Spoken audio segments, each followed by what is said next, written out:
Chapter 1. Pain. Heart-wrenching pain. Li Zixuan felt as if all the bones in his body were broken. He couldn't help but wonder. Didn't I just drink a little too much last night? Why is my whole body in so much pain? I won't drink again even if I'm beaten to death. Li Zixuan was an engineering graduate student at an ordinary university. He majored in precision instruments. This year, he was already in his third year of master's degree and was about to graduate. His school was just an ordinary university in Beijing. Facing the army of job seekers after graduation and the sky-high housing prices in Beijing, Li Zixuan expressed that he was under a lot of pressure. Before graduation, a few of his roommates wanted to get together and have a farewell dinner. Li Zixuan, who had never drunk before, indulged himself this time and drank 2 bottles of beer. Then he swayed and passed out. At this time, Li Zixuan used all his strength to open his eyes. The scene in front of him shocked him. He was lying in a bamboo house. Through the small window beside the bed, he could see a small bamboo forest outside. He could also hear the sound of flowing water behind the house. F***ck, shouldn't I be sleeping in the school dormitory? How did I end up in the wilderness? Could it be that someone took advantage of me being drunk and abducted me to this wilderness to do some shameful things? My God! Thinking of this, Li Zixuan's chrysanthemum tightened. He quickly glanced around to see if he had any clothes on his body. Phew, fortunately I'm not naked. But these clothes don't look like the clothes I wore before. Sigh, but the air here is really good. It's 100 times fresher than the air in Beijing. Li Zixuan took a deep breath and felt that the PM2.5 in his heart and lungs were purified a lot. Unable to endure the thirst, Li Zixuan wanted to get up to find some water to drink. Just as he was about to use his arm to support himself, a sharp pain came from his arm. He couldn't help but cry out in pain. Ouch! Then his body fell heavily on the bed. His whole body suffered a destructive impact. Misfortunes never come singly. At this time, Li Zixuan also felt a sharp pain in his head. Pieces of memories that did not belong to him appeared in his mind, just like a movie. The physical and mental pain finally made Li Zixuan unable to endure the torture, and he gloriously fainted. After an unknown period of time, Li Zixuan finally woke up. Only then did he realize that he had encountered the melodramatic transmigration that was written in countless novels. Li Zixuan couldn't help but grumble. F***ck. I've been reading time travel novels every day. Who would have thought I'd encounter something like time travel? After sorting out the memories of this body, he discovered that this body actually had the same name as his. He was originally the only son of a wealthy merchant in Chang'an. Since childhood, he had been spoiled by his parents in every possible way. However, due to a congenital deficiency, he had been frail and sickly since childhood. His father, Li Zixuan, had visited all the famous doctors in Chang'an for him, but in the end, they were unable to cure him. Moreover, many famous doctors had said that Li Zixuan would definitely die young and would not live past the age of 8. How could Li Zixuan's father be willing to give up on his son? Later, he used his connections to invite an old imperial physician from the Imperial Medical Department to treat him. The old imperial physician also said that Li Zixuan's weak body was incurable. However, if he could become the disciple of a master of internal energy and use internal energy to nourish his body, it might be able to make up for his congenital deficiency. Li Zixuan's father was originally a merchant. How could he know a true master of Jianghu? He used up all his wealth to invite a group of Jianghu swindlers. They were good enough to guard the house, but not a single one of them was proficient in internal energy. Seeing that his only son's health was deteriorating day by day, Li Zixuan's father was extremely anxious. Mrs. Li also washed her face with tears every day. When Li Zixuan was 6 years old, a white-haired old Taoist passed by the Li Zixuan residence to ask for a bowl of water. Suddenly, he caught a glimpse of Li Zixuan playing in the courtyard. Seeing that his lips were red and his teeth were white, he was honest and cute. However, his face was pale and his eyes revealed a hint of sickness. The old Taoist immediately felt tender affection for him. He told Li Zixuan's father that he was the great elder of the Celestial Master sect of Mount Longhu. His title was Spiritual Void, Spiritual Void. He had traveled to this place and saw that Li Zixuan was congenitally deficient. He wanted to take him in as a disciple and pass on his sect's internal energy to nourish him. Although Li Zishuan's parents were reluctant to let their son go to a faraway place to learn martial arts, it was rare to see an expert of Mount Longhu. If they didn't seize this opportunity, their son's life might not be guaranteed. Therefore, Li Zishuan's father had Li Zishuan kowtow to his master and asked Spiritual Void to teach him well. In the mountains, time was unknown. In the blink of an eye, 8 years had passed. Li Zishuan had already learned martial arts, but his master was already on the verge of old age and his time was almost up. In the spring of the first year of Zhengguan, Spiritual Void passed away in meditation on Mount Longhu. Thinking of how his master had treated him like a master and a father for the past 8 years, Li Zishuan wept bitterly in front of his master's grave. After kneeling for a day and a night, Li Zishuan kowtowed and bid farewell to his master. He prepared to leave for Chang and to visit his parents and then wander the Jianghu to become a chivalrous wanderer. Passing by Mount Zhongnan, Li Zishuan heard the sound of fighting ahead of him. Thus, he concealed himself and sped forward. He saw over 20 masked men fighting with a dozen or so servants and guards. There was also a pink-draped carriage in the middle of the field. The battle was almost one-sided. In the blink of an eye, a few more servants and guards had died. Could it be that some family's young miss ran into bandits when she went out? Li Zishuan was too lazy to think more. He used the cloud-piercing steps, pulled out the long sword at his waist, and stabbed at a burly man who seemed to be the leader of the bandits. In the blink of an eye, the sword was like thunder, and it reached the back of the bandit's neck. The bandit leader was also a master. Feeling a strong wind coming from behind him, he was alarmed and hurriedly dodged to the side. However, a bloody mark was still left on his neck. The bandit leader steadied himself and looked at the attacker. It turned out to be a 14 or 15-year-old boy. He immediately shouted angrily, "Where did this little boy come from? How dare you meddle in my Bloodwind Stockade's business? Second brother, third brother, go and chop this little bastard up." In an instant, 2 bandits on the battlefield turned to attack Li Zishuan. However, Li Zishuan had been trained by Spiritual Void for 8 years, and had learned the authentic Taoist mental cultivation method, Taishan Sutra.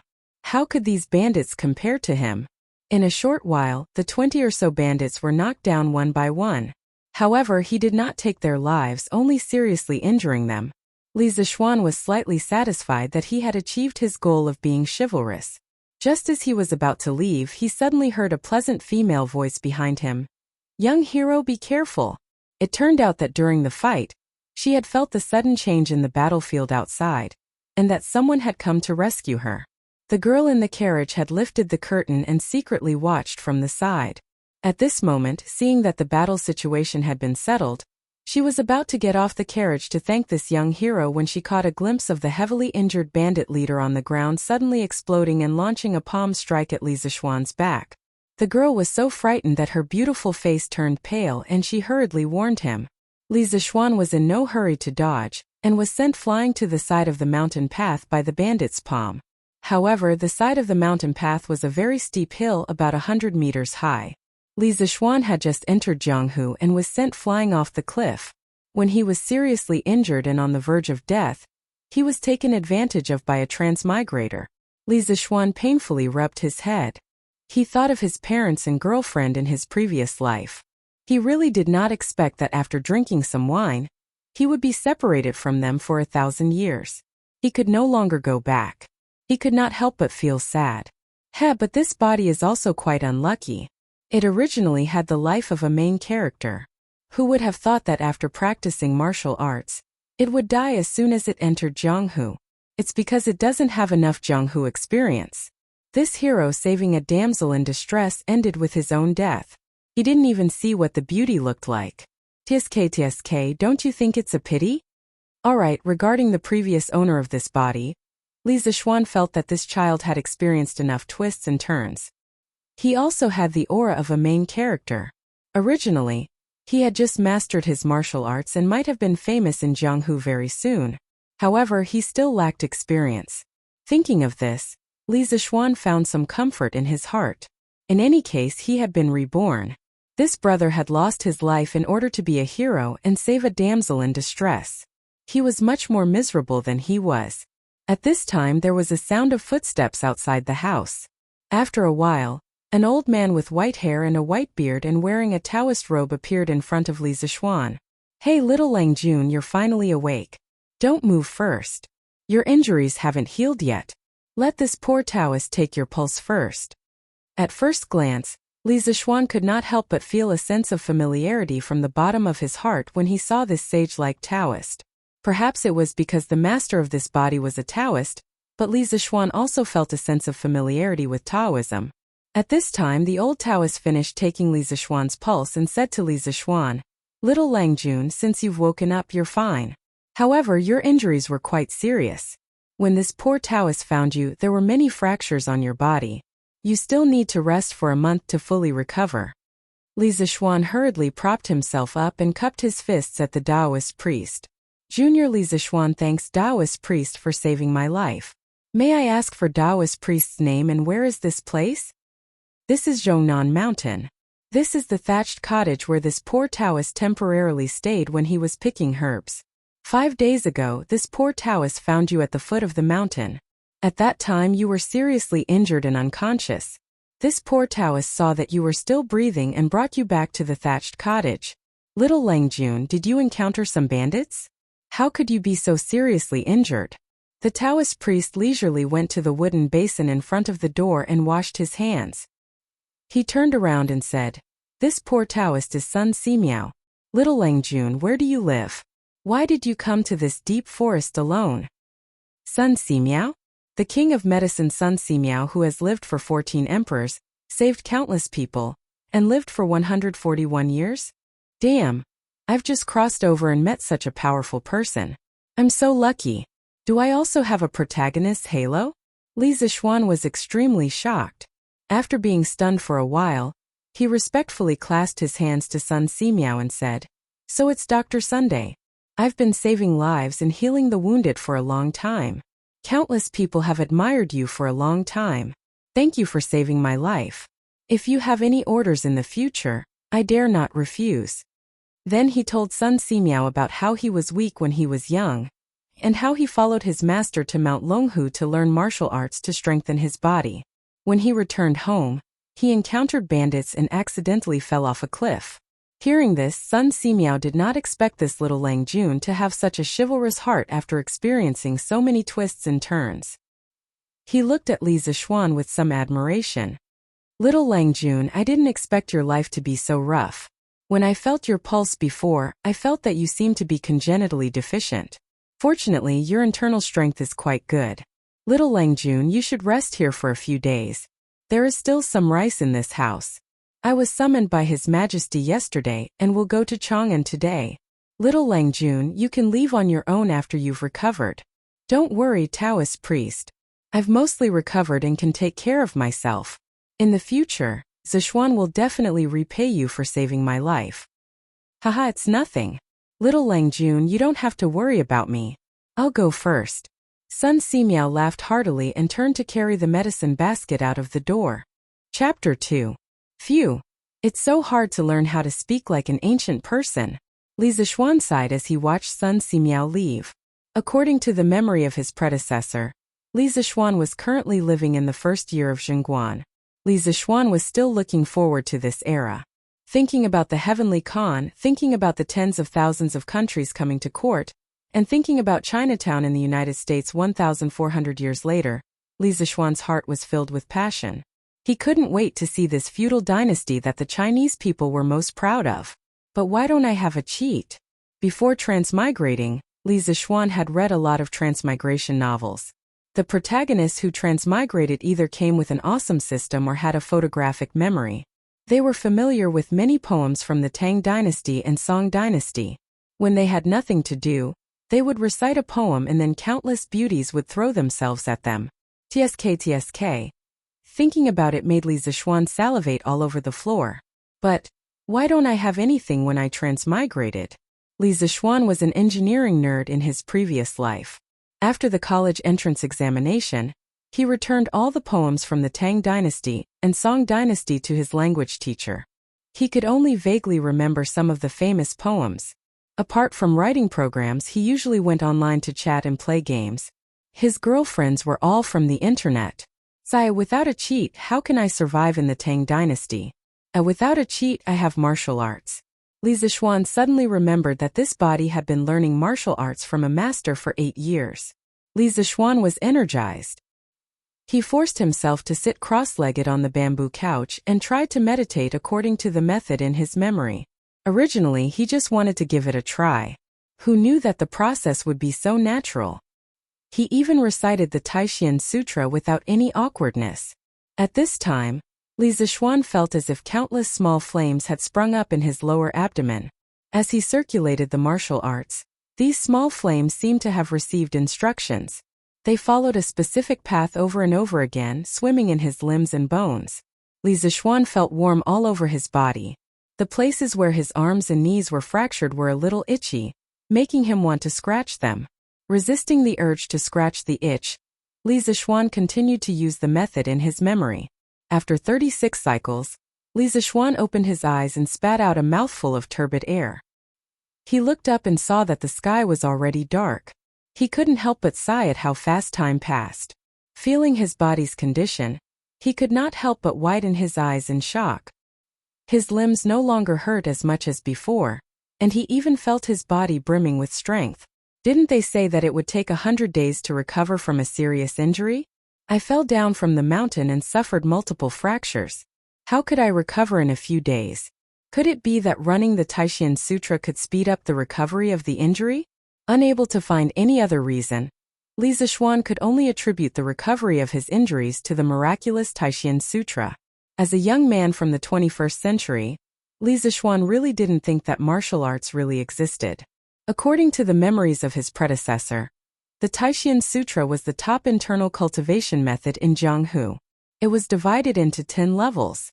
Li Zixuan had practiced martial arts for 8 years and had already reached the 5th level. Just like that, his strength alone had the strength of 1,000 pounds. Li Zixuan's master, spiritual master Ling Su, had already reached the 9th level. His strength was one of the top masters in Jianghu. Phew, I didn't think that there would really be martial arts masters in this world like in TV dramas. Then I can be considered a hero in the future, huh? Li Zixuan excitedly thought. This Taishan Sutra is really a good thing. I have to practice diligently in the future and reach the 9th level as soon as possible. Then I can also go up and down. When I have nothing to do, I can go peek at some rich family's young lady. Hee. Gugu, at this time, his stomach suddenly made 2 sounds of protest. Hey, I have to get up and get something to eat. Let's see what old son has here. Li Zixuan got up and walked towards the kitchen. There's only some flour and vegetables. There's no rice, no eggs, no chicken, duck or fish. Good Lan Ru, looks like I can only eat 2 bowls of noodle soup. In his previous life, Li Zixuan was a child from the countryside. His family's conditions were not very good. As the saying goes, the children of the poor take charge of the family early. Li Zixuan had no problem cooking. Usually during the holidays when he was with his little girlfriend Wu Xiaoqian, he would cook because she liked to eat his cooking. In a small rented house of about 30 square meters, the two enjoyed the feeling of one person cooking and the other watching from the side. Felt like a small family. There was a touch of warmth. Forget it, I shouldn't think too much. Let's fill up my stomach first. After sighing with emotion for a while, Li Zixuan skillfully began to knead the dough. He rolled the dough, cut it into slices, boiled water and then put it into the pot. After 5 minutes, he turned off the fire and put in some vegetables and salt. There was no oil so he just ate it. After not eating for a day, Li Zixuan ate 3 big bowls of food before he put down his chopsticks with satisfaction. After cleaning up the dishes, Li Zixuan sat on the bamboo bed and began to think about what to do in the future. Become an official? Li Shimin had a lot of talented people under him. He had Fang Mao, Du Duan, Wei Zheng and the like. He also had Li Jing, Qin Xiong, Chang Yaojin and other generals.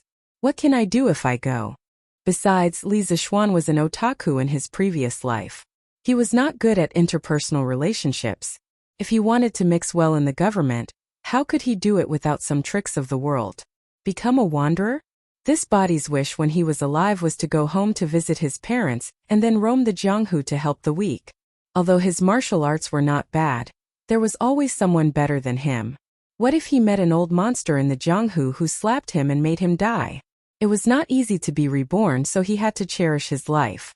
Besides, there were no trains or planes in this era. Going out was bumpy and tiring. Running back and forth was tiring. After thinking about it, Li Zixuan still felt that it was better to go home and be a rich family's son. After being reborn, Li Zixuan had lost the love and affection of his previous life. He cherished everything he had now even more. What was the use of living so hard to earn so much money in one life? Life was only a few decades. Many people came and went in a hurry, but they neglected the scenery of their journey. Li Zixuan decided that he would live well in this life. He would protect the people he cared about and live happily for the rest of his life. From the memories in his mind, Li Zixuan knew that his parents in this life loved him very much. In order to treat his illness when he was young, they did not hesitate to use up all their wealth. This made Li Zixuan very touched. Parents in the world were pitiful. The most selfless love in the world came from parents. Their love for their children was really unconditional. He could not help but think of his parents in his previous life. His father faced the yellow soil with his back to heaven and earth, digging for money in the soil to support his education. For more than 10 years, his father had never complained of hardship or tiredness. However, time was like a butcher's knife, urging people to age. No matter how much his father persevered, time still made his father's hair turn white and bent his waist. Thinking of his aging father, Li Zixuan felt as if a knife was being twisted in his heart. Alas, it was not easy being a parent. Brother, go in peace. I will be filial to your parents. Dad, Mom, your son will not be able to go back. Take care of yourself over there.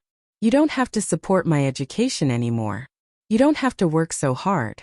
You have to live for yourself for the rest of your life. Zixuan is sorry. After making up his mind, Li Zixuan lay on the bamboo bed and fell into a deep sleep. Chapter 3. In the early spring morning, the moist morning breeze crept in through the window, gently caressing Li Zixuan's handsome cheeks. Birds chirped happily outside the window, as if they were telling the joy of waking up early. The sun stretched lazily under the urging sounds of roosters crowing in the distance. Not long after, the first ray of golden light pierced through the clouds. Half an hour later, the sunlight finally passed through the window and shone on Li Zixuan's face. Feeling the dazzling light, Li Zixuan finally woke up. Oh, what time is it? Quickly wash up and go to the cafeteria to eat. Habitually, he reached under his pillow to take out his phone to check the time. Naturally, he found nothing. Ah, I forgot that I've already transmigrated. Hey Tang Dynasty, your brother is here. Since he was already here, Li Zixuan felt that his mental state today was quite good. He could go and see this strange world. But the bedboard was really hard. Oh, my old waist. After sitting cross-legged on the bed and circulating the Taishan Sutra for 2 cycles, Li Zixuan got up and walked to the stream behind the house to wash his face. He looked down. Wow, who is this pretty boy? He's so handsome. The reflection of the handsome guy in the water had fair skin. His facial features were delicate and youthful, but they were sharp and angular. His eyes revealed a sense of fortitude, and he had a unique kind of ethereal handsomeness, unlike the male idols in the future. He was about 1.78 meters tall, and he was wearing a white suit, looking handsome and spirited. Tisk tsk tsk. I didn't expect to be reborn as a handsome guy. This face, this body, if placed in the future, it would completely crush those little fresh meats. A life is really lonely. I can obviously rely on my face to make a living, but I have martial arts skills and a belly full of talent. How can others live with this? Li Zixuan shamelessly narcissistic for a while, then squatted down, cupped the clear water of the stream and washed his face. After washing up, he hastily made some food. After breakfast and cleaning up the dishes, Li Zixuan picked up his long sword and went out. This sword was called wind-chasing sword. The sword was 3 feet long and weighed 42 pounds. It was made of extraterrestrial iron and could really cut iron like mud.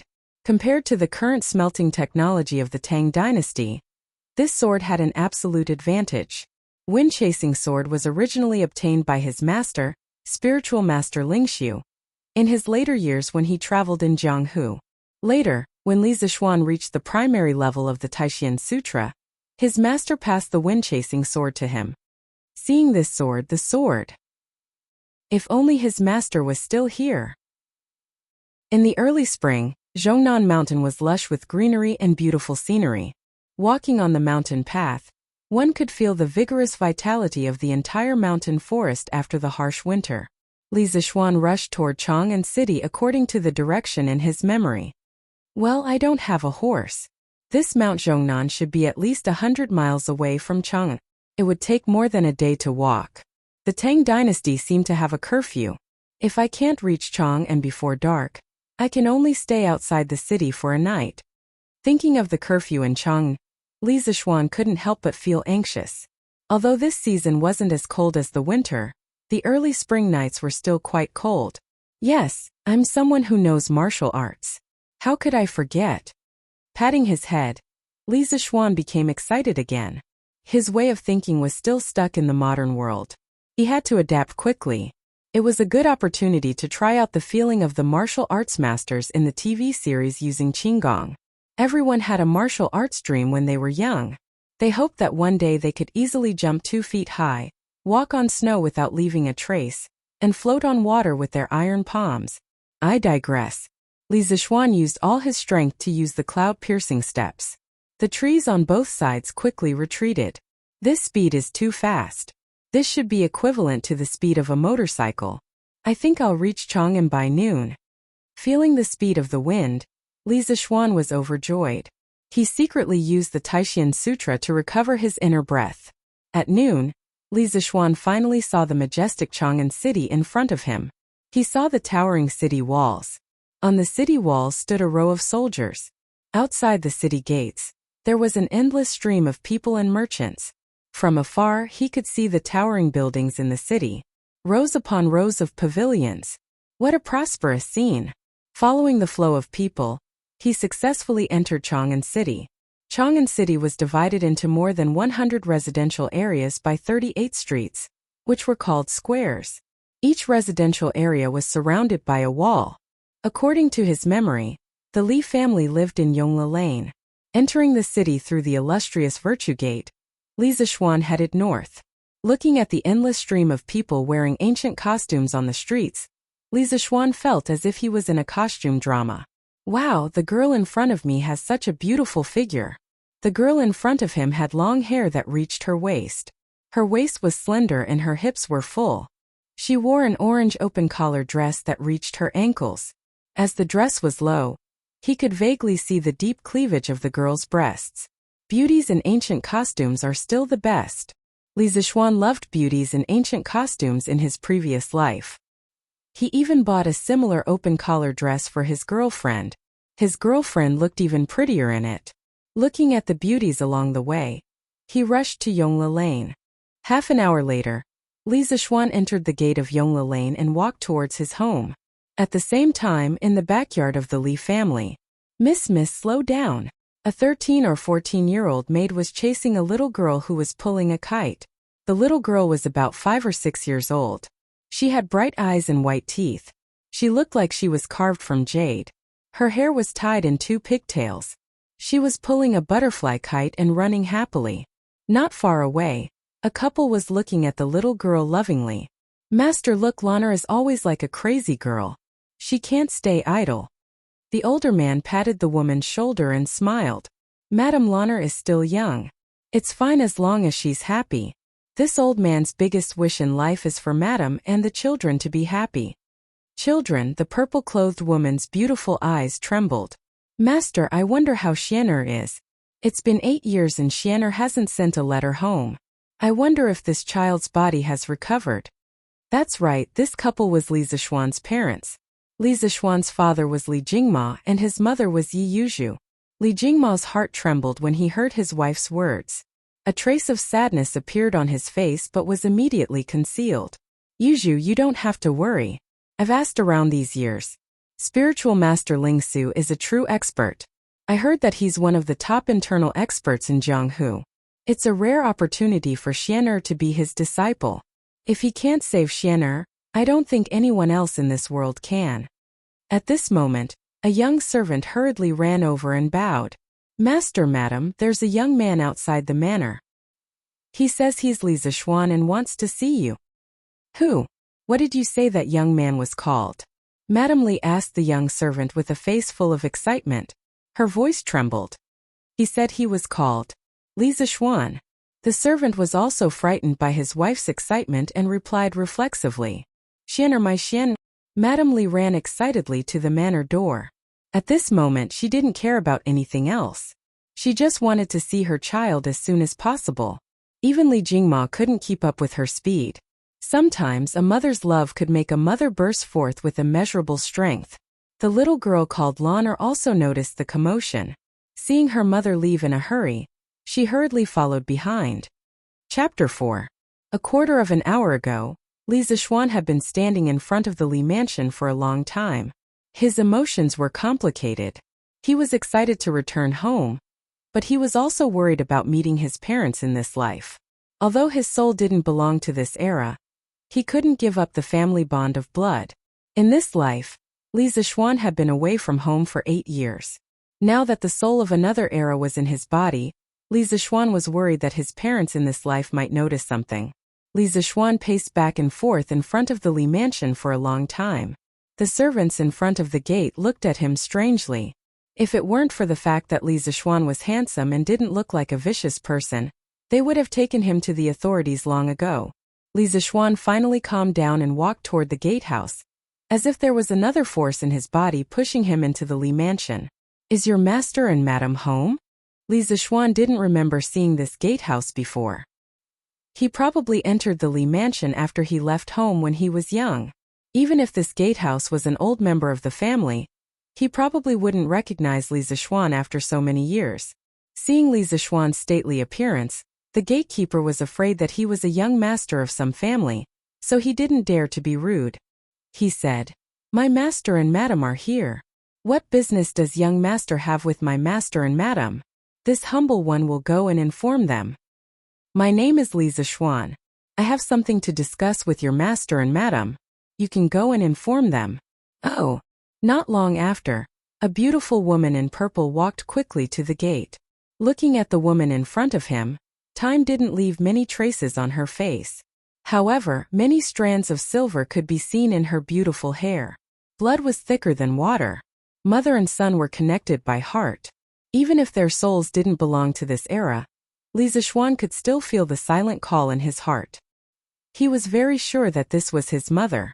Mrs. Li was also very excited at this moment. Looking at the handsome young man in front of her, she could vaguely see the shadow of his childhood on his face. More importantly, her intuition told her that this was her son, and she didn't need any other proof. After staring at each other for a long time, Li Jingma finally caught up. Li Zishuan looked at the weathered couple in front of him and saw the deep love in their eyes. He thought of his parents in his previous life. He couldn't help kneeling on the ground and holding back the tears that were about to fall. Father, mother, your son is unfilial. I left home for 8 years and was unable to serve you both. With tears in her eyes, Madame Li Zishuan hurriedly knelt down and hugged Li Zishuan. My Xian'er, it's good that you're back, it's good that you're back. My son has grown taller, but your face is still the same as when you were young. It's just that you've lost some weight. As she spoke, she stroked Li Zishuan's cheeks with both hands. Li Jingmao's face was also filled with excitement. He kept turning his head and using his long sleeve to wipe his tears. He kept muttering, It's good that you're back, it's good that you're back. The family of 3 played out a heartwarming scene of mother and son reuniting in front of the door. The servant who went in to report just now was dumbfounded. He didn't expect this young man to be his young master. He thought to himself, I've never heard that master and madam have a son. But fortunately, I didn't treat the young master rudely. Otherwise, I'm afraid I won't be able to stay in the Li family anymore. The little servant couldn't help but feel proud of his quick-wittedness. Father, mother, who is this uncle? Uncle is already so old and still crying. Shame, shame, shame, Lan'er didn't cry when I was 4. A childish voice suddenly interrupted this heartwarming scene, causing the warm atmosphere to become stifled. It turned out that Lan'er's legs were too short to keep up with her parents' speed. Now that she finally arrived at the door, she saw her mother and a young man hugging and crying. This man was obviously much older than Lanner, and was also much taller than Lanner, but why was he crying at such a big age? Lanner was puzzled, but she remembered that her parents had taught her to be polite when meeting outsiders. Thus she said that sentence. Cough cough. Li Jingma's face was full of black lines. His son had suddenly become his daughter's uncle for no reason. What the hell was going on? Li Zishuan also had an awkward expression on his face, but it wasn't because the little girl had called him uncle. After all, the soul in this body was 25 years old, and this little girl looked like she was only 5 or 6 years old. In his previous life, Li Mingze was often called uncle by children of this age. What made Li Zishuan feel awkward was that he was being looked down upon by a little girl. He raised his head and looked at the little girl who was at the door. The little girl was leaning on the door frame and looking at him curiously with wide eyes. She looked very cute. Li Zishuan was also a little puzzled. Whose family did this little girl belong to? Why was she at his house? Lanner, don't talk nonsense. This is your brother. Mrs. Li didn't know whether to laugh or cry as she scolded the little girl. She turned around and smiled at Li Zishuan. Xian, this is your little sister. She was born the second year after you went to Mount Longhu. She's almost 6 years old. Your father and I named her Li Zilan. Lanner, hurry up and greet your brother. Li Zilan. It seems that my parents have been thinking about me all these years. Li Zishuan sighed in his heart when he heard his little sister's name. Li Zilan's little face was full of smiles. She ran over and grabbed her mother's hand. She pointed at Li Zishuan and said, Mother, is this Lanner's brother? Why didn't you play with Lanner before? Why is brother so much taller than Lanner? Li Zishuan's 1.78-meter height didn't look like a 14 or 15-year-old boy. Looking at this cute little sister in front of him, Li Zishuan's heart also melted. He also secretly blamed the previous owner of this body. After leaving home for 8 years, he actually didn't come home to visit and only knew how to cultivate. He completely didn't fulfill his responsibility as a son and as a brother. He went forward and hugged Li Zilan. He smiled and rubbed his little sister's bun head. Lanner, be good. I'm Lanner's big brother. Big brother used to be busy and couldn't come home. Now that I'm back, can you play with Lanner every day? And Lanner can also grow to be as tall as big brother if I eat more. Hearing that there was someone to play with her in the future, Lanner excitedly waved her hands. Really? Lanner wants to fly a kite. Lanner also wants to go to Shi City to buy sweets, mud carts and dolls. Big brother, will you accompany Lanner? Accompany. Big brother will fly a kite with Lanner in the afternoon. Tomorrow, big brother will accompany Lanner to Shi City to buy things. Lanner wants to pinky swear with big brother. Okay. Let's pinky swear. 100 years, no changes. Looking at the harmonious relationship between the siblings, Li Jingma and his wife were gratified. Their son, who had left home for 8 years, was finally back. The family of 4 was finally reunited. The two of them hadn't been as happy as they were today for more than 10 years. Their faces were glowing, as if they were a few years younger. Xian, quickly go in. Tell your mother how you've been all these years. Mrs. Li quickly walked forward and pulled Li Zishuan into the front hall of the Li family. Yes, mother. Oh. Chapter 5. In the front hall of the Li estate. Xian, how's your body? Do you still need to go to Mount Longhu to cultivate after you return? Li Zishuan's mother asked hopefully as she held onto Li Zishuan's hand, afraid that her son would leave her again in a few days. Mother, I've already made some progress in my cultivation. Master said that my weak body is no longer a problem, and that I don't need to go to Mount Longhu anymore. I can just cultivate at home. That's great. Master Xian's body is fine. He doesn't need to leave us anymore. Li Jingma's mother said happily, tears welling up in her eyes. Li Jingma was also very happy and couldn't help but want to laugh to the heavens, but he forced himself to hold it in. However, the slight smile on his lips betrayed the uncontrollable joy in his heart. He held onto his wife's hand and patted it lightly, trying to calm her down. Madam, you can finally rest easy now. He then looked at Li Zishuan and said seriously, Xian, it's all thanks to your master that you're where you are today. Although our Li family is a merchant family, we still need to know how to repay kindness. Your master saved your life, so you must be filial to him in the future. Do you hear me?" Hearing the mention of his master, Li Zishuan's eyes flashed with a trace of sadness. He recalled the bits and pieces of his memories. Towards the master of this body that he had never met, Li Zishuan still held a lot of respect. "Father, master has already passed away half a month ago." Hearing this, Li Jingma and Li Zishuan were both shocked and saddened. After a long while, Li Jingma got up and patted Li Zishuan on the shoulder, saying in a deep voice, "Xianer, don't be too sad. When you have time in the future, bring me to your master's grave so that I can pay my respects. Your master is our Li family's great benefactor." Li Zishuan nodded heavily. "Master, madam, it's time for lunch." At this time, a servant girl dressed in green came to the front of the hall. "I was too busy talking. Xianer, you must be hungry. Xiaohe, tell the kitchen not to serve the food yet. I still need to make some of Xianer's favorite dishes." Li Jingma's mother stood up and ordered the servant girl. "Yes, madam." Xiaohe hurriedly accepted the order and left. "Xianer, sit here and talk to your father for a while. Mother will be back soon." "Mother, Lanner wants to eat candied fruit pastries." Lanner hurriedly requested from behind. "Okay, mother will make it for you." Li Zishuan's mother went to the kitchen to cook. In the living room, Li Jingma picked up his teacup and took a sip. "Xianer, come and tell your father how you've been on Mount Longhu all these years."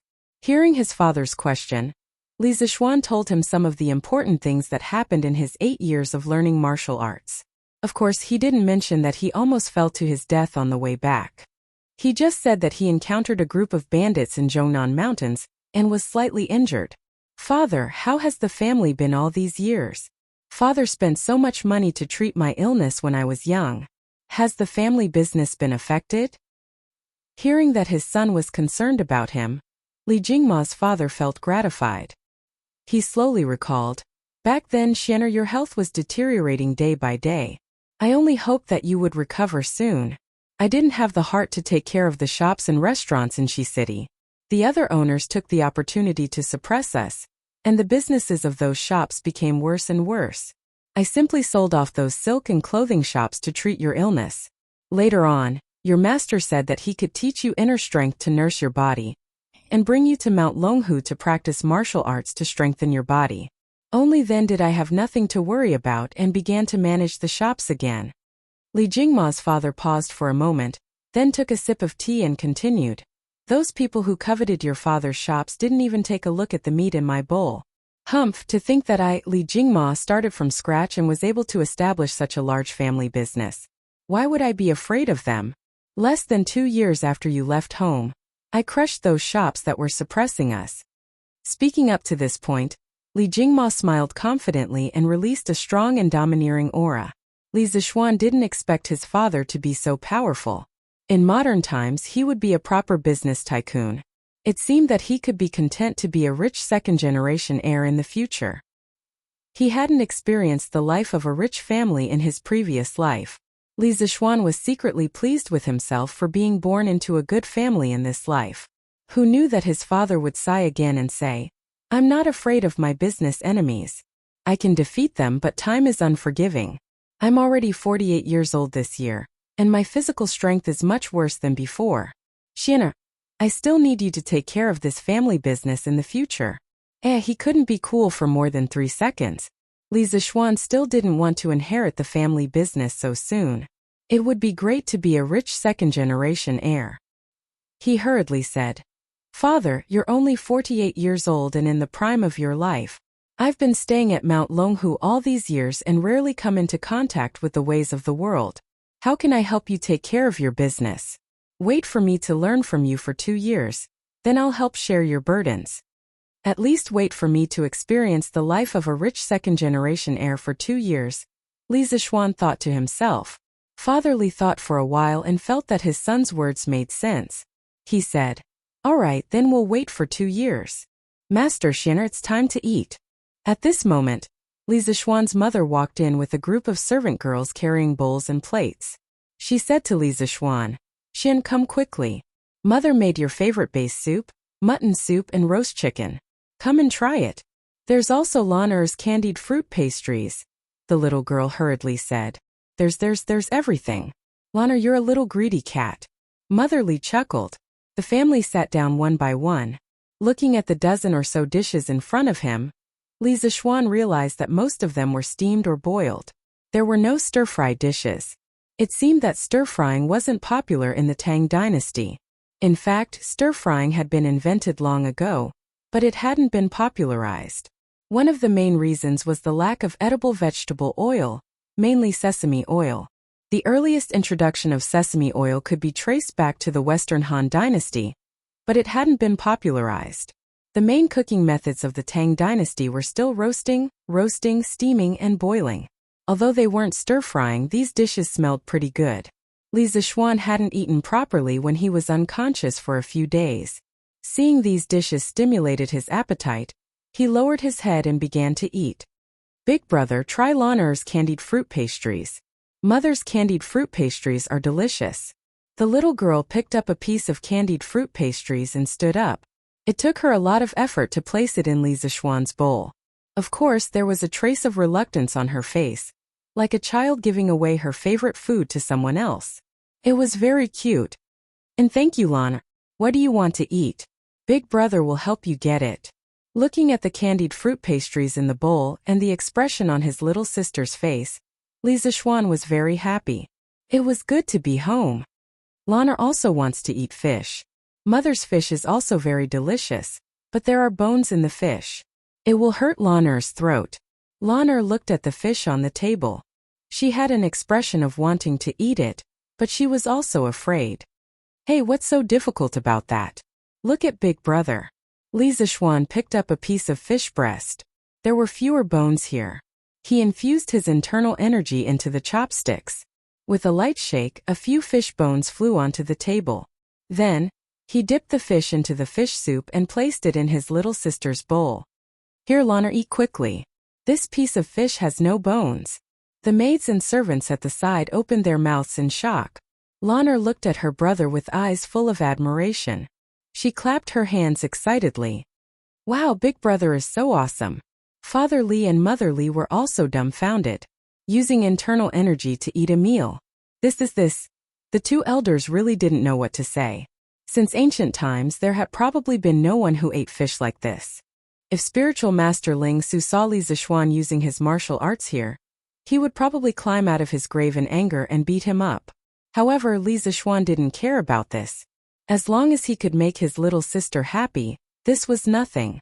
This young master had martial arts, so he was willful. Oh. Chapter 6. After the meal. Mother, I'm going to take a bath and take a nap. Last night, old son's bed was too hard, and Li Zishuan did not sleep well. He started to feel sleepy after eating and drinking to his heart's content. Li Zishuan tried to convince himself. Isn't there a saying that spring fatigue leads to autumn fatigue and hibernation? Yes, Xian. Mother has been getting people to tidy up your courtyard every day for the past few years. You can go there directly. Mother will assign 2 of my maids to your side and let them serve you. Xiaoxi, did you hear that? In the future, the 2 of you must serve Xianer with all your heart. Mother Li said to the 2 pretty maids beside her. Yes, madam. The 2 maids hurriedly bowed and agreed. Their eyes were filled with joy. Their young master's martial arts was strong and he was handsome. All the maids in the residence were lining up to serve their young master. They didn't expect madam to send them. Li Zishuan wanted to refuse, but after thinking about it, he didn't say it. He was used to living a poor life. In the past, it was always him serving his girlfriend. Now that he suddenly had 2 pretty maids serve him, he was really not used to it. However, this was a feudal society. He didn't want to be too different. Besides, he didn't want to reject his mother's good intentions over such a small matter. Of course, there was another reason. These 2 maids were really beautiful. Li Zishuan also didn't want to reject them. Although they couldn't be eaten, the 2 maids were only 13 or 14 years old. Li Zishuan wasn't that beastly. They were still pleasing to the eye. Of course, the cold and inwardly passionate Li Zishuan would never admit that the last reason was the main reason. Yes, mother. I'll go back to my room. Li Zishuan turned around and said to his little sister, Laner, I'll go back to my room. When I wake up, I'll fly a kite with Lanner. Yes, brother, you have to keep your promise. Although Lanner didn't want her brother to go, she still let him go to sleep when she saw his tired face. The Lee residence occupied a large area. It was a courtyard with 4 entrances. Li Zixuan lived in a small courtyard on the west side. He looked at the artificial mountains and ponds in the courtyard, the pavilions and terraces, and the corridors. Li Zixuan was deeply moved. In his previous life, he couldn't even afford to buy a place the size of a toilet in Beijing. He didn't expect that he would be able to live in such an antique supermansion. Even the small courtyard that he lived in was more than 10 times larger than those luxurious villas in his previous life. Sigh, having a rich father sure is great. Xiaohe, go get the kitchen to boil some water and bring it to my room. I want to take a bath. Li Zixuan began his depraved life of having everything served to him. Yes, young master. Xiaohe, who was behind him, quickly responded. Then she lifted her green dress and lightly trotted toward the kitchen. After a while, the kitchen staff brought the hot water over. Li Zixuan walked back to his room. What are you two doing here? Get out. Seeing the 2 girls following him in, Li Zixuan was speechless and hurriedly chased them away. Young master, this servant will help you bathe. Xiaohe blushed and hurriedly argued. Li Zixuan looked at the 2 pretty girls. Xiaohe was wearing a light green dress. Her 2 big eyes were very cute. Her chest was rather low, but he couldn't see her cleavage. He could only see the outline of 2 little buns. They hadn't started to develop yet. Xiaohe was wearing a light yellow dress. There was already a faint cleavage on her chest. At this moment her face was blushing. This is a shy girl. Facing these 2 cute little girls, Li Zixuan, who had always liked to look at beauties in ancient costumes in his previous life, really wanted to let them in at this moment. Forcefully suppressing the desire in his heart, Li Zixuan still drove the 2 little girls out. Go, go, go. I'll bathe myself. He was really afraid that if he let them in, he wouldn't be able to resist eating them up. Although he wasn't a leprechaun, he couldn't resist such temptation. The 2 girls who were chased out looked at each other. They didn't understand why the young master would refuse their service. One had to know that the 2 of them had mustered up a lot of courage to suggest serving the young master in his bath. Inside the room, Li Zixuan quickly took off his clothes and jumped into the bathtub. Facing his little brother, Li Zixuan said with disdain, Tisk Tiske, you still don't have enough self-control. It's just 2 little girls who haven't grown up yet, and you're already so excited. Look at you. After taking a comfortable bath, he felt sleepy and fell into a deep sleep on the soft mattress. Xiaohe, why didn't the young master let us bathe? Outside the door, Xiaohe was still thinking about the matter of being rejected as she whispered to Xiaoshi. How would I know? Is it because the young master doesn't like us to serve him? Xiaoshi was a little worried. In this era, the maids didn't have any human rights. If they made the master unhappy, it was common for them to be sold to the brothel. Master and Madame Li were very kind to the maids. If the young master didn't like them, they wouldn't have a good life in the residence in the future. That's not it. Xiaoshi, you're so pretty and have such big breasts. Why wouldn't the young master like you?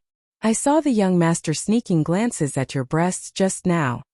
Xiaohe smiled mischievously at Xiaoshi. Li Zixuan didn't expect that Xiaohe could still see through his deeply hidden eyes. Xiaoshi instantly blushed from her neck to her ears. She went up and scratched Xiaohe. Xiaohe, you're talking nonsense again. Xiaohe giggled and quickly pinched Xiaoshi's arm to stop her from scratching herself. Xiaoshi, stop scratching. I won't say any more. Let's be quiet and not wake the young master up. Don't worry. I think it's not that the young master doesn't like us. He's just shy. I saw the young master blushing just now. Li Zixuan had a dream. In the dream, his girlfriend was crying. No matter how he coaxed her, she wouldn't stop crying. He was so anxious that he was sweating. His heart ached. In his previous life, Li Zixuan was neither tall nor handsome. He was also poor. However, his cute and petite girlfriend never left him. She was very attached to him. He was very grateful to her. They were together for 5 years. He had always doted on his girlfriend. Even if they quarreled sometimes, Li Zixuan would definitely apologize to his girlfriend and make her happy within an hour. Looking at his girlfriend in front of him crying without saying anything, Li Zixuan was really heartbroken. He couldn't stop his tears anymore. Brother, why are you crying again? Brother, don't cry. Lan'er will give you all my delicious food. A crisp and tender voice woke Li Zixuan up from his dream. It turned out that Lan'er was bored by herself. She was very excited when she thought that her brother would accompany her to fly a kite in the afternoon. However, when she saw that her brother hadn't woken up yet, she came over to take a look. Who knew that her brother's eyes were closed but he was still crying? Lan'er immediately became anxious. Looking at his cute little sister in front of him, Li Zixuan realized that he was just dreaming. He couldn't help but think of the dream just now. He thought of his girlfriend's helpless crying. Perhaps that dream was real. He had transmigrated to the Tang dynasty. Then he must have lost his soul and died. If his girlfriend knew about this, she would cry even more sadly than in the dream. Thinking of this, Li Zixuan's heart was ruthlessly stabbed by a knife. Brother, what's wrong? Seeing her brother staring blankly at her after waking up, Lan'er pulled Li Zixuan's arm worriedly. Seeing the unconcealable worry on Lan'er's tender face, Li Zixuan secretly scolded himself for being a bastard. No matter how sad he was, he shouldn't let such a young sister worry about him. As for his ex-girlfriend Xiao Qian, Li Zixuan could only silently say in his heart, Xiao Qian, I'm sorry. If I could go back, I would definitely go back to find you. However, I really can't go back. I hope that you can quickly walk out of this shadow and find your next happiness. If Xiao Qian also came to the Tang dynasty, how great would that be? I would definitely marry you. However, his girlfriend obviously couldn't come to the Tang dynasty. Li Zixuan could only silently say goodbye to her in his heart. In the previous life, goodbye. Brother is fine. Let's go along. Brother will bring you to fly a kite. After thinking it through, Li Zixuan carried Lan'er and left. Chapter 7. The next day. Early in the morning before dawn, the morning drum on the gate tower of the Taiji Palace in Chang had already sounded. Then, drum towers on the streets facing the north and south followed one after another. The sound of the drum spread from inside to outside. The gates of the palace and the gates of the markets were opened one after another. A new day had begun. The people and merchants of Chang had begun a new day of bustling. At the same time, more than 100 temples in the city began to ring the morning bell. The sound of bells and drums intertwined, trying to wake up the whole city. But there was still one person who had not been woken up. It was Li Zixuan, who was still sleeping in his bed. As a glorious second-generation rich man, why did he get up so early? In the east courtyard of the Li mansion. At the moment, Mrs. Li was helping Li Jingma dress. Madam, I'm going to check the accounts of the clothing store in the West Market today. I won't be back at noon. You can eat first. Why did you suddenly want to check the accounts today? Mrs. Li asked curiously. Nothing, just a sudden whim. Li Jingma seemed to not want to say more. He was about to wash up when he suddenly paused as if he had thought of something. He frowned and said, Why hasn't Xian gotten up yet? Isn't he a martial artist? Shouldn't he get up early to practice martial arts? Would his master allow him to get up so late? Hey, why are you pinching me? What a scandal. Humph, Xian has suffered so much outside for so many years. What's wrong with enjoying life when he finally comes back? Are you still his father? You don't know how to care for your son at all. Mrs. Li pinched Li Jingma's soft waist with hatred. Okay, let go of me. I won't ask anymore, okay? Let the brat sleep for as long as he wants. Li Jingma finally escaped from the clutches of the devil. He immediately walked out of the door, muttering as he walked. Unreasonable. Since ancient times, loving mothers have spoiled their sons. Mrs. Li naturally ignored Li Jingma. Since she had taken advantage of him physically, she would let him take advantage of her mouth. Otherwise, he would feel unbalanced, Mrs. Li thought.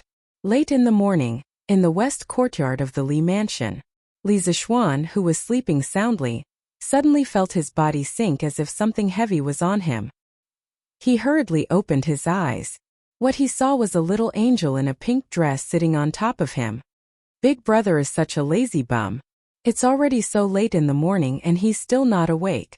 Lan'er is already awake. As she spoke, she stretched out her small hand to pull Li Zixuan's cheek. giggling mischievously. Alright, since Lanner dares to ride on Big Brother, let's see how Big Brother will deal with you. After saying that, he straightened his body and put his hands under Lanner's armpits, throwing her high into the air. Then when she was about to fall onto the bed, he used his hands to cushion her fall. Lanner immediately screamed in fright. She used her hands and feet to move around.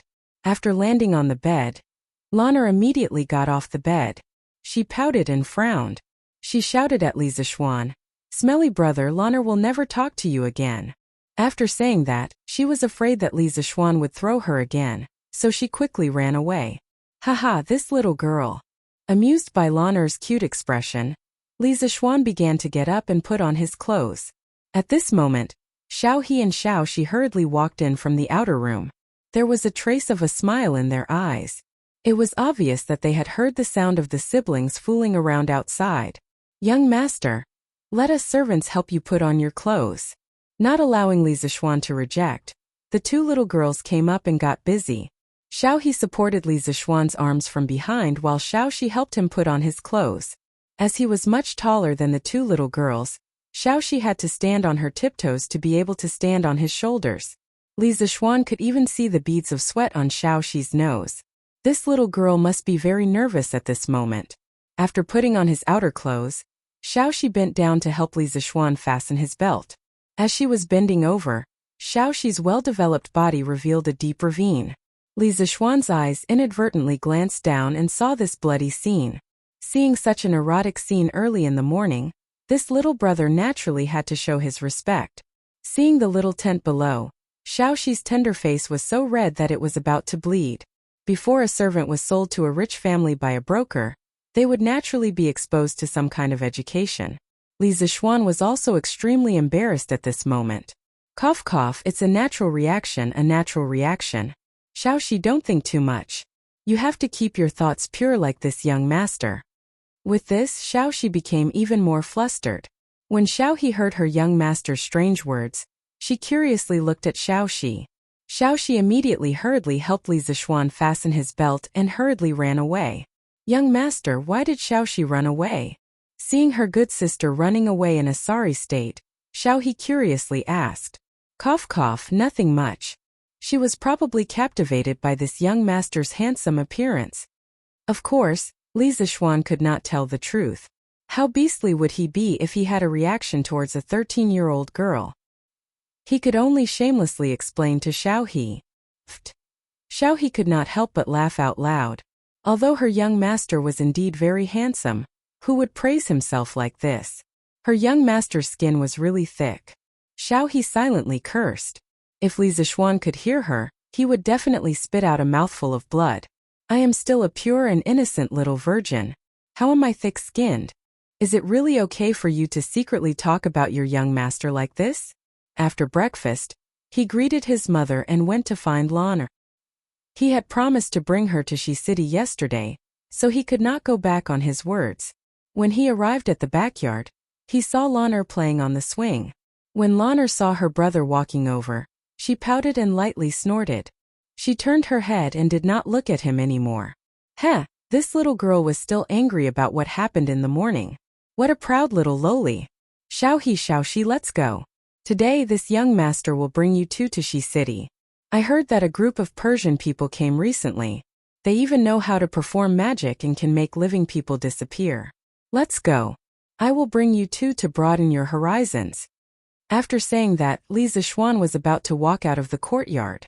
Although Lanner did not look over, her ears were always listening to the movements here. Originally, she was still waiting for her brother to come over and apologize to her. When she heard her brother's words, she immediately could not sit still. I want to go too, I want to go too. Stinky brother, you promised to bring Lanner to Shi City to buy things yesterday. You didn't keep your word. Lanner immediately chased after Lisa Schwan and angrily said, didn't Lanner say this morning that she would not talk to me anymore? As long as brother brings Lanner to Shi City, Lanner will forget about the past and forgive brother for now. Lanner's expression was saying that she was giving him face, so he should not fail to appreciate her kindness. Lisa Schwan was defeated by this little girl's expression. Alright, let's go. Let's go to Shi City. San Bao Ah Fu, the two of you follow us to Shi City. Look after the young miss and don't get lost. When they reached the entrance of the residence, Li Zishuan saw the two young servants who were guarding the door yesterday. As for their names, it was Xiao He who told him their names yesterday. Yes, young master. The two young servants had a happy expression. Going shopping with the young master was more interesting than guarding the door. Just like that, the group of people went out. Oh.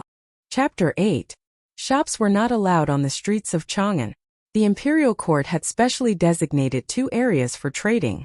These were the eastern and western markets. The eastern market was considered a domestic market. There were more than 220 types of goods sold there, including rare treasures from all over the world. The western market was an international market, also known as the Golden Market. There were close to 1,000 shops that traded goods. It was the largest and most prosperous international market at that time. Yongla Lane, where the Li family lived, was closer to the eastern market than the western market. They had to pass through 5 lanes. Fortunately, they had nothing to do. Li Zishuan led a group of people to the western market. At the same time, they could admire the authentic ancient architecture of the Tang dynasty. Brother Lan'er is tired. After walking for a short distance, Lan'er grabbed Li Zishuan's hand and refused to move forward. Li Zishuan, who was admiring the ancient architecture on both sides of the road, was speechless. They had only walked for a short distance, less than 2 miles, and this little girl was already complaining about being tired. However, he could not ignore her now. After all, she was his little sister. He should have hired a carriage in the morning. Lan'er, hang on a little longer. We'll be there soon. No, Lan'er really can't walk anymore. Lan'er said with a bitter face. How about this, let's walk slower. As we walk, I'll tell Lan'er a story, okay? Li Zishuan slowly tempted her. He had no choice. There was no way to hire a carriage here. He could not possibly carry Lan'er to the western market. When Lan'er heard that her brother was going to tell her a story, she immediately perked up. Her legs were no longer tired. She quickly stood up and held her brother's hand. Okay. Brother, tell me quickly. Li Zishuan smiled faintly. He held his little sister's hand and slowly walked forward. As he walked, he recalled. Legend has it that a long time ago, the world was divided into the Dongshang Divine Continent, the Aparagodania Continent, the Nambu Continent, and the Uttarakura Continent. In the Dongshang Divine Continent, there was a mountain of flowers and fruits. There was a celestial stone on the mountain. One day, the celestial stone cracked and an egg rolled out of the stone. The egg turned into a stone monkey when it was exposed to the wind. The monkey's eyes shot out rays of golden light and worshipped in all directions. The monkey could walk and run. When it was thirsty, it would drink some spring water from the mountain stream. When it was hungry, it would eat some fruits from the mountain. He had a great time playing with the animals in the mountains all day long. One day, the weather was particularly hot. In order to avoid the hot weather, the monkeys ran to the mountain stream to take a bath. When they saw the spring water flowing, they walked along the stream to find its source. Li Zishuan planned to tell his little sister Journey to the West. He had watched it countless times when he was a child, and he could still remember many of the plots very clearly. Moreover, the story was very long, and he could make it a long-term serial for his little sister. This way, he wouldn't have to worry about how to coax his little sister for a long time. Of course, he couldn't tell Lan'er and the others everything according to the original novel. After all, it was the Tang dynasty now, and Tang Xuanzong still existed. Li Zishuan decided to give Tang Xuanzong a new alias. He would call him Tang Yin for the time being. He also changed the name of the place.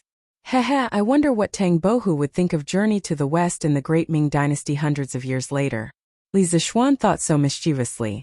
Just as he was talking about how the great sage equaling heaven wreaked havoc in the heavenly palace and was imprisoned in the 8 trigrams furnace by Taishang Lao Jun, they had arrived at the West Market. Alright, let's stop here for today. Let's go. Big brother will bring you to buy sweets and watch the juggling. Li Zishuan was prepared to experience this ancient market. Ah, we're here already? The little girl obviously hadn't heard enough and looked reluctant. Behind her, Xiao He, Xiao Shi, Ah Fu, and Sanbao obviously didn't have enough and looked regretful. Dear friend, please wait a moment. May I ask which story you told me earlier came from? My little sister likes this story very much." Suddenly, an 11 or 12-year-old boy quickly walked out from behind him. Beside him was a 6 or 7-year-old girl. He cupped his hands and said to Li Zixuan. In fact, Li Zixuan had already noticed that there were two people following them for a long time. After all, his kung fu wasn't for nothing. Since he felt that the two of them didn't have any bad intentions, he didn't bother to pay attention to them. They went their separate ways and he didn't have the right to restrict them. He just thought that they were going to the West Market like him. He didn't expect that they were following behind to eavesdrop on the story. Li Zixuan glanced behind the boy and found that there seemed to be more than 10 people disguised as pedestrians in the crowd. They seemed to be faintly protecting the boy. He's probably the son of an official going out to experience life, Li Zixuan muttered in his heart. However, seeing that the boy was dressed luxuriously and had a polite attitude, and the little girl was looking at him with anticipation, Li Zixuan didn't want to be arrogant and offend them for no reason. Thus, he cupped his hands and returned the greeting. "I'm afraid I'll disappoint you. This isn't a story sold in the market. It's just a story that I made up to coax my little sister." "Oh."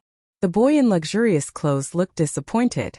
In fact, he also liked this story. He was just about to ask for the name and send someone to buy a copy to read. He cupped his hands again and said, "Brother, you're a genius. This story can't be made up without a wild imagination. I'm Li Gaoming. This is my little sister Li Lizzie. I want to make friends with you.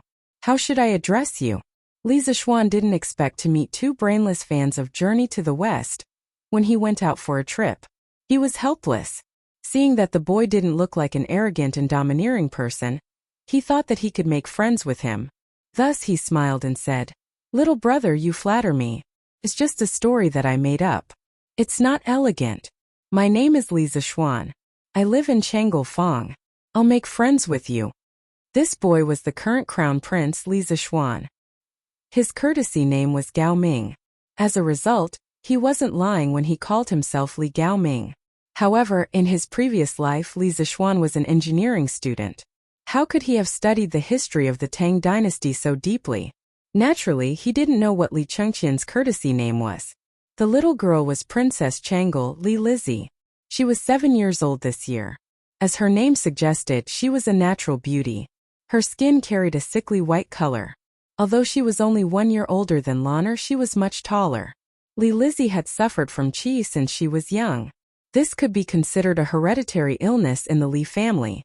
Li Chengqian had seen his little sister sulking all day in the palace. As a result, he brought her to the Western market to relax. He didn't expect to meet a boy who told such an interesting story. Just as he and his little sister were listening to the story with great interest, their blood boiling, the story suddenly stopped.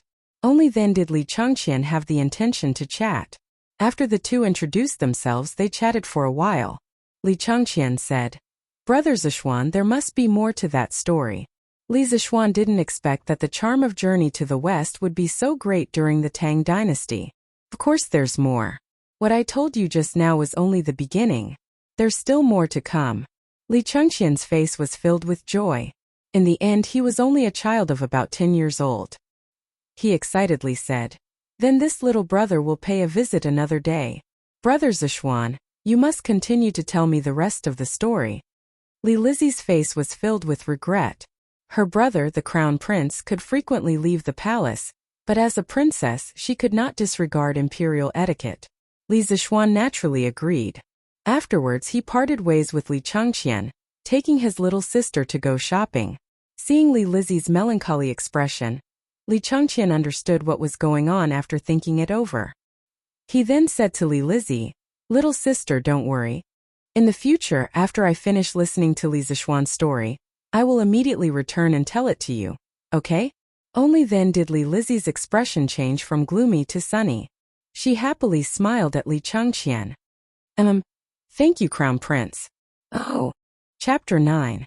Li Zixuan and his group arrived at the Shi market. There were many inns, pavilions, taverns, and food stalls on the streets. Among them, there was an endless stream of tourists and merchants. In the distance, there were also some who from the western regions, Central Asia, and West Asia who came to Chang'an to do business through the Silk Road. Some were selling gold, silver, and jewelry, while others were buying silk, porcelain, and so on.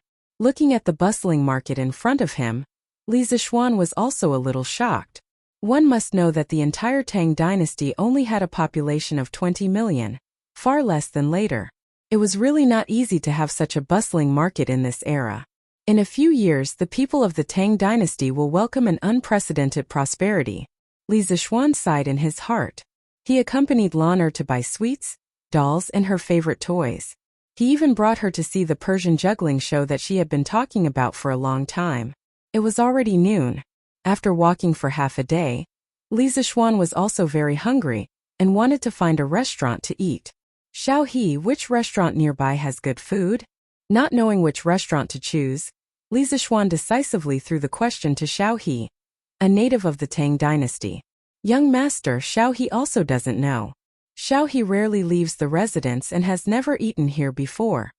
Xiao He blinked her eyes and said carefully. Li Zixuan patted his head and thought that it was true. How could this little maid be willing to spend money to eat in a restaurant in the Shi market?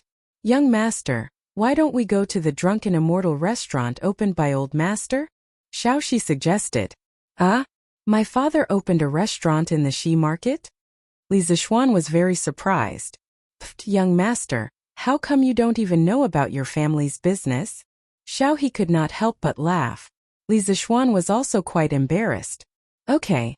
Then let's go to the Drunken Immortal restaurant. Does anyone know where it is? Lead the way. Lan'er knows.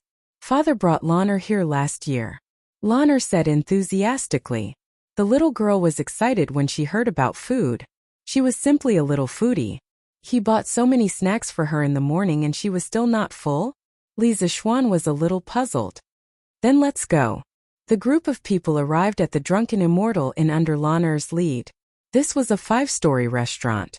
It was very conspicuous among the low-rise shops. Just by looking at it from the outside it looked quite grand. TSK, Dad is really rich. This is equivalent to a 5-star hotel in the future, and this is one of the family's businesses. TSK, I only knew that Dad was rich, but I didn't expect him to be so rich. Looks like the path of a rich second-generation prodigal has a long way to go.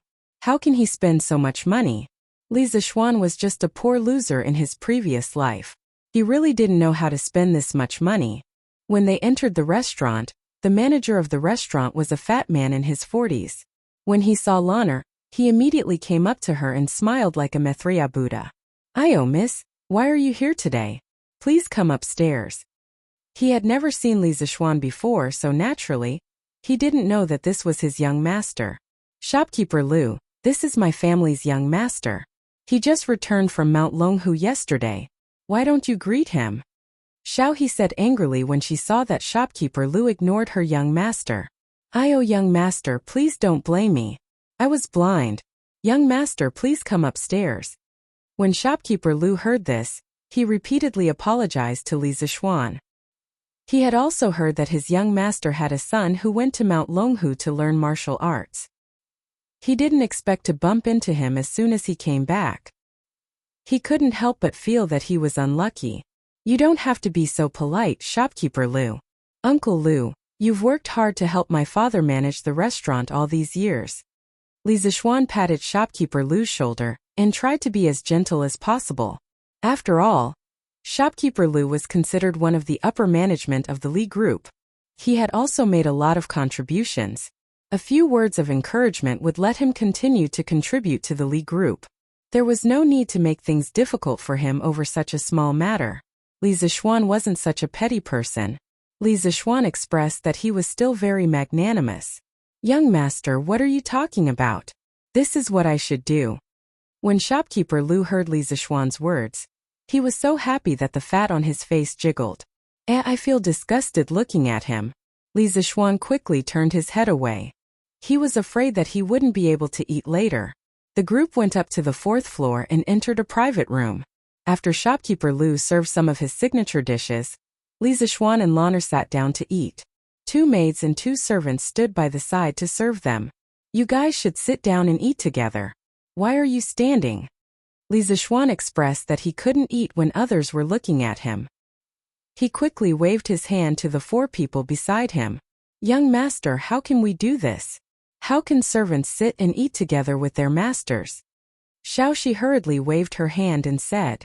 Although Xiao He, Fu, and Sambao also wanted to sit down and eat, they all knew the rules. When they heard Xiaoxi's rejection, they nodded their heads in agreement. "What are you talking about? Why are you talking so much nonsense? Since I asked you to eat together, then quickly sit down and eat," Li Zishuan said impatiently. He still didn't understand the concept of class. Seeing that their young master was about to flip out, the four of them looked at each other and carefully sat down. With no one staring at him, Li Zishuan picked up his chopsticks and wanted to try the dishes of this five-star hotel's chef. In the end, he was disappointed. It was not as good as the shark fin soup made by his mother yesterday. Li Zishuan cursed in his heart. It couldn't be helped. The main reason was that the Tang dynasty's cooking method was too simple. Li Zishuan ate a few chopsticks and didn't want to eat anymore. After eating these dishes every day, his mouth was getting bland. He had to think of a way to improve his diet. He planned to go to the kitchen of the hotel and see if he could get the chef to make something delicious. What should he make? Let's make KFC. It was suitable for both young and old. The key was that in his previous life, in order to please his girlfriend, he learned how to make KFC online for a long time. He still remembered the process of making KFC in detail. At this time, Lanner also put down her chopsticks. She had eaten too many snacks in the morning. At this time, Li Zishuan said to Lanner, "Lanner, big brother will go to the kitchen and ask the chef to make something delicious that you have never eaten before. Do you want to eat it?" "What is it?" Lanner opened her big cute eyes and asked expectantly. "Aha, Lanner, you will know in a while." Li Zishuan laughed and left. He went to find shopkeeper Lu and said that he wanted the chef to make something new. He asked shopkeeper Lu to bring him to the kitchen of the hotel. "Wang Eru, come here. Come and greet the young master. The young master wants you to make something new. Do whatever the young master asks you to do. Do you hear me?" Shopkeeper Lu waved his hand at a fat young man in his 30s. Yes, yes, yes, shopkeeper," Wang Eru quickly replied. Shopkeeper Lu hurriedly bent over and said to Li Zishuan with a smile, "Young master, this Wang Eru is the best chef in our hotel. If you need anything, just ask him." "Well, sorry to trouble you, shopkeeper Lu. If you have something to do, go ahead. Don't worry about me." Li Zishuan waved his hand at shopkeeper Lu. No hurry, no hurry. I also want to see what kind of new food the young master wants to make." "Whatever. You can have a look if you want. The dish I want to make is called Kentucky Fried Chicken," Li Zishuan said indifferently. Then he ordered Wang Eru, "Get me 20 pairs of chicken legs." Since he had already made it, he might as well make more. After a while, Wang Eru brought back a large pile of chicken legs. Li Zishuan continued to instruct. First, cut each drumstick into 3 equal pieces. Then add some sugar, salt, and ginger to each piece. You can estimate how much to add. If it tastes good later, your salary for this month will be doubled. If it doesn't, I'll deduct your salary. Wang Eru suddenly felt a lot of pressure. His forehead was secretly sweating. He carefully controlled the ratio of seasonings with his years of cooking skills. Seeing that Wang Eru was done, Li Zishuan continued to instruct. Pour half a pot of wine into it. Yes, yes, that's all. Well, bring it over and steam the chicken cubes first. After half an hour, the chicken cubes were steamed. Li Zishuan ordered again. Roll the chicken cubes in the starch. Okay, go and beat 4 more eggs. Mix them well and add more eggs to the chicken cubes. After a while, Wang Eru was done. Do you have sesame oil? Li Zishuan remembered that there should be sesame oil in the Tang dynasty. Yes, how much do you want, young master? A pot. Half a pot will do. Ah, so much? Young master, sesame oil is very expensive. Wang Eru was a little distressed. It's okay. Go ahead. I don't lack money. Li Zishuan said that he was so poor that he only had money. Wang Eru had no choice but to get the sesame oil. Under Li Zishuan's instructions, he poured the sesame oil into the pot and boiled it. After that, he put the chicken cubes in and fried them until the skin was golden brown. Suddenly, a fragrant and crispy chicken smell filled the kitchen. The other cooks looked over and secretly swallowed their saliva. Wang Eru was also a little dumbfounded. Looking at the golden chicken cubes in front of him, He couldn't believe that it was made by him. Li Zixuan picked up the chopsticks and couldn't wait to pick up a piece. It was crispy on the outside and tender on the inside. The key was that it was neither salty nor bland. The taste was just right. It was not much different from KFC in the future. He happily patted Eru's shoulder and said, "Eru, well done. Manager Lu, Eru's salary will be doubled in the future. Eru, work hard in the future. My Li family will not treat you unfairly. Don't think about changing jobs. I can give you what other families can give you." Li Zixuan valued a talent like Eru very much. After saying that, he ignored Eru's continuous declarations of loyalty and left with the KFC. Passing through the hall on the first floor, the fragrant smell of the fried chicken cubes immediately attracted the attention of all the diners. They all looked at the food plate in Li Zixuan's hand. They all fiercely sniffed and secretly swallowed their saliva. Seeing that Li Zixuan was about to go upstairs, a dark and thin young man stood up and said, "Wait a minute, little brother. What food are you holding in your hand? Why haven't I seen it in the Drunken Immortal restaurant?" Li Zixuan heard this and stopped. He looked at the dark and thin young man and said, "This is KFC. It's a new dish from the Drunken Immortal restaurant. It will be available tomorrow. Today is only a trial. If you want to try it, you can try it tomorrow morning. In a while, I'll ask Manager Lu to add this dish to the restaurant's menu. Perhaps it will increase the restaurant's income." Li Zixuan was inwardly pleased with himself as he thought to himself, "This can be considered as increasing my dad's income." After saying this, Li Zixuan ignored everyone's reaction and quickly went upstairs. His little sister was still waiting for him. Oh. Chapter 10. In the private room on the 4th floor, Li Zixuan pushed open the door and entered. Instantly, the gazes of the few people in the room all gathered on him. The smell was really too fragrant and the appearance was also very good. "Wow, is this the new delicious food that brother made? It looks delicious. Lana wants to eat." Lana excitedly went forward to take the chicken with her hands. Li Zixuan quickly pushed Lana's hands away. Go, go, go, it's hot, use chopsticks. Come Xiao Fu San Bao, try it too." After saying that, he placed a large plate of fried chicken on the table. Lana impatiently picked up a piece of chicken and put it into her mouth. Her small mouth bit on the fragrant and soft chicken, and her cute big eyes narrowed into a line. While eating, she exclaimed, "And it's really delicious. Brother, what's the name of this?" Brother named this food Kentucky Fried Chicken. Lana, don't speak when you eat. Be careful not to choke. After saying that, he dotingly rubbed Lana's little head and said to the other 4 people, "Don't just stand there, come and try it. There's so much, Lana can't finish it all by herself. Don't care about so many rules, follow young master and you will have meat to eat." Xiao He, Fu, and Sanbao impatiently picked up a piece of chicken and began to wolf it down. Only Xiao Shi was more reserved, and she ate in small bites. This little servant girl had always been more gentle and quiet, but from her slightly raised lips, it could be seen that she was eating happily. "Sob, sob, young master. This is the most delicious thing that Sanbao has ever eaten in her life. This chicken is really too delicious." The uncultured Sanbao suddenly cried while eating. "Then why are you crying? If it's delicious, eat it. No one is stopping you." Li Zixuan was rather speechless. Eating a piece of fried chicken could actually make someone cry. "Young master, but Sanbao can't eat anymore." Xiao He and Fu at the side nodded with a bitter face. In fact, this was also difficult for the 3 of them. As servants, it was rare for someone to bring them to such a high-end restaurant for a feast, and the young master didn't dislike them and let them eat together. The food in this restaurant might not be considered delicious in the eyes of Lana and Li Zixuan, but in the eyes of these people, it was a delicacy. Therefore, when Li Zixuan and Lana put down their chopsticks and did not want to eat anymore, they opened their stomachs and ate boldly. When Li Zixuan came back from the kitchen, more than a dozen dishes on the table had basically been finished. Now, facing the even more delicious fried chicken, they really wanted to cry but had no tears. Li Zixuan looked at the dozen or so empty plates in front of him and understood what was going on. "Oh, that's a pity.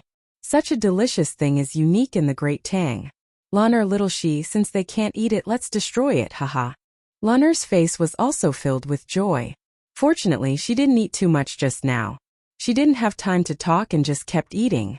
Xiao He and the other two looked at the tempting chicken and drooled. Although they were full, they still couldn't bear to part with such delicious food. The three of them resolutely attacked the fried chicken. With such delicious food, it was worth it even if they were stuffed to death. Zanbao thought so tragically. After a while, the six of them really couldn't eat anymore, but there were still 5 pieces of chicken left on the plate. At this moment, a voice came from the door. "Little brother, since you can't eat anymore, why don't you give the rest to me?" Li Zishuan turned his head and saw that it was the dark and thin man he met at the Drunken Immortal restaurant. Although his clothes weren't gorgeous, he had an intimidating aura. Li Zishuan didn't dare to underestimate him and cupped his hands. "Old brother, if you really want to eat, why don't you wait until tomorrow and let old brother eat the leftovers? This little brother is truly lacking in manners." It's fine. Old Chung doesn't care about these things." "Oh, this one is Chung Chumo. How should I address you, little brother?" Chung Chumo repeatedly waved his hands to show that he didn't care. In truth, he didn't want to thicken his skin and come here. He was the eldest son of the Chung clan, so how could he be so shameless? But after smelling the fragrance of the fried chicken, he felt like his heart was being scratched by 100 claws. Looking at the plate in front of him, he found it tasteless.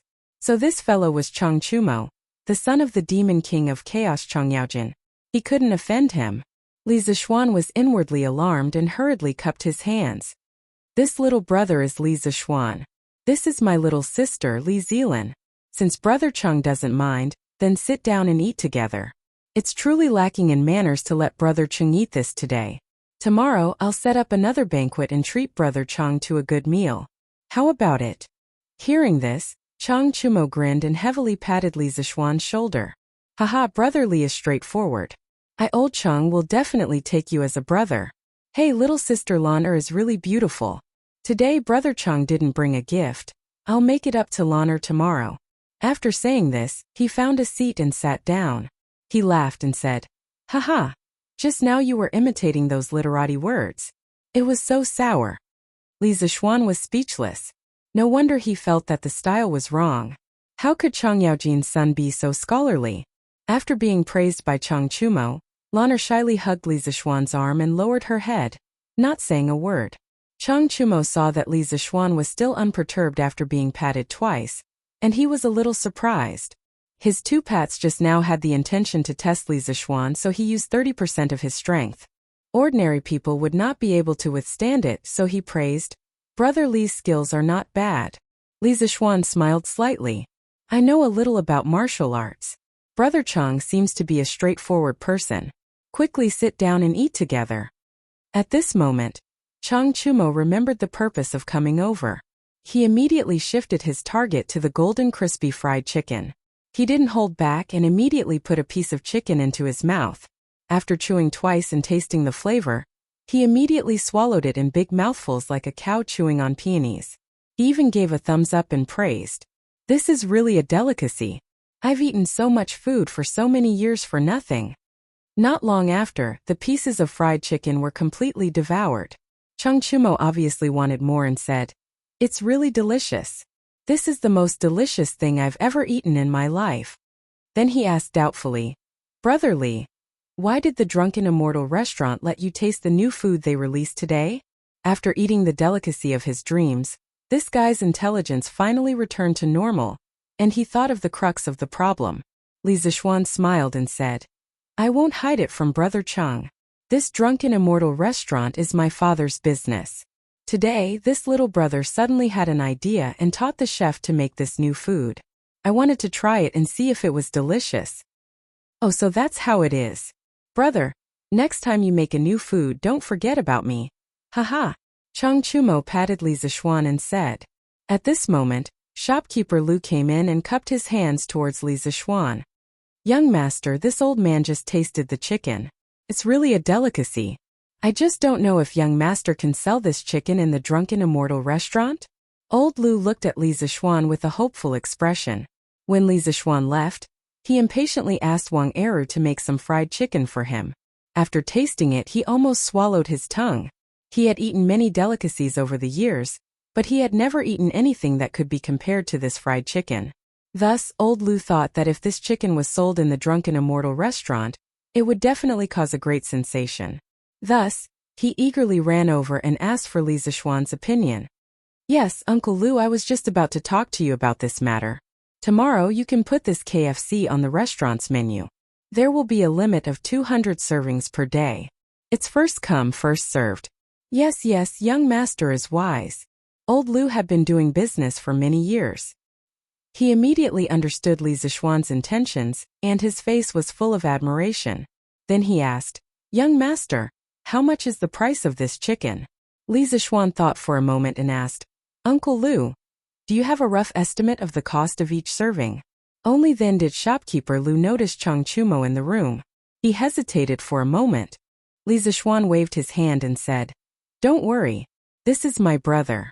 If he comes to the Drunken Immortal restaurant in the future, Uncle Lu, you must treat him well. Chang Chumo was touched. Shopkeeper Lu then said, Young master, the process of making this chicken is not difficult. The main problem is that the sesame oil used is quite expensive. The cost of each serving is about 200 copper coins. Well, then let's set the price as usual. Don't set it too high. I want all the people in Chang'an City to be able to eat this delicacy. Haha. Everyone in the room was speechless. A serving of this chicken was not expensive. Do you think all the people in Chang'an City are as rich as you? Shopkeeper Lu thought carefully. Such a delicacy could be eaten with money. It was indeed not expensive. He happily flattered. Young master is so benevolent. But why is this dish called chicken nibbled? So strange. He muttered in his heart. Why does this chicken need to be nibbled? Can't it just bite it with its mouth? Li Zishuan also knew that the ancient people would find the name Kentucky Fried Chicken strange, but he did not expect old Lu to think so far. He said, Kentucky Fried Chicken is quite good. Let's use this name. Well, we must respect the originality. What else could shopkeeper Lu say? He could only express his agreement and then leave. In the room he chatted with Chang Chumo again. Feeling that it was time to leave, he asked Lana, do you still want to go to Shi City? Lana rubbed her swollen belly and shook her head bitterly. She said, Brother, let's wait a little longer. I'm so full that I can't walk. Hearing this, except for him and Chang Chumo, everyone in the room nodded in agreement. Li Zishuan felt quite funny. Well, then let's wait a little longer. Hearing this, Lana rolled her eyes and went forward to hug Li Zishuan's hand. Brother, you haven't finished the story you told this morning. Why don't you tell Lana now? Li Zishuan was a little reluctant. He only had a little stock in his stomach, and he had already told so much in the morning. At this rate, it would not be long before it was all gone. But seeing the hopeful faces of Lana and the maidservants, he could not bear to not tell them. Well, then let's talk for a while.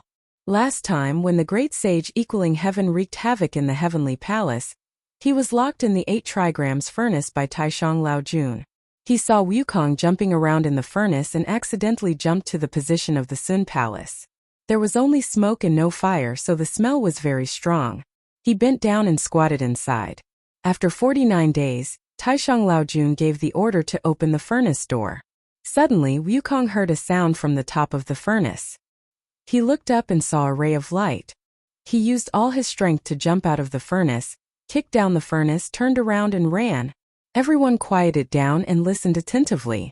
Although Chang Chumo did not hear the first 3 times, just listening to the latter part was quite interesting. Soon he was conquered by this unconstrained story. Tang Sanzang saw that he already knew his mistake, so he stopped talking. Wukong's head immediately stopped hurting. He thought that this incantation must have been taught by Guanyin Bodhisattva, so he clamored to go to the South Sea to find Guanyin Bodhisattva to settle the score. Tang Sanzang said, Since she can teach me this band-tightening incantation, she must also know how to chant the incantation. Wukong took a deep breath and stopped messing around.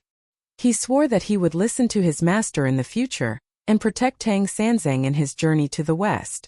Alright, that's all for today. After telling them 2 more chapters of Journey to the West, Li Zishuan saw that it was getting late. He guessed that Lana and the others should be able to walk, so he stopped talking. Everyone had a look of pity on their faces. After bidding farewell to Chang Chumo and making an appointment to meet again tomorrow, Li Zixuan left the Drunken Immortal restaurant with Lanner and the others. As for the money for the meal, Li Zixuan chuckled. Did it cost money to eat in his restaurant? Chapter 11. Young master, look over there. Isn't that old master? Xiaohe pointed at a nearby shop. That's daddy. That's daddy. Big brother, let's go see daddy. Lanner glanced in that direction and immediately grabbed Li Zixuan's hand as she cheered. Actually, after Xiaohe finished speaking, Li Zixuan saw that the person was his father. The shop had a signboard with the words, Li Jiqing Clothing Shop, written on it. His father was talking to a middle-aged scholar with his back facing them. Seeing that Lanner wanted to look for his father, Li Zixuan could only let her pull him in that direction. Li Zixuan was now completely obedient to his younger sister. When the group of people was about to reach the clothing shop, Lanner let go of Li Zixuan's hand and ran towards Li Jingma. Daddy, Lanner is here to see you. The little girl was bouncing around like a beautiful butterfly. Hearing the sound behind him, Li Jingma hurriedly turned around and saw his daughter bouncing over. When Li Jingma was talking to the middle-aged scholar, his face was originally very serious. However, when he saw his daughter, his face instantly melted and a smile blossomed on his old face. Worried that his beloved daughter would fall, he quickly went forward and held Lanner's small hand. Bending down, he patted Lanner's head and asked worriedly, Lanner, why did you come here alone? Lanner came with Big Brother. After saying that, she pointed at Li Zixuan, who had just entered the door. Only then did Li Jingma see Li Zixuan and his group. His heart was slightly relieved, thinking about how he had been pinched by his wife this morning because he had said a few words about his son in front of his wife. Even now, the soft flesh on his waist was still faintly aching. He couldn't help but want to rebuke this brat. Oh Xianer, you're up so early? Why don't you sleep more? When Li Zixuan saw Li Jingma's heartfelt love for Lanner, he was still sighing at how warm this family's atmosphere was. However, when he heard his old man's sarcastic words, he couldn't help but look outside the door. Seeing that the sun was shining brightly outside, it was almost 2 or 3 o'clock in the afternoon in modern times, he couldn't help but feel speechless. He didn't expect to be scolded by his old man for sleeping in the morning. Naturally, he didn't know that his father had been pinched by his mother this morning because he had slept in. Li Zixuan coughed dryly, wanting to change the topic as soon as possible. Father, what are you doing here today? Do you want to buy clothes for your mother? When he saw that this shop was a ready-made clothing store, he thought that his father was here to buy clothes for his mother. He didn't expect his father to be so affectionate towards his mother. Brat, this is my family's shop. Do I need to buy anything here? When Li Jingma heard Li Zixuan's teasing words, he knew that this brat was up to no good, so he said angrily. Lanner, Xiaohe, and Xiaoxi at the side couldn't help but laugh. Fu and Sanbao didn't dare to be too presumptuous, so they lowered their heads to hold back their laughter while looking at the ants on the ground. Li Zixuan was even more embarrassed. He quickly said, Then why did father come here today? After scolding his son, Li Jingma's mood improved a little. When he heard that, he said, Father came to Shi City today to check the accounts of our family's shops. This is the last shop. You guys wait at the side first. Once I'm done, we'll go home together. Although Li Zixuan wasn't willing to wait, he didn't want to provoke his father now, so he quickly agreed. At this moment, the middle-aged scholar walked over with the account book and said to Li Jingma, Brother Li, I've already checked the accounts of this shop. Brother Li, this Su has just finished checking the accounts of this clothing store, but there's still something that doesn't match up. As for where exactly it doesn't match up, this foolish brother really can't find out. I'm ashamed. When Li Zixuan heard this person call his father Brother Li, he was a little surprised. He thought that this person was the bookkeeper of the shop. Li Zixuan then introduced him to Li Zixuan. Xin, this is Mr. Su Hongji. He's an old friend that I made when I traveled to Chang'an in my early years. Mr. Su studied under Dr. Liu of the Imperial College. He's a real master of mathematics. You have to learn from Mr. Su. I also invited him to help me check the accounts today. When he heard that it was his father's good friend, Li Zixuan also gave his father some face. He quickly cupped his hands and bowed, looking as if he had been looking forward to meeting him for a long time. Hello, Mr. Su. I've admired Mr. Su's talent for a long time. Mr. Su smiled reservedly and said, You flatter me. However, his expression clearly showed that he enjoyed Li Zishuan's flattery. Scholars were always somewhat arrogant. After seeing that his son and Mr. Su had finished greeting each other, Li Jingma returned to the topic at hand. He frowned and said to Su Hongji, Even Mr. Su can't find out where the problem is. What should we do? Su Hongji was a little ashamed at this moment. His old friend trusted him, but he had failed him. He explained, The person who made the accounts is also a master of mathematics. I have little talent and knowledge. It's really difficult for me to find the loophole in the accounts in such a short time. I've really failed Brother Li. I'm ashamed. When he heard this, Li Jingma hurriedly said, Sir, please don't blame yourself. It's all that old thing's fault for making fake accounts. After saying this, he angrily said to the middle-aged man in gray standing by the door, Wang Zhengkuan, how dare you? This old man handed this shop over to you to manage, but you falsified the accounts to fool this old man. Master, I've been wronged. I've been wronged. How could I dare to deceive you? When the middle-aged man in gray heard this, he immediately bent over and complained tearfully. Li Jingma clearly knew that there was a problem with the accounts, but he couldn't find any evidence. Since the other party refused to admit it, he couldn't beat him into a confession. Li Jingma was very depressed. Father, let me take a look at the accounts. At this moment, Li Zishuan suddenly came forward and said. His father could make up a few things in private, but he couldn't stand others maliciously deceiving his father. Li Zishuan still respected and loved his father very much. Seeing that the old man next to him wanted to use this number game to fool his father, Li Zishuan couldn't help but sneer in his heart. Humph, you dare to play math with me? I'll let you know why the flowers are so red today. When he heard that his son wanted to help him, although Li Jingma was touched, he couldn't help but frown. Xianer, don't mess around. What do you know about mathematics? Even Mr. Su couldn't find a problem with the accounts. How could his son, who had never gone to school, do it? Father, Master has not only taught me martial arts for the past 8 years, but he has also taught me arithmetic and the art of investigation.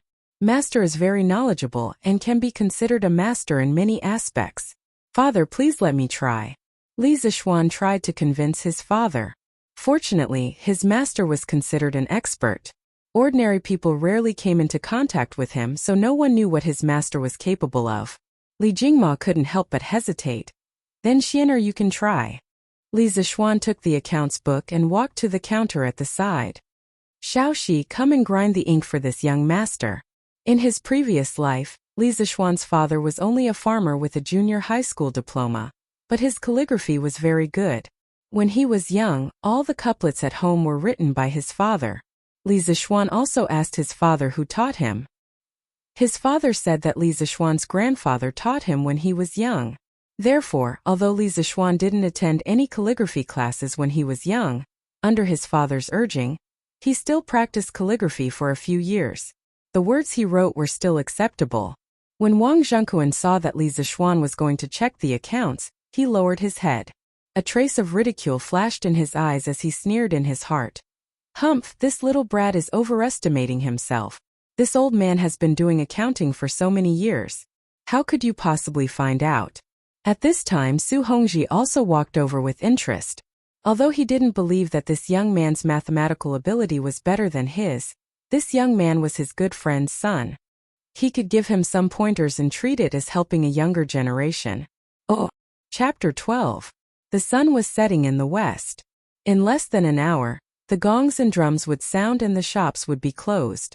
The customers would have to go home. Chang'an City had a very strict curfew. The peddlers outside shouted even louder. They wanted to sell more goods in the last hour. Li Jiqing's clothing store was quiet. Su Hongji stood beside Li Zishuan and watched Li Zishuan write and draw. He drew some horizontal and vertical lines on the paper, and these horizontal and vertical lines formed a grid. The daily expenses and income were separately listed in the grid and categorized. Finally, a comprehensive calculation was done. Su Hongji praised in his heart. This accounting method was unprecedented. But what were those tadpole-like words? Su Hongji, who wanted to help the younger generation, looked at the Arabic numerals in front of him. He wanted to ask the young man, but when he saw Li Zishuan writing and drawing seriously, he resisted the urge to ask. In less than a quarter of an hour, Li Zishuan exhaled deeply. He stood up and said to Li Jingma, All right, father, I've found out what's wrong with the accounts. Su Hongji was shocked. He had calculated for more than 2 hours and still couldn't figure it out. But this young man found the problem in less than a quarter of an hour? Su Hongji suspected that the young man was fooling him. Although he had never seen this accounting method before and it looked very clever, it was impossible for him to calculate so many numbers in such a short time. Of course, he didn't know that these simple operations were a piece of cake for Li Zishuan, who was always bombarded with power series calculus and even more complicated matrix convolution operations. Wang Zhengquan panicked when he heard this, but then he sneered inwardly. In less than a quarter of an hour, he found the problem with his accounts. Who was he trying to fool? Li Jingma also couldn't believe it. He hesitated and said, Cher, are you serious? Li Zishuan took the report and walked to Li Jingma. He nodded and said, Of course. Li Zishuan then turned his head to look at Wang Zhengquan. Although Wang Zhengquan's face was filled with fear, the mockery in the corner of his eyes was still caught by Li Zishuan. Li Zishuan sneered in his heart. Humph, old man, if you still don't believe me, I'll expose your crimes today and put you in jail. Li Zishuan didn't waste any time. He took the financial report and said to Wang Zhengquan coldly, Wang Zhengquan, on the 20th of the first month of this year, the clothing store was short of 16 strings of cash 8.3 fun. On the 25th of the first month it was short of 9 strings of cash 6.9 fun. On the 5th of the second month it was short of 8 strings of cash 4.5 fun. On the 20th of the third month, which was yesterday, it was short of 13 strings of cash 7.4 fun. In less than 3 months, Wang Zhengquan, you secretly embezzled money 26 times, totaling 280 strings of cash 9.6 fun. Do you admit to your crimes? Li Zishuan's voice was like thunder. Every sentence was shocking. Lan Er looked at her brother with admiration. Although she didn't understand the twists and turns between adults, she felt that her brother was just right. He was so powerful. Xiao He and Xiao Shi's eyes were also full of splendor. In their hearts they were praising their young master for his handsome appearance and excellent martial arts skills.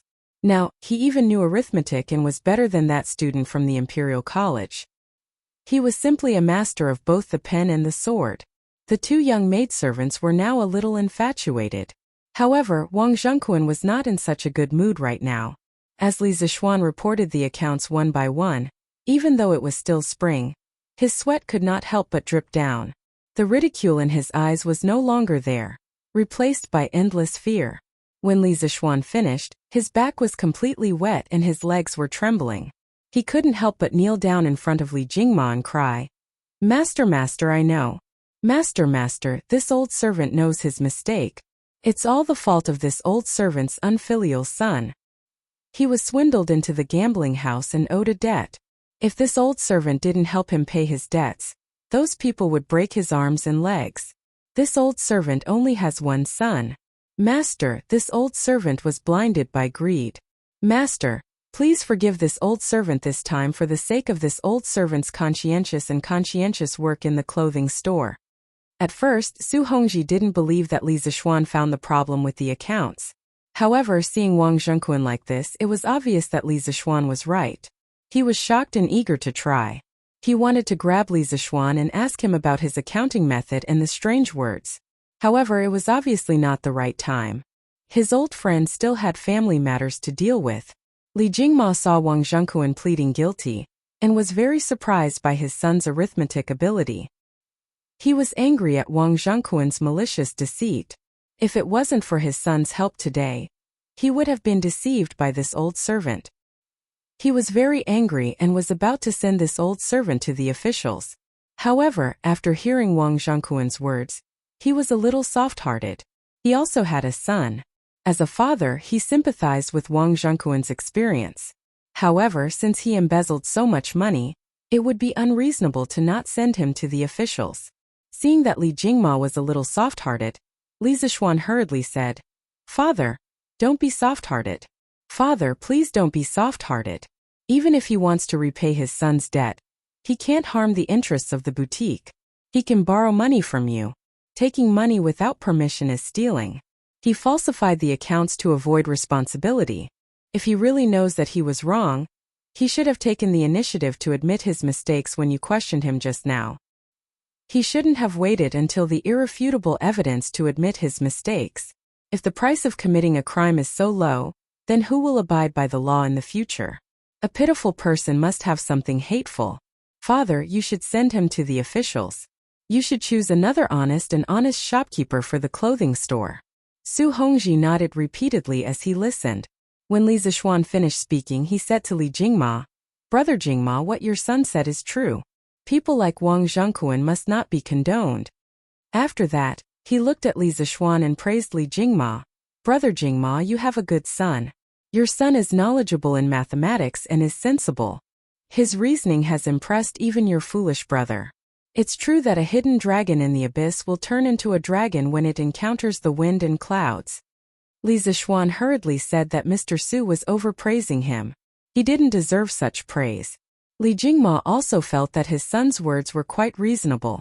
When he heard his old friend's praise, he was also very happy. However, he couldn't show it in front of others. He said in a reserved manner, Mr. Su is overpraising. My son is lazy and needs to be polished. Then he ordered, San Bao Fu, you two send Wang Zhengquan to the officials. After that, you two can go back to the mansion directly. The two of them accepted the order and went forward to support Wang Zhengquan, who had fainted from fright. Father, it's time to go home. Shi City will be closed soon. Seeing that it was getting late, Li Zishuan urged. And then let's go home together. Li Jingma nodded and invited Su Hongji. Mr. Su, do you want to come to my humble abode for a chat? Su Hongji hurriedly waved his hand and said, Not today, but I will definitely pay a visit another day. Your foolish brother still wants to ask your son for advice on how to keep accounts. When the time comes, I hope your son will not be stingy with his teachings. Li Zishuan repeatedly said that he didn't dare. The few of them parted ways in Shi City. Li Jingma hired a carriage. The family of three sat in the carriage and slowly drove towards the Li mansion. On the way, Li Jingma asked, Xin, why did you come to Shi City today? Don't tell me you came here to see your father. I don't believe it. Li Jingma immediately added, when he saw that Li Zishuan wanted to flatter him.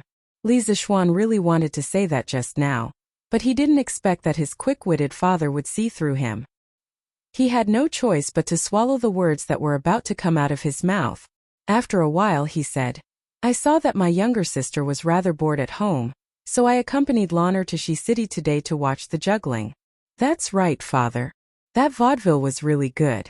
Big brother even made Lanner a chicken that Lanner had never eaten before at the Drunken Immortal restaurant. It was so delicious that Lanner's stomach became big. In the end, there were still a few pieces of chicken left that we couldn't finish, so they were snatched away by a black-faced big brother. That black-faced big brother ate so much that he almost licked the plate clean. Big brother even asked shopkeeper Lu to take out the chicken to sell tomorrow. Lanner immediately chattered like a little sparrow and shared the happy events of the day with her father. Li Zishuan was sweating profusely when he heard this. What was bloated? Was this something that a girl should say? There were also those words about Cheng Chumo's brother Black Face. If Cheng Chumo heard this, would he vomit blood? When Li Jingma heard about the chicken, he didn't think much of it. He only thought that it was his child playing around. He didn't care whether it earned him money or not. However, this name was very strange. The curtain of night slowly fell and the carriage gradually moved further away. Oh! Chapter 13. The next day. Once again, Li Zishuan slept until the sun was high in the sky before he woke up. Thinking about how he had woken up too late yesterday and hadn't been able to cultivate, he couldn't help but feel a little ashamed. Previously, he had wanted to cultivate the scripture of supreme mystery to the 9th level. It wouldn't do for him to slack off like this. Thus, he sat cross-legged on the bed and circulated the scripture of supreme mystery a few times. Brother. Lan Er's soft voice came from outside. Then he heard light footsteps walking towards the door. Sigh, this girl would wake him up every morning like an alarm clock. Every time she would barge in without even knocking on the door. This was not a good habit. What if one day he was in the room with Xiaoxi? Barong. What if one day he was in the room with his future wife doing something embarrassing and this girl barged in and ruined it? Li Zixuan would never admit that he had feelings for Xiaoxi. Xiaoxi was still a 13-year-old child. He was definitely not a lilicon. In order to get rid of his sister's bad habit, Li Zixuan decided to punish her a little. In a flash he hid behind the door. Just then he heard Lan Er's footsteps walking towards the door. As expected, Lan Er didn't have the habit of knocking on the door. She directly pushed the door open and ran towards the inner room. "Brother Big Lazy Worm, wake up quickly." Lan Er started shouting before she reached the bed. When she reached the bed, she naturally found that it was empty. Where is brother? Why is he gone? Lan Er was about to turn around and ask Sister Xiao He when she suddenly saw a face with white eyes. Naturally, it was Li Zixuan who was rolling his eyes. A big tongue was sticking out and moving towards her little face. After 3 seconds, an ear-piercing scream suddenly rang through the Li residence west courtyard. Ah! Lan Er screamed in horror. She closed her eyes and used her hands to hit the monster in front of her. She didn't want him to eat her. She prayed that her brother would come quickly to save her. Lan Er, what's wrong? Li Zixuan was shocked by Lan Er's reaction. He was afraid that Lan Er would be too scared, so he quickly held Lan Er's shoulders with both hands and spoke gently to Lan Er. Lan Er only dared to open her eyes when she heard her brother's voice. When she saw that her brother was really in front of her, she hurriedly ran over and hugged her brother. "Big brother, where did you go? Just now there was a demon with a big tongue who wanted to eat Lan." Li Zixuan didn't expect that he would scare Lan Er to tears. He secretly blamed himself, but now that things had come to this, he could only make the best of it. Otherwise, Lan Er wouldn't let him off easily. "Lan Er, did you not knock on the door when you came in?" No. Lan Er sobbed. "Lan Er, the monster you saw just now is actually a door demon. If you don't knock when you enter the room, he will come out if he's in a bad mood and will only eat young ladies." Li Zixuan began to trick her. Don't eat Lan. Lan Er doesn't taste good. Lan Er will knock on the door next time." Lan Er immediately became scared. As long as Lan Er knocks on the door, the demon won't come out. Lan Er, don't cry." Li Zixuan was very happy to trick children now, but when Lan Er grew up and remembered this incident, he would regret what he did today. But that's a story for the future, so let's not talk about it for now. After coaxing Lan Er, Li Zixuan went to wash up and eat breakfast. Li Zixuan woke up late every morning, so Mrs. Li told the kitchen to leave a portion of breakfast for the two of them and Lan Er, who woke up early, to eat together. At this moment, Li Zixuan was eating breakfast alone in the front hall. He happened to see his parents walk in. His father even had dark circles under his eyes. "Father, mother, why are you here? Let's eat together." Li Zixuan greeted his parents as he ate. "Xiana, hurry up and eat. Your father and I have already eaten," Mrs. Li said with a smile as she and Li Jingma sat on the bench next to him. Mrs. Li sat down and looked at Li Zixuan with a smile. Her face was full of love, and the more she looked at him, the wider her smile became. Li Zixuan felt his hair stand on end under his mother's gaze. He thought to himself, "I haven't done anything bad recently. Mother, if you have something to say, just tell me. I can't eat with you staring at me like that," Li Zixuan said helplessly. He really couldn't eat with his mother staring at him. It's nothing. I just came to ask if you're short on money recently." Li Zixuan was stunned. He didn't expect that his parents were here to give him pocket money. Generally, people would ask their parents for pocket money. Which parents would take the initiative to give pocket money to their children? Li Zixuan was a little touched at this moment. He smiled and said, "Mother, I don't lack pocket money recently." Mrs. Li was a little disappointed. Last night, she heard her husband tell her everything about Li Zixuan at the ready-made clothing store. As a mother, she was happier than anyone else that her son was successful. However, she was a little too happy. She was so excited that she didn't sleep well the whole night. She kept asking Li Jingma about the details. Li Jingma had already told her about it 7 or 8 times, but she still didn't get tired of it. Just like that, Li Jingma was tormented the whole night and woke up with dark circles under his eyes. Hearing that her son had woken up, Mrs. Li hurriedly pulled Li Jingma over. She wanted to give her son some motherly love. After all, her son had been away from home for so many years. As a mother, she was trying her best to treat her son better. Shienner, if you're short on money, just tell me. You have to spend money to eat and drink with your friends. Don't embarrass yourself. Don't worry about money. Your father has plenty of money. He earns so much money for you to spend. Don't be afraid of spending money. Mrs. Li got up and patted Li Zishuan's back. Her face was full of love as she encouraged him to be a prodigal son. Hearing this, Li Jingma almost spat out a mouthful of blood. Just as he was about to object, he was glared at by Mrs. Li. Of course, Li Jingma didn't dare to glare back. He could only glare fiercely at his son. He thought angrily in his heart. Ever since this brat came back, his status in the family had plummeted. Yesterday, he told Mrs. Li that this brat knew how to do mathematics. After that, this brat's status rose again. Now, he was the ancestor of the family. In the future, he definitely couldn't tell Mrs. Li about this kind of thing. Li Zishuan was also dumbfounded after hearing his mother's words. What does this mean?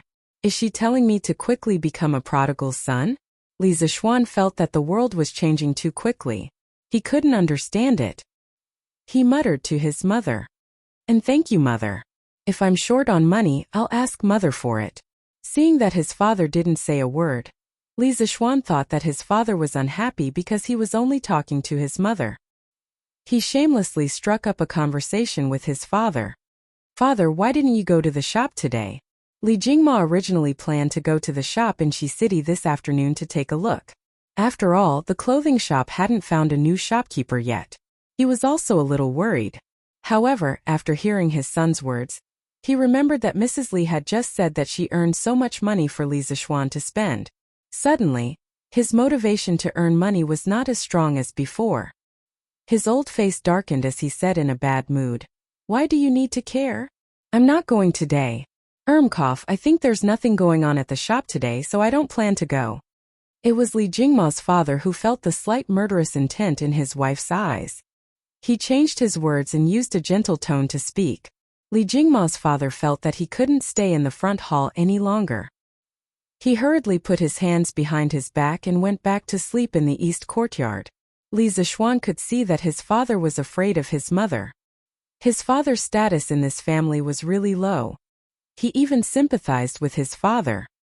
He didn't know what was wrong with his mother today for her to suddenly be so enthusiastic, but he couldn't be bothered to care about it now. Under his mother's loving gaze, he hurriedly finished his breakfast and fled to the backyard to play with Lana. Chapter 14. In the backyard of the Li residence. Li Zishuan was pushing Lana on the swing when Xiaohe suddenly ran over and said to Li Zishuan, "Young master Cheng Chumo, who ate with us yesterday, is here. He is waiting for you in the front hall. He said that you owe him a meal and is waiting for you to treat him." Speaking of this, Xiaohe couldn't help but laugh. Li Zishuan was stunned. He almost forgot about this. However, Cheng Chumo was really interesting. Who would run to someone's house and ask them to treat him? However, Li Zishuan also quite liked this guy's straightforward temperament. At least he was better than those who appeared to be amiable with you on the surface but stabbed you in the back. This kind of brother was worth having. Li Zishuan brought Lana to the front hall and saw Cheng Chumo sitting there casually drinking tea. Hey, this guy really didn't treat himself as an outsider. "Oh, brother Chonyo, why are you here today?" Li Zishuan pretended to be confused and said. Cheng Chumo heard this and stared at Li Zishuan. This guy clearly owed him a meal, and yet he pretended to be confused. He didn't believe that the servant girl didn't say why he came today when she went in to report. He really didn't expect him to be so thick-skinned. Li Zishuan's skin was even thicker than his. He could say in private that Li Zishuan owed him a meal. After all, everyone in Chang'an knew that he, Cheng Chumo, was a straightforward guy. However, he couldn't say in front of others that he was here to ask them to treat him to a meal, right? Cheng Chumo huffed and puffed there for a long time. He didn't know what to say and his face turned red. Li Zishuan didn't want to tease him anymore and hurriedly said, "Oh, I was just about to invite Brother Ugly Bull to eat KFC at the Drunken Immortal restaurant yesterday. I almost forgot. My bad. Let's go to the Drunken Immortal restaurant now. Today's KFC is limited for others, but for Brother Ugly Bull, you can eat as much as you want." Chang Chumo also knew that Li Zixuan was deliberately teasing him. It was normal for brothers to joke around, so he didn't take it to heart. However, when he heard the last sentence, his eyes suddenly lit up.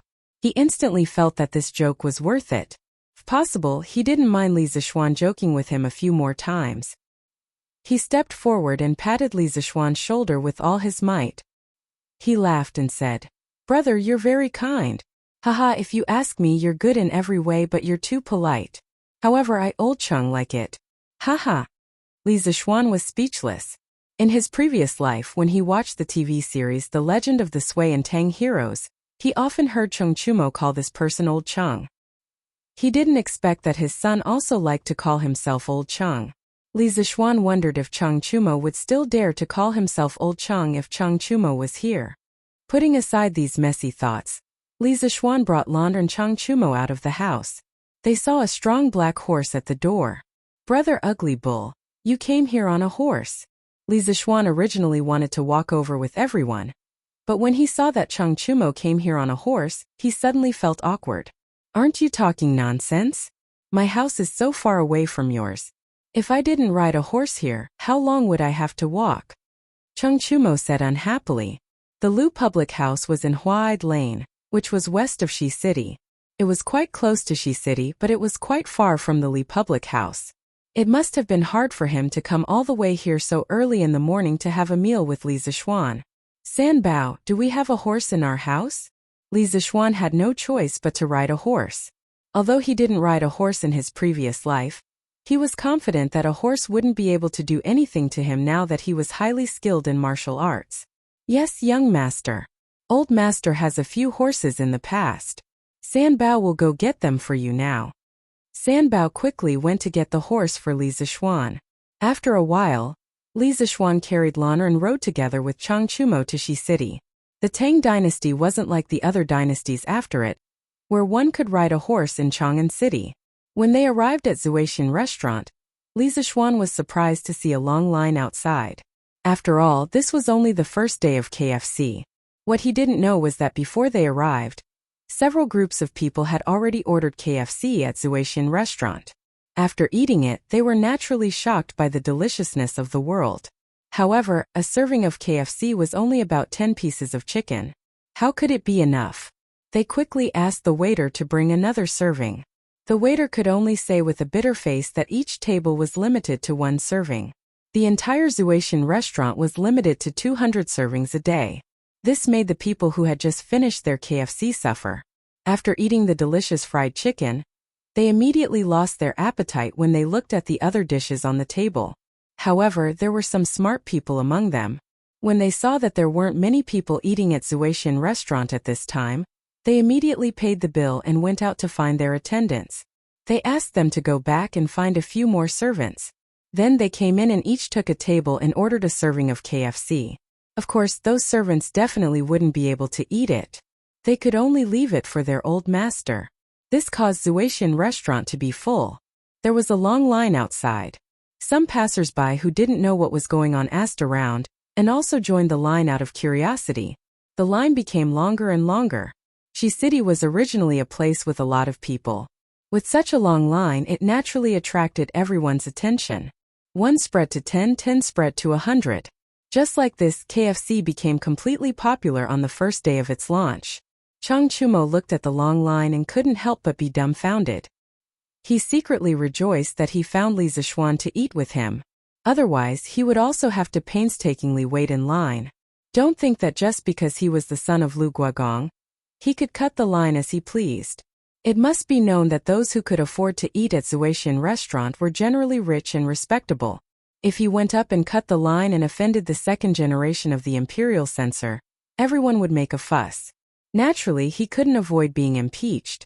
Although the emperor wouldn't do anything to him for such a small matter, from another point of view, if he were to be reprimanded by the emperor for such a small matter, wouldn't it be worth it? Li Zixuan naturally didn't need to wait in line. It didn't make sense for him to have to wait in line when he was going to his own restaurant. Therefore, he directly held Lan'er's hand and pulled the horse along with Chang Chumo as they bypassed the crowd and walked towards Zuishan restaurant. "Hey, brother Zixuan." Suddenly, he seemed to hear someone calling him from the line. Li Zixuan quickly turned his head and saw Li Changqian pulling Li Lizzie from the line and walking towards them. Oh, so it's Brother Gao Ming and Sister Lizzie. Brother Gao Ming also came to eat at Zuixian restaurant? Li Zixuan went forward and greeted. That's right. The two of us saw that Zuixian restaurant was quite popular in Shi City today. It seemed like they had withdrawn from some new food, so we came to join in the fun. That's good. If Brother Gao Ming doesn't mind, why don't you come with us? I won't hide it from Brother Gao Ming. Li Zixuan also felt that the second generation of the imperial censor in front of him didn't have any heirs and was worth befriending, so he invited him.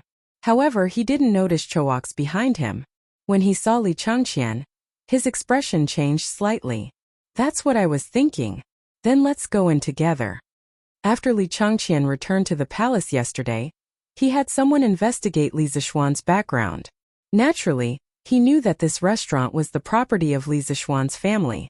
When he saw Li Zixuan just now, he was quite happy and decisively gave up on waiting in line for half a day to hitch a ride with Boss Li to go in and have a big meal. Hey, Chouox, why are you with Brother Zixuan? Li Changqian noticed Chang Chumo at the side and asked with a strange expression. Li Zixuan is a brother that I just met yesterday. He's treating me to a drink today, Chang Chumo said matter-of-factly. Brother Chouox, you know Gao Ming? Li Zixuan asked with some confusion. Yes, because of my father's generation I know him. Chang Chumo saw that Li Zixuan didn't seem to know Li Changqian's true identity. At this moment it wasn't good for him to point it out, so he could only give a vague answer. Oh. Li Zixuan suddenly understood and said with an oh. It wasn't strange that the second generation of the imperial censor knew each other. The group didn't waste any more words and directly entered Zuixian restaurant. Oh. Chapter 15. Shopkeeper Lu also saw Li Zixuan and hurriedly came out to greet him with a smile. Hey, the young boss is here. Seeing Li Zixuan make the KFC so popular today, Boss Lu was naturally happy at the moment. Well, I brought my friend here for dinner. Uncle Lu, are there any seats upstairs? Yes, there are seats on the 4th floor specially reserved for young master. Young master, please come in. Shopkeeper Lu hurriedly responded.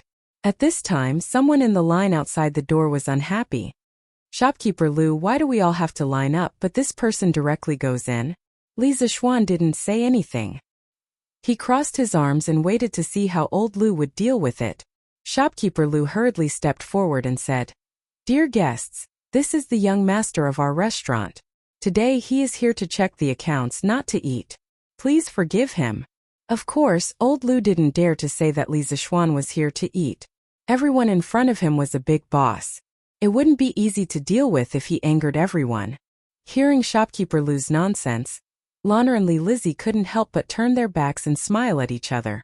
Everyone knew that Shopkeeper Lu was talking nonsense. Who would bring two little girls to check the accounts?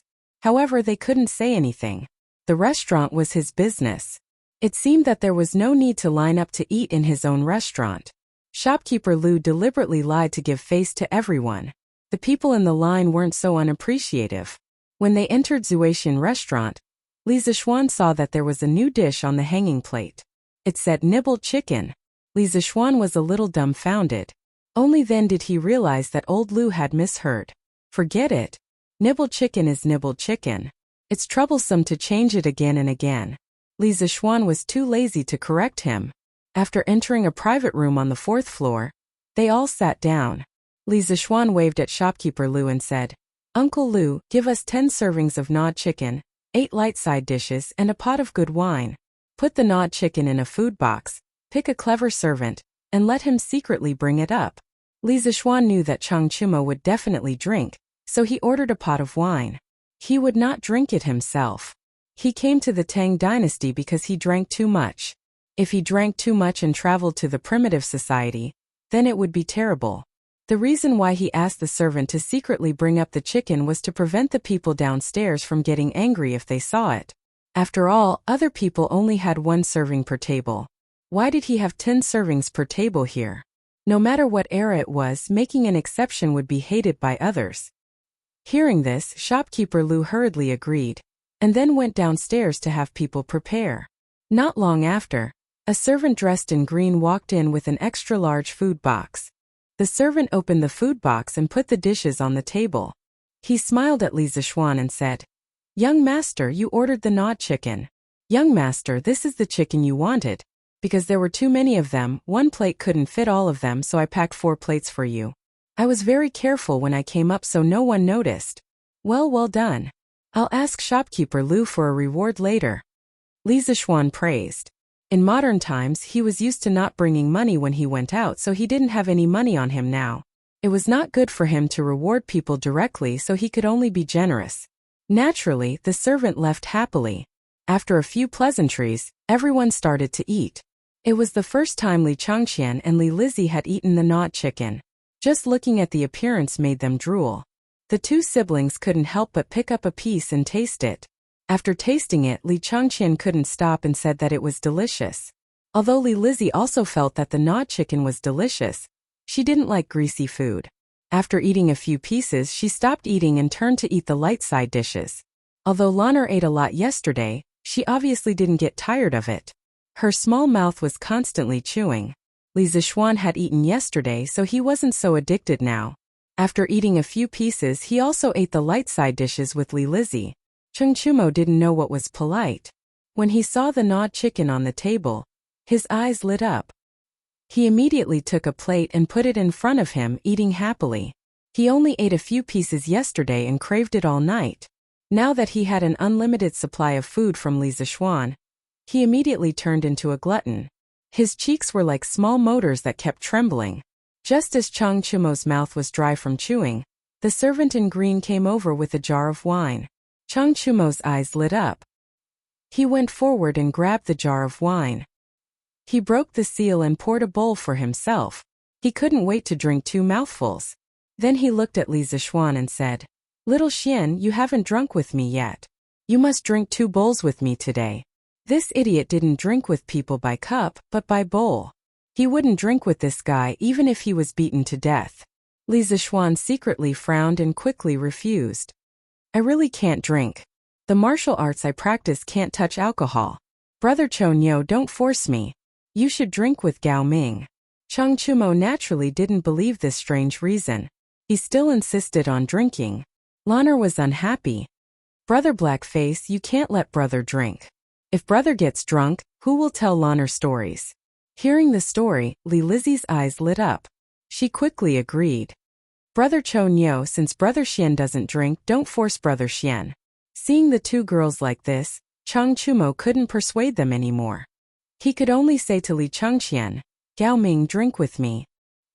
He didn't dare to call himself brother in front of Li Changqian like Li Zixuan. Li Changqian was also quite thirsty from eating fried chicken. Cheng Chumo's words were to his liking, so he agreed. While the 2 of them were drinking, Lanner and Li Lizzie were rather bored. Lanner said, "Brother, the 2 of them are drinking. Why don't you tell me and Sister Lizzie a story?" The little girl had recently become addicted to listening to stories. However, Lanner's listening speed was faster than Li Lizzie's, so it wasn't easy to tell her. "Lanner, you've already heard this story for the 5th time. Your big sister Lizzie has only heard it for the 3rd time. Why don't you tell your big sister Lizzie the first 2 chapters you heard yesterday? I want to see if Lanner listens to my stories seriously." Lanner clapped her hands and said, Okay. Sister Lizzie, I'll tell you first." Lanner was very happy to be able to tell stories to others. Li Lizzie smiled and said, "Thank you, Sister Lanner." After saying that, she also smiled at Li Zixuan. When they were eating, Li Zixuan saw that Li Lizzie's movements were elegant and refined. Now that he saw her generous and decent behavior, he couldn't help but praise in his heart. How is this like a 7 or 8-year-old girl? I don't know which official cultivated such an outstanding girl. She's only 7 or 8 years old, and her temperament and appearance are already so outstanding. I don't know who will be lucky enough to marry such a proud girl when she grows up. Lanner excitedly told Li Lizzie the 2 chapters yesterday. When she talked about the passionate parts, she even gesticulated. Her dancing appearance was so cute that Li Lizzie couldn't help but laugh. Li Changqian was also eavesdropping. He was also very interested in this story. There, he was pulled by Cheng Chumo to play finger-guessing games while listening to Lanner's story. Naturally, he lost more than he won when he was multitasking. Cheng Chumo forced him to drink a lot. Chang Chumo was unbearably thirsty, but he couldn't lose even if he wanted to. Seeing that all the wine had entered Li Chengqian's stomach, he said angrily, I'm not going. I'm not going. You go listen to the story. He snatched the wine jug and poured himself a drink. Although he felt that the story was interesting, it was still lacking compared to the chicken and wine in front of him. Moreover, he had already heard the 2 chapters yesterday. Li Chengqian naturally couldn't ask for more. He listened to the story attentively from the side. After a while, Lan'er finished and hurriedly ran over to ask for credit. Brother, was Lan'er's story good? Li Zishuan was also a little surprised. He didn't expect Lan'er to be able to recite it so well after listening to it once. Her memory was pretty good.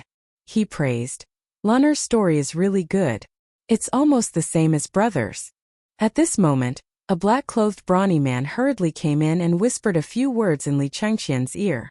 Li Chengqian stood up and said, Brother Zishuan, I have some family matters to attend to, so I'll go back first.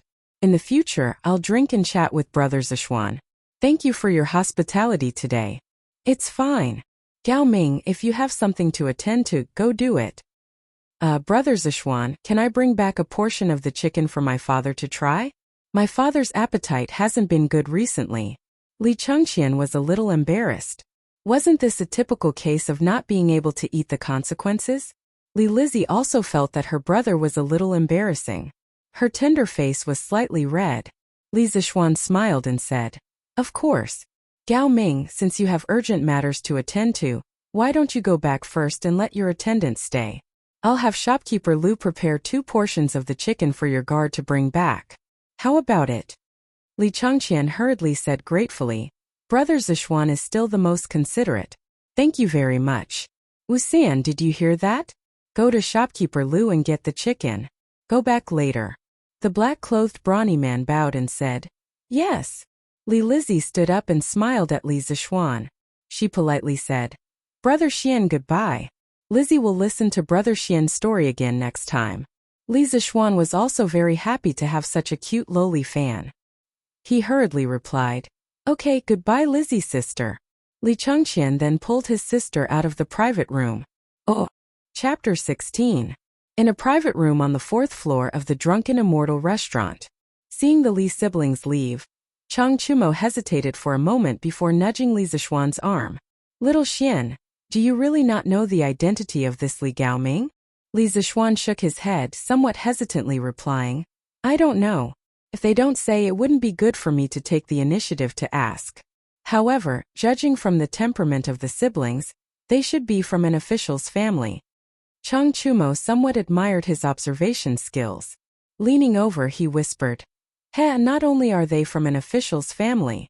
He, it's not just the families of officials. That Li Gaoming is the current crown prince, and that Li Lizzie is the emperor's most beloved Princess Chang'e. Li Zishuan was stunned. Isn't the current crown prince Li Chengqian? Are you stupid? Crown Prince Li Chengqian's calligraphy is brilliant. Don't tell me you don't even know this? Chang Chumo was speechless.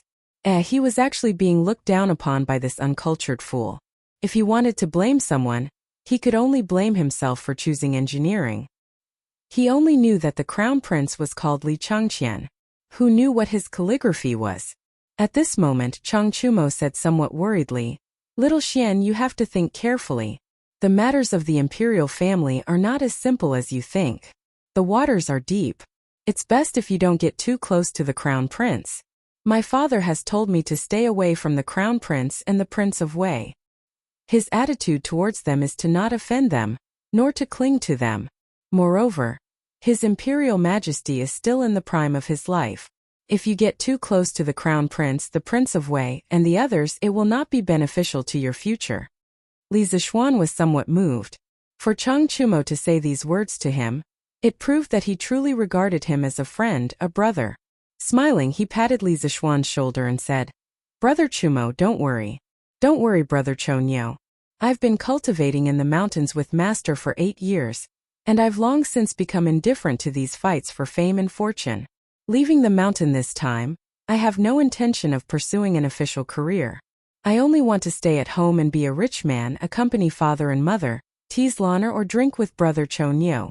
If I'm tired of staying at home, then I'll go to the pugilistic world and find a confidant.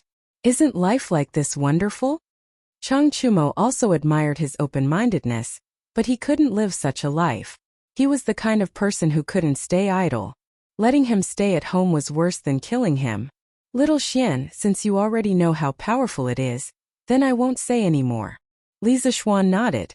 Thank you for your reminder, Brother Chonyo. If the Crown Prince continues to treat me as a friend like this, I'll naturally still treat him as a brother. If he feigns civility and wants to use me to achieve his own goals, then there's no point in having such a friend. Although Li Zishuan knew that in history, Li Changqian had a violent temperament and was excessively extravagant, resulting in his rebellion being defeated, at the very least, the current Li Changqian was still a humble and courteous youth. Although he didn't know why he became like this, perhaps he could be saved. Hearing the conversation between the two, Lan'er opened her mouth in surprise.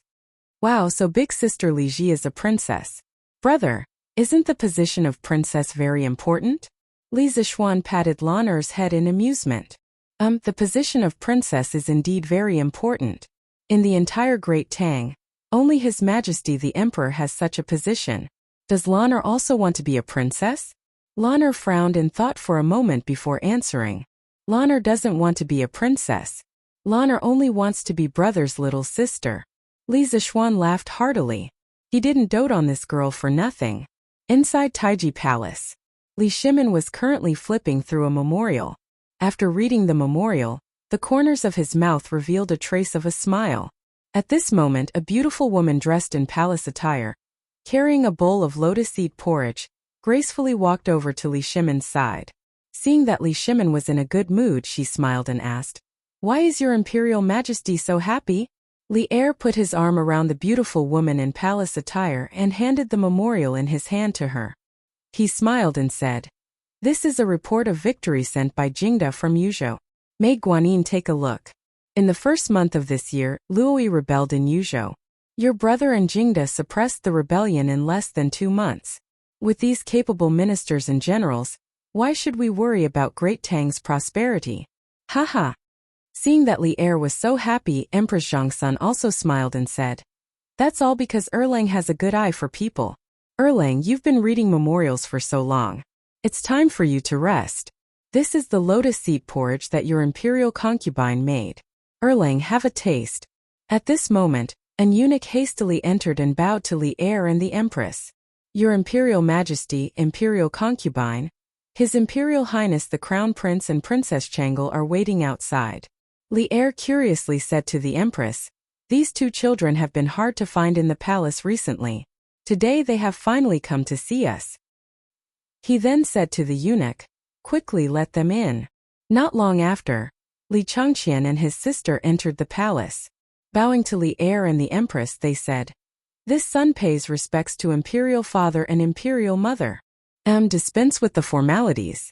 Changle, quickly come to Imperial Father and Imperial Mother." Li Er beckoned to Changle.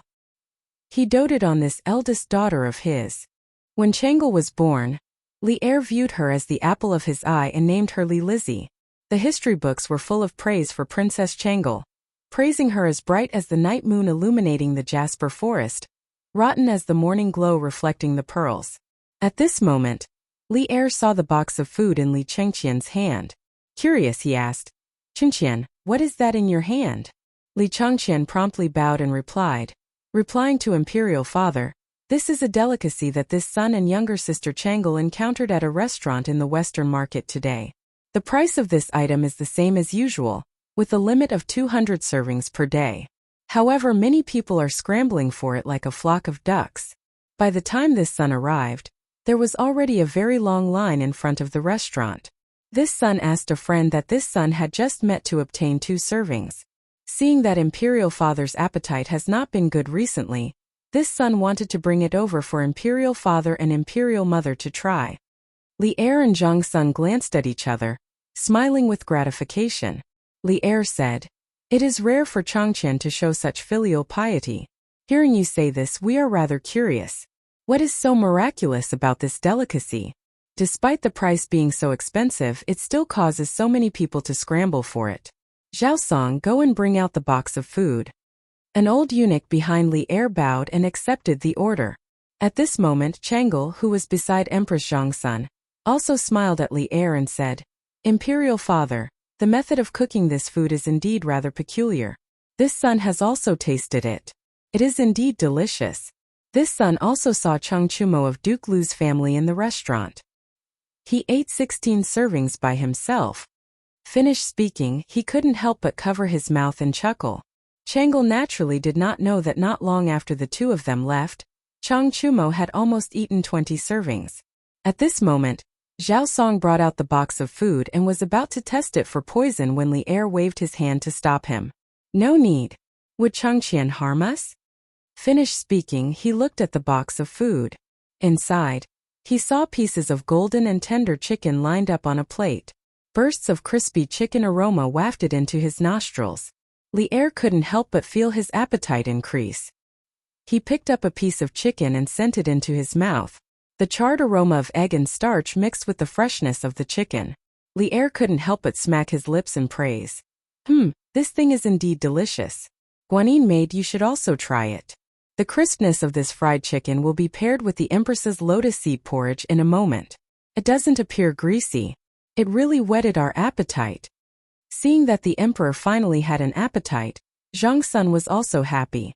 She picked up a piece and tasted it. The taste was indeed rather peculiar.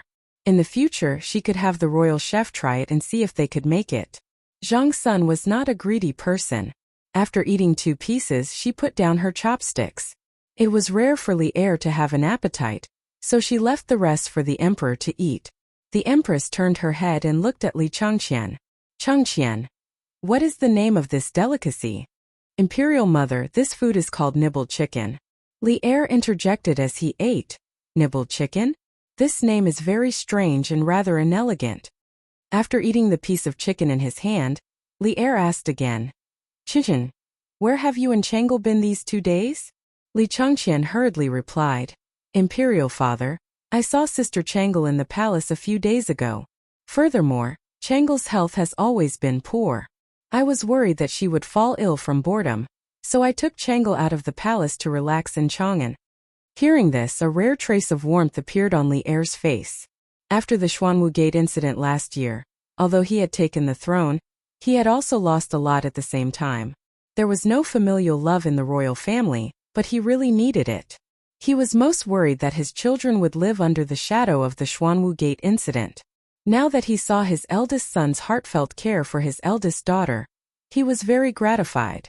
Li Er said to Li Changqian, "Yes, Changqian, as the elder brother, you should indeed be more concerned about your younger siblings.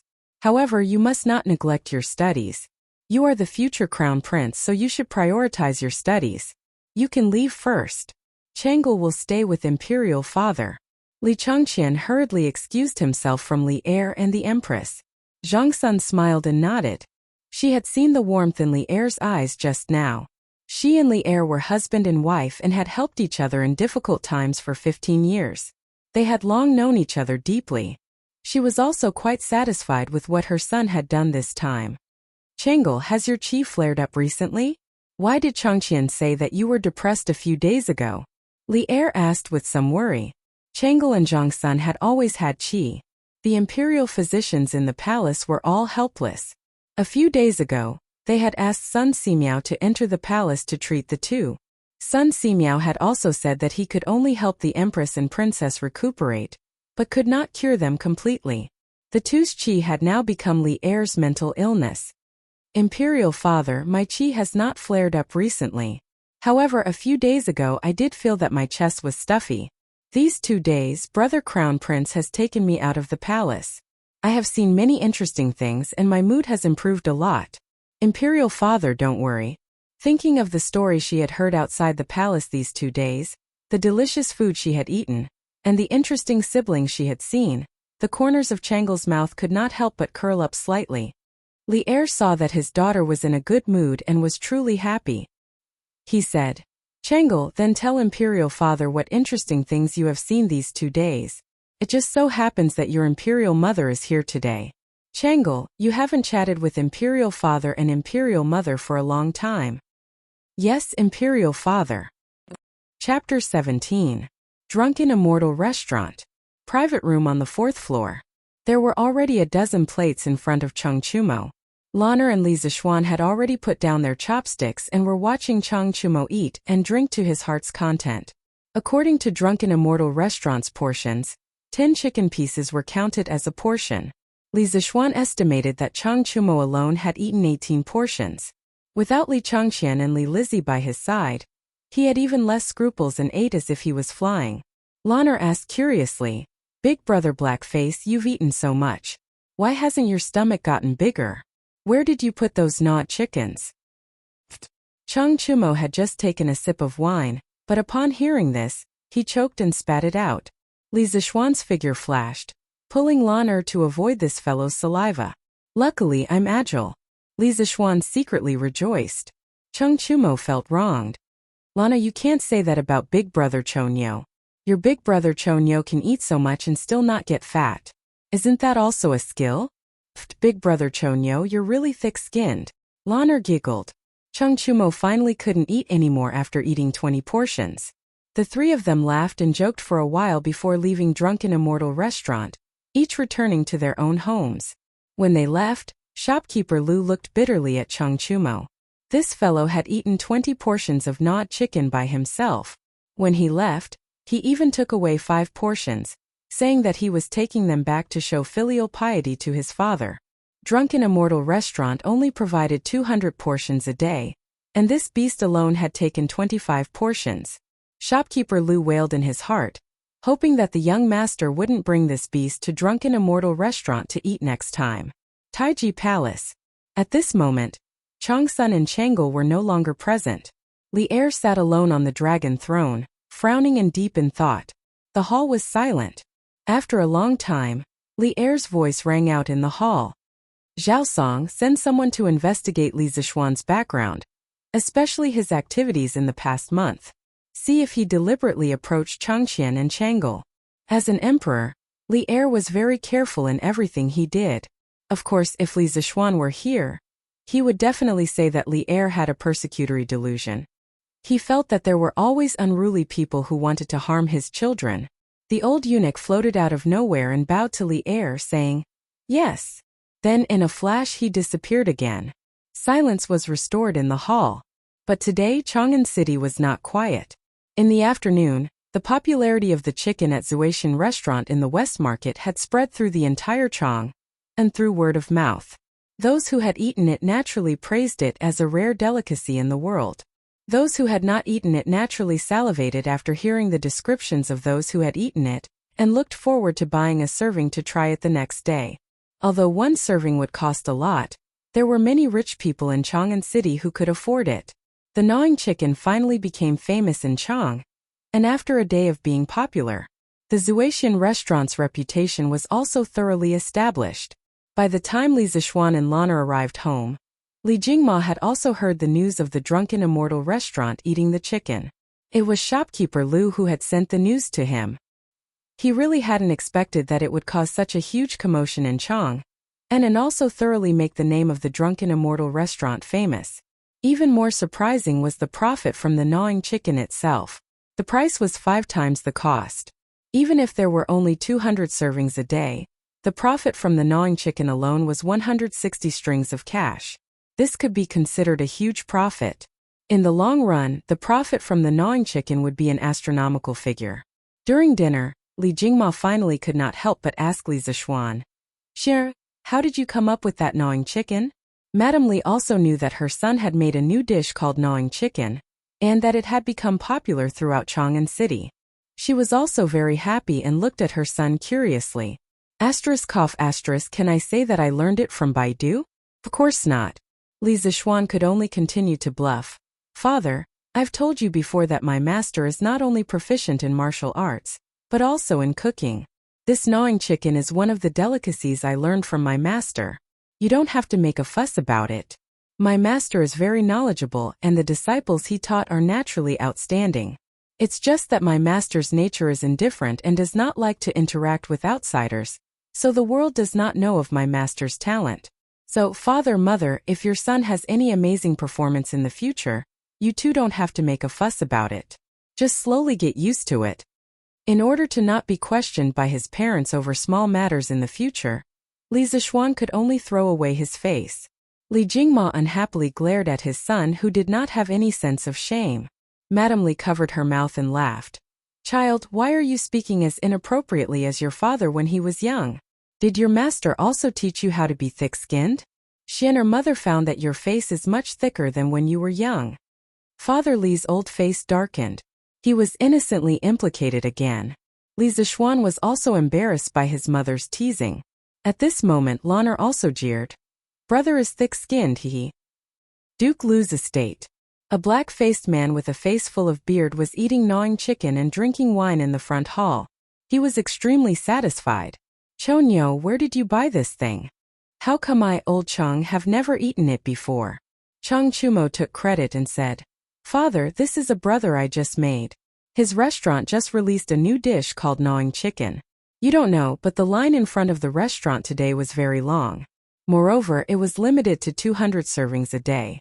If it was not for my brother, father, you would not be able to eat such delicacies today." Cheng Yaojin laughed in a rough voice and said, "Yes, my Chonyo is filial. However, your brother is too stingy. He only gave me this little. It's not even enough to fill the gaps between my teeth. Later you have to talk to him properly. How can he be so stingy to his own brother? Next time, ask your brother to send me a plate of gnawing chicken." Cheng Chumo was sweating profusely. The emperor only ate 2 servings and you ate 5 servings alone. Cheng Chumo did not expect his father to be even more shameless than him. Cheng Yaojin said again, "Chonyo, tell your father about your brother. Old Cheng is quite interested in the person who can think of this gnawing chicken." Cheng Chumo knew that his father wanted to check him out.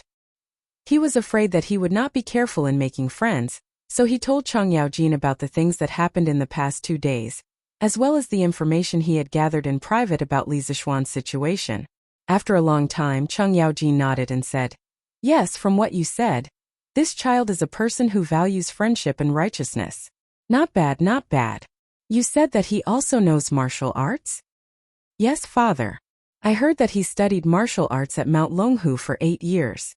His master is Mount Longhu's great elder, spiritual master Ling Su, who is also a great grandmaster expert in the martial arts world. Moreover, I saw that Li Zixuan's lower body was very stable and his steps were vigorous. I'm afraid that his martial arts skills are above mine." "Oh? Then invite him to the manor some other day. I, old Cheng, will exchange a few blows with him. The world is at peace, and there are no more wars to fight. I, old Cheng, am sick from boredom at home every day. You can ask that Li family boy to come over. This old man will treat it as giving pointers to the younger generation, huh?" When old Cheng heard this, he was suddenly very interested in Li Zixuan. At this moment, Cheng Chumo could only mourn for his good brother in his heart.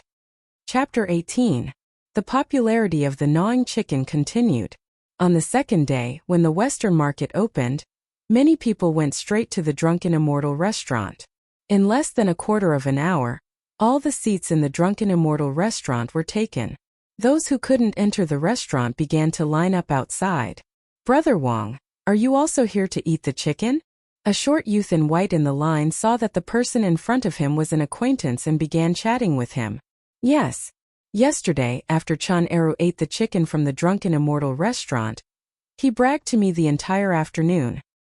His Chun family is just a nouveau riche, yet he dares to come to my house and show off. It's not like I can't afford to eat this chicken."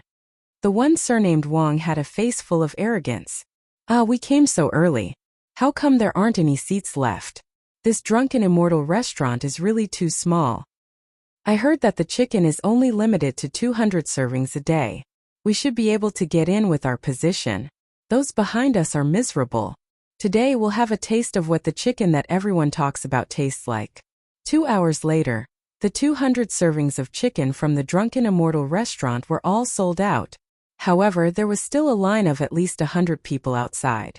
Those who did not get in immediately became unhappy and began to make a ruckus. The order was in chaos, even alarming the Marquis of Chang'an. Helpless, shopkeeper Lu could only announce that the supply of chicken for the day would be increased by 100 servings. Only then was the chaos resolved. Taiji Palace. The old eunuch Zhao Song was reporting to Li Er everything he had found out about Li Zishuan's background. He also presented a piece of paper to Li Er. After hearing this, Li Er stood up and walked 2 steps with his hands behind his back. He said, "According to what you said, Li Zishuan did not intentionally get close to Chengqian and Chang'e?" Finished speaking, he picked up the piece of paper and said with interest, "This Li Zishuan is actually proficient in mathematics and even better than Su Hongji. I didn't think that this kid would have so many skills. But what are these squiggly words on the paper?" If Li Zishuan was here, he would definitely recognize that the piece of paper was the financial statement he made at the ready-made clothing store that day. He didn't expect that the old eunuch would even get this. This old servant doesn't know either. According to the servant who was present at the time, Su Hongji didn't know what the word was either. Li Zishuan didn't explain either. While Li Er was still confused by the Arabic numerals, Li Zishuan was lying on a recliner in the west courtyard of the Li residence, flirting with 2 servant girls. No, he was telling a story. This recliner was made by carpenter Zhou from the east of the city by Sanbao 2 days ago.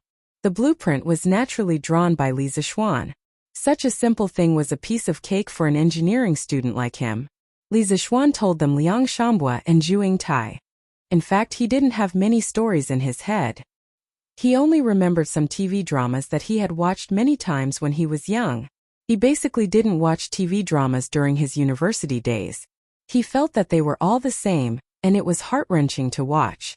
If he wasn't playing games every day, he would be chatting with his little girlfriend online. Being in a long-distance relationship was also very tiring. "Young master, this Liang Shambua is so stupid. He slept with Zhuing Tai for so long. Yet he didn't know that she was a girl. How is this possible? Young master, you are making things up again." Not long after, Xiao He protested. "How is it impossible? How am I making things up?" Li Zishuan wasn't convinced. How could the love classics in his previous life be made up? "Young master, a girl is a girl. Even if she is dressed as a boy, she can still be seen through. Young master, you must have watched too many TV dramas." Xiao He said as if she was very experienced. "Who said that? Some girls dressed as boys can be easily seen through. For example, Xiao Shi. But for a girl like you, if you dress as a boy, it will be very hard to see through you." Hee. After Li Zishuan finished speaking, he looked at Xiao He's small chest with some bad intentions. "Young master, you..." Xiao He followed Li Zishuan's gaze and looked down. She instantly jumped up and blushed. She mumbled something to Li Zishuan for a long time, but she didn't know what to say. She stomped her feet in embarrassment, turned around and ran away. Xiao Shi's face was also red. She didn't dare to raise her head to look at Li Zishuan again. She thought in her heart, "Did young master just compliment my big chest?" The more she thought about it, the redder her face became. At this moment, Li Zishuan noticed a tall servant girl in green walking into the courtyard. Li Zishuan recognized this servant girl. She was his mother's servant. She seemed to be called Qing. Seeing that she was almost here, Li Zishuan stood up and said, "Why is Sister Qing'er here? Is my mother looking for me?" Qing'er nodded with a smile and said, "Madam invites young master to the front hall." After a while, Li Zishuan came to the front hall and saw his mother sitting in front of the hall. There was also a skinny old man in the hall. This person was the Li residence's housekeeper Wang. Li Zishuan had met him a few days ago. "Xian'er, you're here. Come sit with mother." When Madame Li saw her son coming, she quickly smiled and waved her hand. Li Zishuan walked over and sat down. He said, "Mother, why did you ask me to come over?" Madame Li handed a small booklet to Li Zishuan. Li Zishuan took it and flipped it open. Seemed to be an account book. He asked curiously, "Mother, what is this?" Madame Li smiled and said, "This is the rent account that Steward Wang just sent over from the Han Manor in the eastern part of the city. Originally, the rent should have been paid a long time ago, but last year's harvest was not good, so Mother gave them a few more months. Originally, they should have been charged 50% of the rent, but Mother only charged them 40%. Isn't this because my Xian'er is good at reading? Mother asked you to come over and help Mother do the reading. In the past, every time Mother collected rent, Mother had to do it for a few days. This year, Xian'er happened to be here, so Mother saved a lot of trouble." Madame Li was very gratified when she said this. Her son could now help her share her worries. After Li Zishuan heard this, he smiled and said, "Yes, mother. In the future, leave these things to me. Mother, just relax and enjoy your life. Mother's heart is really good. You reduced the rent for those farmers by 10%. But then again, those farmers don't have it easy." After saying this, he asked with some doubt, "Mother, why does our family still have so much fertile land? Why haven't I heard father mention it?" Madame Li unhappily rolled her eyes at him and said, "These are all land that mother bought in the past few years and rented to those farmers. Mother saw that there was so much spare money at home and couldn't just leave it lying around, so she took out a portion and bought some land." TSK. He didn't think that his mother's awareness was so advanced. Even in the Tang dynasty, she knew to invest money to buy land. He asked curiously, "Then mother, how much land have you bought in the past few years?" "Not much, only about 3,000 mu. Your father's shop often needs a lot of money, so mother only bought this much." "Who?" Li Zishuan almost knelt down in front of his mother. 3,000 mu wasn't a lot, but he didn't think that he could be considered a big landlord. "Mother, then I'll take this account book with me. I'll give it to you after I finish the reading tomorrow," Li Zishuan said as he flipped through the account book. "Yes, then Xianer will have to work hard. Mother will make something good for you at noon to nourish your brain." Madame Li smiled and said, "Mother, it's not hard. In the future, let me do these things. Actually, it's really easy for me. I don't want mother to waste her energy on these things." "Yes, mother knows. Xianer is so filial. Go quickly." Oh. Chapter 19. The next morning, Li Zishuan took the account book and went to the east courtyard. "Mother, I have finished calculating the account book you gave me yesterday morning. Please take a look." After saying that, he handed over the account book in his hand. Mrs. Li took the account book and said happily, "I heard from your father that you are very knowledgeable. I didn't expect you to finish it so quickly. You have saved me a lot of trouble." Li Zishuan smiled and said, "Mother, I want to go to the Han village to take a look." Mrs. Li was curious and asked, "That place is so far away from home and the road is not easy. Why do you want to go there?" Li Zishuan thought for a while and said, "I want to see how the villagers are doing. I have been learning martial arts at Longhu Mountain for 8 years. But I don't know the hardships of the world. Master also wants me to do something for the people of Tang Empire. So I want to go to the Han village today." Mrs. Li thought about her son's words and said happily, "Since you want to go, I will go with you. Housekeeper Wang will go with you. Xian, bring some pastries. I don't think you will be able to make it back in the afternoon. Don't go hungry." "Okay, thank you, mother. I will go now." Li Zishuan went to the front courtyard and found Steward Wang Zhong. He told him that he wanted to go to the Han Manor and asked him to prepare a horse first. The Han Manor was about 30 li away from the Li residence, so they couldn't walk there. "Brother, where are you going?" Lan'er saw housekeeper Wang going to the stables to get the horse and knew that her brother was going out. "I want to go to the village to take a look." "Lan'er, can you wait for me at home?" Li Zishuan said helplessly. This sister of his was too clingy. "No, Lan'er is bored at home alone. Mother doesn't want to play with Lan'er. Lan'er wants to go to the village with brother." Lan'er shook her head like a rattle drum. Okay. Xiaohe and Xiaoxi, you two go too. Take care of Mississippi Sanbao, go get a carriage." These girls definitely didn't know how to ride a horse. Li Zishuan asked Sanbao to get a carriage. Not long after, the group set off for the Han village. They left Chang'an City from Yinqing Gate and headed east. The road became more and more difficult. Li Zishuan and Wang Zhong didn't feel anything on their horses, but the carriage behind them kept shaking, which made the 3 maidservants cry out in surprise. "Sanbao, slow down. Don't overturn the carriage." Li Zishuan didn't know if Sanbao was an experienced driver, but he was afraid that the carriage would overturn. He and Steward Wang slowed down the speed of the horse so that Sanbao could drive slower. Just like that, the group walked for more than 2 hours on the 30-something mile road. At this time, he saw a village not far ahead. He could vaguely see a few people working in the fields. "Young master, that's the Han village." Wang Zhong stopped his horse and pointed at the village. "Well, then let's go quickly. It's almost noon. Uncle Wang, can you find a family and give them some money?" We'll have lunch in the village, Li Zishuan ordered. Wang Zhong was more familiar with this place than him. His family often sent him to collect rent, so it was best for him to arrange it. Yes, young master. Why don't we go to Han Lijing's house at noon? Every time madam sends me here to collect rent, Han Lijing is very cooperative, Wang Zhong suggested. Okay then Uncle Wang, you lead the way. The group of people rode into the village.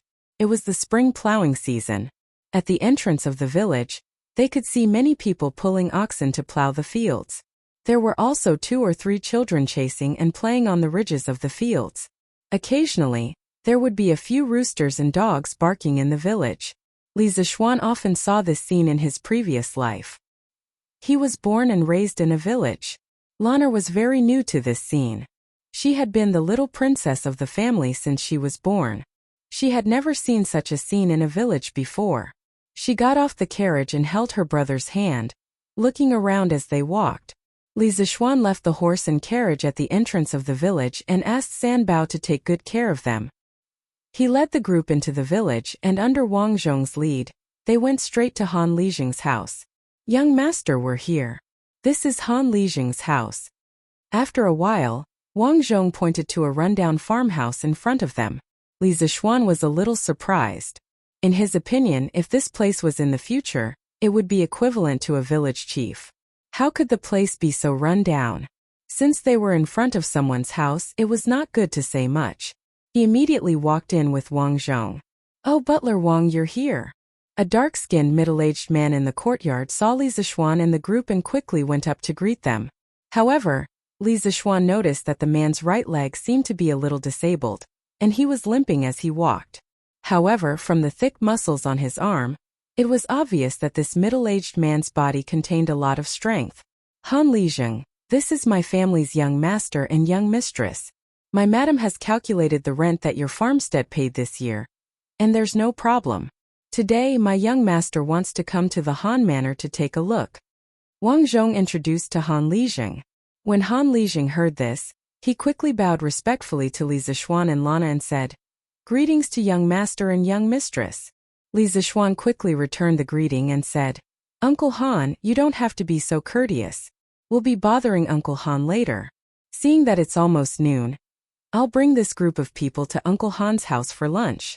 Uncle Han, don't worry, we've brought our own ingredients and pastries. We only need to borrow Uncle Han's kitchen to heat them up, and we'll pay the corresponding remuneration. When Han Lijing heard this, his face instantly turned red, and he straightened his neck and said, Young master, you're flattering me. My Han Manor's harvest last year wasn't good. And not only did Madame Li reduce our rent by 10%, she also extended the deadline of half a year. If it weren't for Madame Li's benevolence, who knows how many people in my Han Manor would have starved to death. Now that young master is coming to my house for a meal, how could I let young master bring his own ingredients? How could I dare to take young master's money? If the villagers knew, they'd poke at my spine. Young master, you must never say such things again. Although I, Han Tianhu, am a boor, I still know how to repay kindness. Well, he accidentally hurt the other party's self-esteem. Li Zishuan quickly explained, Uncle Han, don't misunderstand. I don't have any other intentions by giving you money. This is what you deserve. There's no such thing as not paying for a meal in this world. Seeing that Han Lijing straightened his neck and wanted to decline again, Li Zishuan hurriedly said, Since Uncle Han doesn't want to accept it, I won't force you. Thank you for your hospitality today, Uncle Han. If the Han Manor has any difficulties in the future, Uncle Han can look for Steward Wang. I'll try my best to solve it. Use our ingredients for lunch. After all, the ingredients we brought will definitely spoil if we don't eat them. It's just that we'll have to use some of Uncle Han's firewood. Only then did Han Lijing reluctantly accept. He waved his hand and said, It's just some firewood, it's not worth much money. Young master, use it as much as you can. Once you're done, I'll go to the mountains to chop some more. Young master, young miss, please come in and have a seat. The group of people then entered the house. Oh, Chapter 20. My humble abode is too simple and crude. I'm sorry for neglecting young master and young mistress. After entering the house, Han Lijing said embarrassedly. Li Zishuan looked around. It was indeed very simple and crude. The only valuable thing was probably the mo sword hanging on the wall. However, Li Zixuan was a little confused. This kind of sword was usually only found in the army. Why did Han Lijing have one in his house? It's okay, Uncle Han. We don't mind. Uncle Han, where's your kitchen? I'll ask my maid to heat up the food. Li Zixuan waved his hand and said unconcernedly. Han Lijing quickly shook his head and said, I wouldn't dare to trouble young master's people. I'll ask my brat to call my daughter back to cook for you. Young master and young mistress, please take a seat here. After saying that, he cupped his hands and walked out. Outside the courtyard, Han Lijing roared towards the east. Tai Dan, you stinking brat, get back here. After a while, a young child's voice could be heard outside the courtyard. Father, why did you call me? Han Lijing said. Brat, quickly go up the mountain and call your sister back. Tell her that there are important guests at home. Tell her to come back and cook. Oh father, who's here? Brat, you talk too much nonsense. Go. Then they heard a series of hurried footsteps gradually fading away. Han Lijing returned to the house and smiled apologetically at Li Zixuan. Young master, please take a seat for a while. My daughter went up the mountain to pick wild fruits and mushrooms in the morning. She'll be back soon. Li Zixuan nodded and asked, Uncle Han, how have the people in the manor been these years? Han Lijing said, in the past few years in the village, most of the families were living precarious lives and did not have enough food to fill their stomachs. At that time, the rent for the main house was very high, and every year they had to pay 70% of the rent. In addition, during those years the world was not peaceful, and the harvest was not good, which made the situation even worse.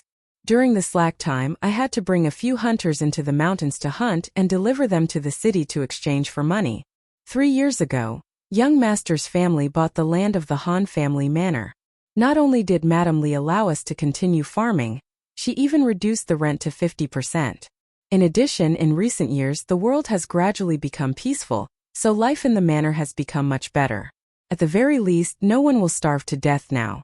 This is all thanks to Madame Li. After saying that, Han Lijing's eyes were filled with gratitude. Li Zixuan was somewhat speechless.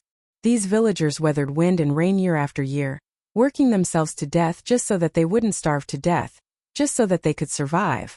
It was such a simple request, but it was difficult to satisfy in this era. It wasn't because of natural disasters or war, but because of the oppression from the noble class. Li Zixuan felt that it was unfair for these villagers, and his heart was very vexed. Perhaps it was because he was also the son of a farmer in his previous life. At that moment, a very clear and pleasant voice came from outside the house. Father, your daughter is back. Then, he heard a series of footsteps coming into the house. At the door, a young girl of 13 or 14 years old came in. She was wearing rough clothes that had been washed until they were white, and there were a few neat red patches on her sleeves. The patches were quite artistic, and they were arranged in the shape of a plum blossom. From afar, it looked like a plum blossom that was embroidered on. The young girl had an oval face with extremely delicate facial features. Her skin was smooth and she had a sharp chin. Her long hair draped over her shoulders, and she had a beautiful figure. Just by looking at her face, she was as pure as a fairy from the heavens. However, her pair of lively eyes were not like those of a fairy from the heavens who did not eat the food of mortals. Her pair of eyes contained the wind and frost of the world. The simple hemp clothes matched the young girl's beautiful face, but it did not reduce the young girl's peerless elegance. It made people feel that she was a peerless fairy who had descended to the mortal world. Just her current appearance was more beautiful than any of the pure girls he had seen in his previous life. If she were to wear the fresh and beautiful clothes of those celebrities, Li Zixuan could not imagine how beautiful she would be. Li Zixuan didn't expect that he would be able to see such a stunning woman in such a remote and desolate place. The 2 little maids by his side were already very beautiful, but in front of this young girl, they were somewhat overshadowed. Xiaohe's beauty was a kind of lively and cute beauty. Xiaoxi's beauty was a kind of beauty from a small family in Jiangnan. The girl in front of him was a kind of beauty that was fresh and refined like a poem or a painting. Li Zixuan was stunned for a moment when he saw her. It was only when Lan Er tugged at him that he woke up. Father, daughter heard from Iron Egg that there are guests in the house? The young girl asked Han Lijing. Yushi, come here. This is Steward Wang. You have seen him before. This is the young master of Chong An's Li family. This is the young miss of the Li family. Young master, young miss, this is my daughter. Her name is Han Yushi. Yushi, quickly greet the young master and young miss. Han Lijing pulled Han Yushi and introduced them to each other. Han Yushi, what a beautiful name. Li Zishuan inexplicably praised in his heart. Yushi greets young master, greets young miss. Han Yushi bowed to Li Zishuan in honor. Li Zishuan hurriedly returned the greeting and said, "Hello, Miss Han." Lanner saw Han Yushi and happily jumped up and said, "Wow, Sister Han is so beautiful. It would be great if Lanner could be as beautiful as Sister Han when she grows up." Han Yushi was a little embarrassed by Lanner's praise. Her pink cheeks were slightly red. However, seeing that Lanner was really cute, she couldn't help but like this little girl. She squatted down and touched Lanner's little face. She smiled and said, "Young miss will definitely be 100 times more beautiful than Yushi when she grows up." "Really? Really?" Lanner heard this and became even more excited. At this moment, Han Lijing said to Han Yushi, "Yushi, young master and young miss will be having lunch at home. Father knows that your cooking skills are excellent. Quickly go to the kitchen and prepare a few dishes. Stew the pheasant that father hunted yesterday. Go quickly. Don't let the guests wait for too long." "Okay, father. I will go now," Han Yushi responded crisply. She then turned to Li Zishuan and Lanner and said, "Young master and young miss, please take a seat. Yushi will be back soon." Listening to her gentle voice, Li Zishuan felt that his heart was about to melt. It was as if the dry land was moistened by the spring rain. "Xiao He, quickly go to the carriage and get the ingredients and pastries that we brought. Send them to the kitchen and let Miss Han heat them up," Li Zishuan said to Xiao He. Xiao He was about to accept the order and leave when she heard Han Lijing say to the door, "Brat, quickly come in. What are you hiding outside the door for?" A little boy with a strong head walked in. He was about 6 or 7 years old. When he saw so many strangers, he was still a little shy. The little boy said to Li Zishuan and Lanner, "Hello, young master and young miss." Obviously, he had been eavesdropping outside for a long time. Li Zishuan nodded at him. Lanner smiled mischievously at him. When the little boy saw this, he became even more shy. He then said to Han Lijing, "Father, you called me." Han Lijing pointed at Xiao He and said to him, "This young miss is going to the carriage at the entrance of the village to get something. Accompany her. Be careful and don't run around. Do you hear me?" "Yes, father. I got it." Li Zishuan smiled. This Han Lijing was quite thoughtful. Xiao He might really get lost in the village alone. He smiled kindly at Han Lijing and said, "Thank you, Uncle Han." He then said to Xiao He, "Xiao He, quickly go with Iron Egg. Be careful." "Yes, young master." Xiao He will go now. Chapter 21. After Li Zishuan chatted with Han Lijing for a while, he saw Han Yushi and Iron Egg coming in with dishes. "Young master, young miss, father, it's time to eat." Han Yushi placed the dishes on a square table that was very old but very clean. She smiled and called for everyone to eat. "Young master, young miss, sit down and eat." Han Lijing quickly greeted. "Well, Uncle Han, you don't have to be so polite. Sit down too. Miss Han, you have worked hard cooking. Come and sit with Iron Egg." Li Zishuan said. Han Yushi was a little hesitant, but Iron Egg was very happy. He had been drooling over the pheasant meat on the table, and the chicken that Li Zishuan brought over. He had not eaten meat for a long time. When he saw the golden and crispy chicken, he could not control himself. Just now he wanted to stretch out his hand to steal a bite in the kitchen several times, but he was discovered by his sister and was chased out of the kitchen. Now that he heard Li Zishuan invite him to eat together, he could not hold back anymore. He lifted his foot and was about to walk over, but Han Lijing glared at him fiercely. He was so scared that he immediately retracted his foot. "Young master, you and young miss eat first. There is still food in the kitchen. Iron Egg and my daughter can eat in the kitchen." Although Han Lijing also wanted his son and daughter to eat together, the Li family was a great benefactor to the Han village. This time, the young master and young miss could come to his house for dinner. He was also very happy. He specially asked his daughter to stew the pheasant that he was going to sell yesterday to treat the guests well. At this time he could not be rude. How can this be?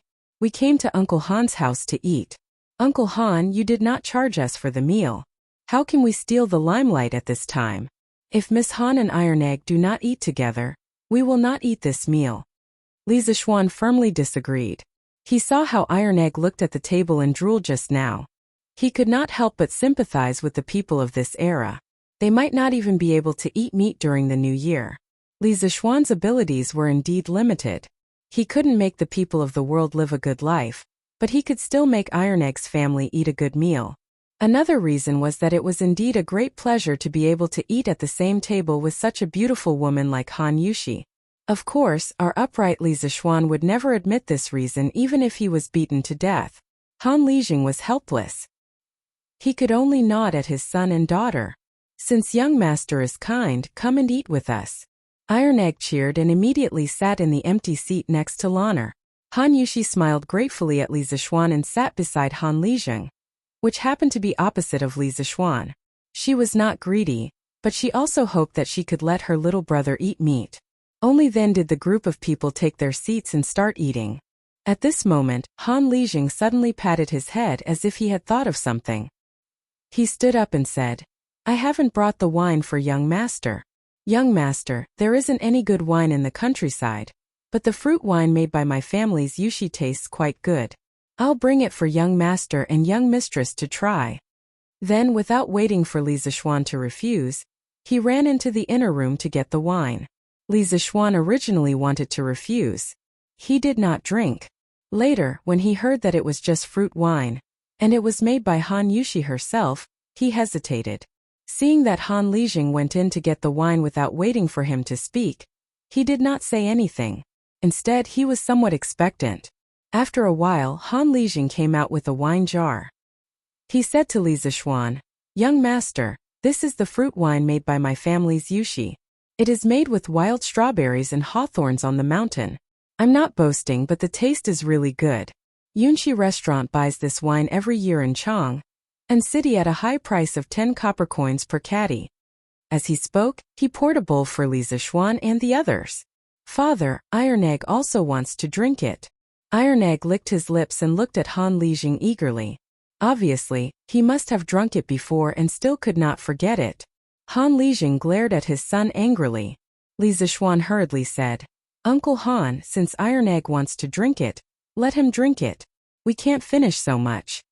Well, this guy thought that Han Lijing carried such a big jar of wine for them to drink.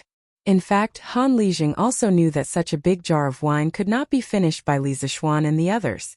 He even planned to take the rest to the city to sell. However, when he heard Li Zixuan's words, it was even harder for him to explain anything. He poured a bowl for his son and daughter and said, Since young master said so, Yushi Taidan, you guys can accompany young master for a drink at noon. Iron Egg was very happy. He did not expect this young master from the city to be so easy to talk to. He was much more modest than the son of the landlord Lu. He was very grateful to Li Zixuan. How could he know that Li Zixuan was interested in his sister? Li Zixuan looked at the fruit wine in the bowl. It was bright red and very beautiful. He sniffed it gently and found that there was no smell of alcohol. Only then did he feel relieved. He picked up the wine and took a sip. It was sweet and sour, with the sourness of hawthorns and the sweetness of strawberries. It was much better than the fruit juice of the future. After all, the ingredients of this fruit wine were all natural and pollution-free. Li Zixuan smacked his lips and exclaimed in admiration, Miss Han's winemaking skills are really superb. The taste of this wine is really great. If you ask me, I'd say that House Yunshi has made a great bargain by selling this fruit wine for 10 copper coins per caddy. Lanner also took a sip and could not stop. This sweet and sour taste had a fatal attraction to children. When she heard her brother's words, she quickly agreed. Yes, brother is right. Sister Yushi, you are so good. This fruit wine is so delicious. Lanner has never drunk such delicious fruit wine in her life. Li Zixuan was a little amused. This little girl was only 6 years old and she still had the nerve to say that she had grown up. Han Yushi said shyly and modestly, Young master and miss, you flatter me. Actually, this winemaking is very simple. These ingredients are originally some worthless things on the mountain. Yushi is already very satisfied to be able to sell it for 10 copper coins per caddy. Li Zishuan shook his head. He had an idea. If he slightly modified this mountain fruit wine, it would definitely sell well in the summer. He said to Han Lijing, "Uncle Han, do you know the Zuaitian restaurant in Chang'an West City?" Han Lijing nodded. "I know. I went to the West City yesterday and saw that the Zuaitian restaurant's business was very good. There was a long line in front of the door. I don't know what they were queuing for." Li Zishuan smiled and said, "To be honest, Uncle Han, the Zuaitian restaurant is my family's business. Those people queuing in front of the Zuaitian restaurant yesterday were precisely to buy this gnawed chicken." Li Zishuan pointed to the plate of gnawed chicken and saw that there were only a few pieces of chicken left on the plate. It turned out that Iron Egg saw that the adults were talking happily at the side. After he tasted a piece of the golden gnawed chicken, he could no longer stop. While the few of them were talking, this brat wretchedly developed at the side and gorged himself on the food. Han Lijing was instantly furious. "Iron Egg, you little bastard!" After saying that, he stood up and was about to beat him up. Li Zishuan quickly pulled Han Lijing back. "Uncle Han, don't be impulsive. This gnawed chicken is not something valuable. I have a lot of it at home. Iron Egg ate it.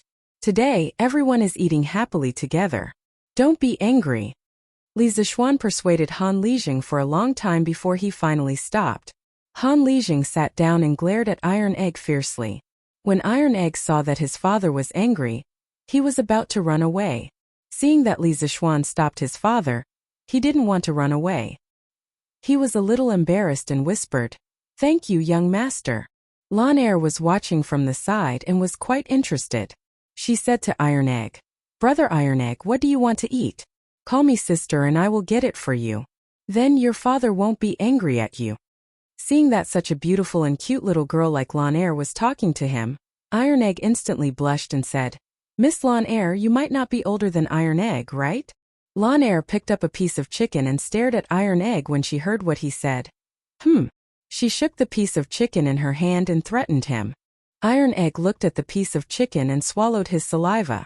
He had never eaten such delicious chicken before. After hesitating for a long time, he bitterly shouted, "Sister Lan Er."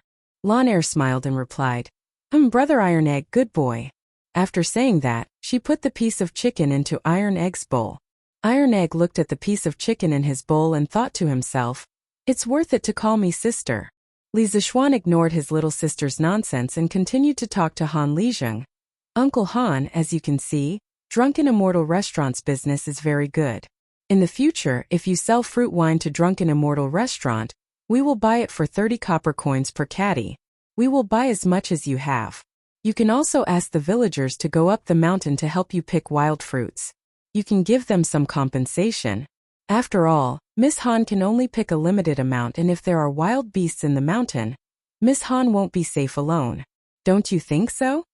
Han Yushi heard that Li Zishuan was faintly concerned about her, and felt happy for some reason. She lowered her head and ate without saying anything. When Han Lijing heard that Li Zishuan was offering 30 copper coins per caddy, his breathing quickened. However, after a while he still rationally refused. "No, how can we do business like young master? Young master will lose money if he does this. We will sell the wine to young master in the future, but we will still only sell it for 10 copper coins per caddy. We, the people of the Han village, cannot do such an unkind thing." Alas, why were the people these days so simple? Li Zishuan said, "Uncle Han, listen to me. Since I dare to buy it for 30 copper coins per caddy, I will definitely not lose money. I will even make a lot of money. As long as Uncle Han sees that I have made so much money and doesn't regret it, it will be fine." Li Zishuan said half-jokingly. Han Lijing heard this and his face turned red. He stood up and said, "Young master, how can I, old Han, be the kind of person who goes back on his words?" Seeing him like this, Li Zishuan quickly comforted him. "Uncle Han, don't worry. I am just joking with you. I know that Uncle Han is a person who values loyalty. Uncle Han, there is a reason why I am offering 30 copper coins per caddy. Look, you hired the villagers to pick wild fruits for Miss Han. You can't not pay them, right? This is all part of the cost. This will also increase the income of the villagers of the Han family village." When Han Lijing heard this, he carefully thought about Li Zishuan's meaning.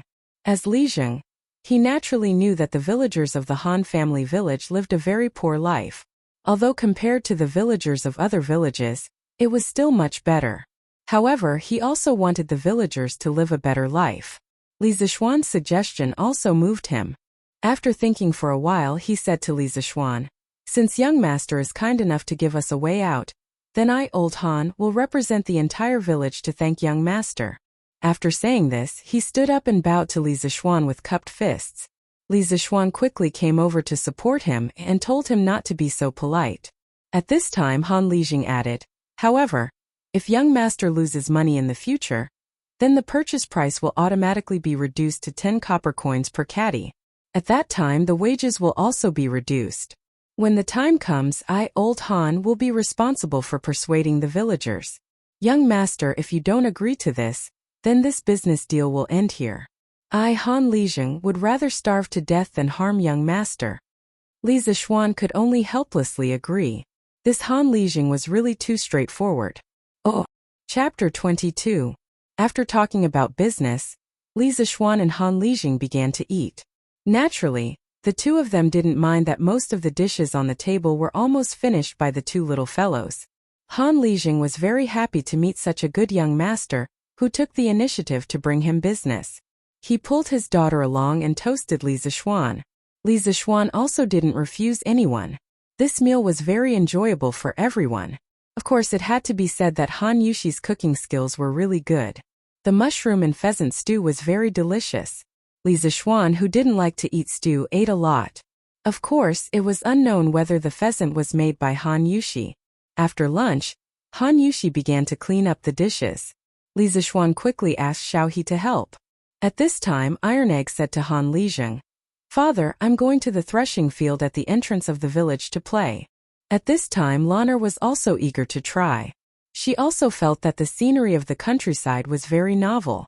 She said to her brother, "Brother, Lanner wants to go out and play with brother Iron Egg." "Well, then you can go with Iron Egg. Remember to come back in 2 hours." Li Zishuan thought about it.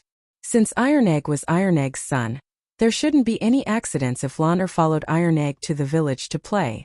At this time, Han Lijing said to Iron Egg solemnly, "Iron Egg, listen to me. You must take good care of the young miss. If anything happens to the young miss, I will skin you." Iron Egg quickly nodded in agreement. Even if his father didn't say it, he would do it. He wasn't a completely ignorant child. He naturally knew that the young master and the young miss were so good to their family. He was very grateful to them in his heart. Just like this, the two little brats went out. Li Zishuan chatted with Han Lijing in the front room. Not long after, Han Yushi finished cleaning up the dishes in the kitchen and came to the front room with Xiao He. She sat next to Han Lijing and listened to them quietly. After chatting for a while, Li Zishuan stood up and said, "Uncle Han, please tell the farmers about the business I told you about this morning. I want to go to the farm alone. When it's time for us to go back, I'll come and say goodbye to Uncle Han." Han Lijing hurriedly said, "Young master, you are not familiar with the manner. Let Yushi accompany young master." Li Zishuan declined. "How could I trouble Miss Han? I'll just walk around and come back. I won't get lost." In fact, he also hoped that he could go out with Han Yushi, but he couldn't show it so obviously. When it was time to decline, he still had to decline. Han Lijing waved his hand and said, it's okay. Yushi has nothing to do at home in the afternoon. It's just nice to go out with the young master." After saying that, he said to his daughter, "Yushi, accompany the young master to walk around the manor in the afternoon." Han Yushi softly replied, "Okay, father." Li Zishuan was a little happy in his heart, but his face was calm. He cupped his hands and said to Han Yushi, "Then I'll have to trouble Miss Han." Han Yushi hurriedly bowed and said, "It's okay." Li Zishuan then said to Xiao He and the others, "Xiao He, Xiao Shi, housekeeper Wang, the journey this morning was bumpy. You must be tired. Rest at Uncle Han's house for a while. After I finish walking around the manor, we'll go back." The few of them naturally agreed. However, Xiao He looked at her young master suspiciously. The way Li Zishuan looked at Han Yushi in the morning was caught by the quick-witted Xiao He. Xiao was wondering if her young master had deliberately shaken them off, and secretly went out with Han Yushi for a rendezvous. Li Zixuan naturally didn't know what the servant girl was thinking. He brought Han Yushi out. Li Zixuan walked side by side with Han Yushi on the small road in the countryside. He breathed in the fresh air, listened to the occasional crowing of chickens and barking of dogs in the village, and watched a group of naughty children chasing each other and playing not far ahead. At this moment, his heart was incomparably peaceful. It was as if he had returned to his previous life. It was the same small road in the countryside, the same crowing of chickens and barking of dogs, and the same village urchins. He couldn't help but have a deep sense of nostalgia in his eyes. Unfortunately, I can't go back anymore. Even if I build trains and planes in this era, I can't go back, Li Zixuan muttered in his heart. Han Yushi lowered her head and walked with Li Zixuan for a while, but Li Zixuan didn't say anything. She was a little curious and raised her head to look at Li Zixuan. She saw that Li Zixuan's expression was complicated, and his eyes were confused. His gaze seemed to be nostalgic but also seemed to be sad. When Han Yushi saw that gaze, she couldn't help but feel her heart ache. She whispered, young master, what are you thinking about?" When he heard Han Yushi's soft inquiry beside him, there seemed to be a faint trace of concern in her tone.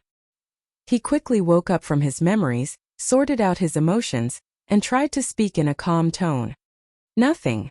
It's just that when I saw the peaceful and comfortable scenery of the countryside, I thought of my master." Han Yushi asked curiously, "Young master, you have a master?" Li Zixuan recalled and said, "Yes. When I was young my body was weak. All the doctors said that I wouldn't live past the age of 8. When I was 6, my master came to my house and told my father that he could cure me. He needed to take me to Mount Longhu to learn from him. That year, I went to Mount Longhu with my master. A few years ago, regardless of whether it was cold or hot, my master forced me to practice martial arts. My hands and feet were blistered, and my face was frostbitten, but my master didn't let me stop. At that time I hated my master for being so cruel.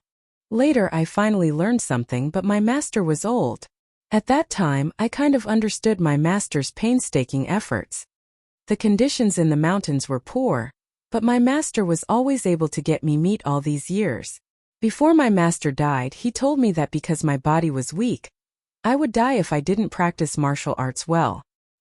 He didn't want me to die, so he forced me when I was young and told me not to blame him. In fact, in the later years, I became more sensible and understood my master's painstaking efforts. I never blamed him. I became his disciple when I was 6 years old, and I spent my childhood with him. To me, he was more like a father than a teacher. For 8 years he taught me top-notch martial arts without asking for anything in return, allowing me to live to this day. Before I could even repay him, he had already passed away. Of course, Li Zixuan couldn't tell her that he was thinking about his family more than 1,000 years later, so he told her what happened to this body when he was young. However, he spoke with sincerity. As he spoke, he couldn't help but put himself in the role of this body. When he got emotional, the corners of his eyes couldn't help but moisten. As Li Zixuan spoke, Han Yushi's heart also became sad. When she heard the end, she couldn't help but cry. She originally thought that Li Zixuan was a rich young master who didn't eat the hardships of the world. She didn't expect his life experience to be so rough. Looking at Li Zixuan's wet eyes, she saw Li Zixuan's bruised soul under his strong appearance. She couldn't help but feel her heart ache. "Young master, your master will definitely be very happy if he sees that you're doing well from the heavens. You said it yourself, your master treats you like a father treats his own child. Parents treat their children well, and they don't want their children to repay them. Young master, don't blame yourself. You living well now is the best way to repay your master," Han Yushi comforted gently.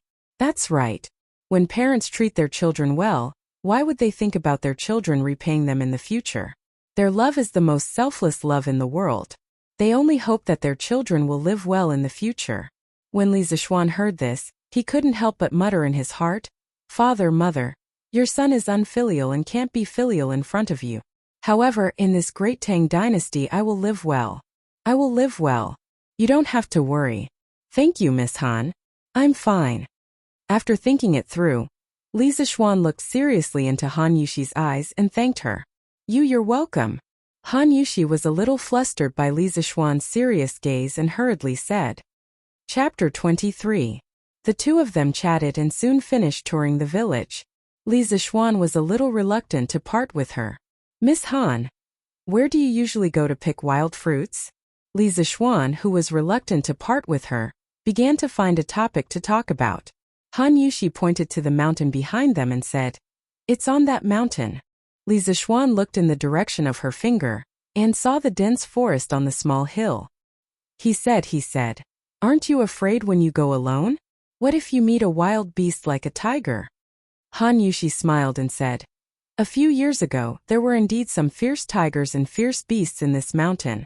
But during those years, the world was in chaos and the harvest was not good. Many people in the village were starving. My father organized the villagers to go into the mountain to hunt. In the past few years, all the large beasts in the mountain have been hunted. Li Zixuan heard and said, Oh, then let's go up the mountain to take a look. Han Yushi nodded in agreement. The two of them walked up the mountain. At the foot of the mountain, a few peach blossoms were in full bloom. It was very beautiful. A few butterflies danced in the wild flowers by the roadside. A few birds chased each other and played in the forest on the mountain. Li Zixuan was very happy with the beauty by his side and the beautiful scenery in front of him. Miss Han, I have a question, but I don't know if it's appropriate to ask. Li Zixuan asked. Young master, if you have something to say, Yushi will tell you everything she knows. Li Zixuan hesitated and said, Why didn't I see your mother at your house? Han Yushi's face instantly turned pale. Deep sadness flashed in her eyes. Li Zixuan saw this and immediately apologized. I'm sorry, Miss Han. I took the liberty. Don't be sad. Han Yushi shook her head and was silent for a while before saying, My mother passed away after giving birth to the iron egg. I was 7 years old at that time. My father was still fighting in the front line.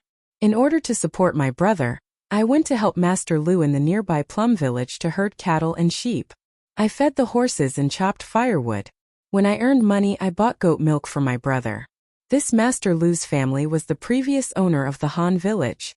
They were very harsh and often bullied the villagers in the village. Everyone was angry but didn't dare to say anything. They were afraid that landlord Lu wouldn't let them plant the land. Iron Egg was very naughty when he was young. He would cry whenever I left, so I could only take him to work. Later, when I couldn't hold on any longer, my father finally came back. It was when I was 9 years old, which was the 6th year of Wuda. My father came back with a limp. My father, Wuda, joined the army in the first year of the Yuan dynasty. Later, he was transferred to old General Qin's personal guard. In the 6th year of Wuda, the Turks attacked the borders of our Great Tang, and my father accompanied General Qin to battle. Later on, I heard my father say that during a pursuit, General Qin was ambushed by the Turks. The Turks' great general Ashina Shirkyu wanted to kill General Qin with a bow and arrow. At the critical moment, my father rushed over on his horse and threw himself at General Qin, but the arrow pierced through my father's thigh. At that time, he didn't have time to treat his wound. My father limped and followed General Qin to kill the enemy. Coincidentally, General Yuqi led the army to help. My father and General Qin fought their way out of the encirclement and followed the reinforcements to destroy the enemy. After returning to the camp, although the arrow wound on my father's thigh was healed, because the treatment was too late, his right leg became disabled and it was difficult for him to return to the battlefield. My father knew that General Qin would definitely not abandon him, but my father didn't want to be a burden to General Qin. Thus, he left a letter and secretly came back alone. Following Han Yushi's recollection, Li Zixuan's thoughts also returned to the era where the flames of war raged and human lives were like grass. In his heart, he also admired a tough man like Han Lijing. Without countless people like Han Lijing fighting bloody battles, the Great Tang would not have its current peace. Perhaps the Han people's clothes would have been slaughtered by the armored cavalry of the foreign race. No wonder he saw a Emo saber in Han Lijing's house. He didn't expect him to be a respectable soldier of the Great Tang. He also didn't expect Han Yushi to be so strong on the inside despite her weak appearance. At the age of 7, she raised her infant brother alone. One could imagine the difficulties and hardships she went through. Li Zixuan saw that Han Yushi's eyes were still filled with sadness. He couldn't help but pat her on the shoulder and said, "Miss Han, don't be sad. At least you, Iron Egg, and your father are all doing well now. If your mother knew in the netherworld, she would definitely be gratified. Besides, with me around, the people of the Han family village will live better and better lives in the future." As he spoke, Li Zixuan didn't know how to continue. He wasn't very good at comforting people. Seeing Li Zixuan racking his brains to think of words to comfort her, Han Yushi couldn't help but laugh through her tears. She said, "I just comforted young master.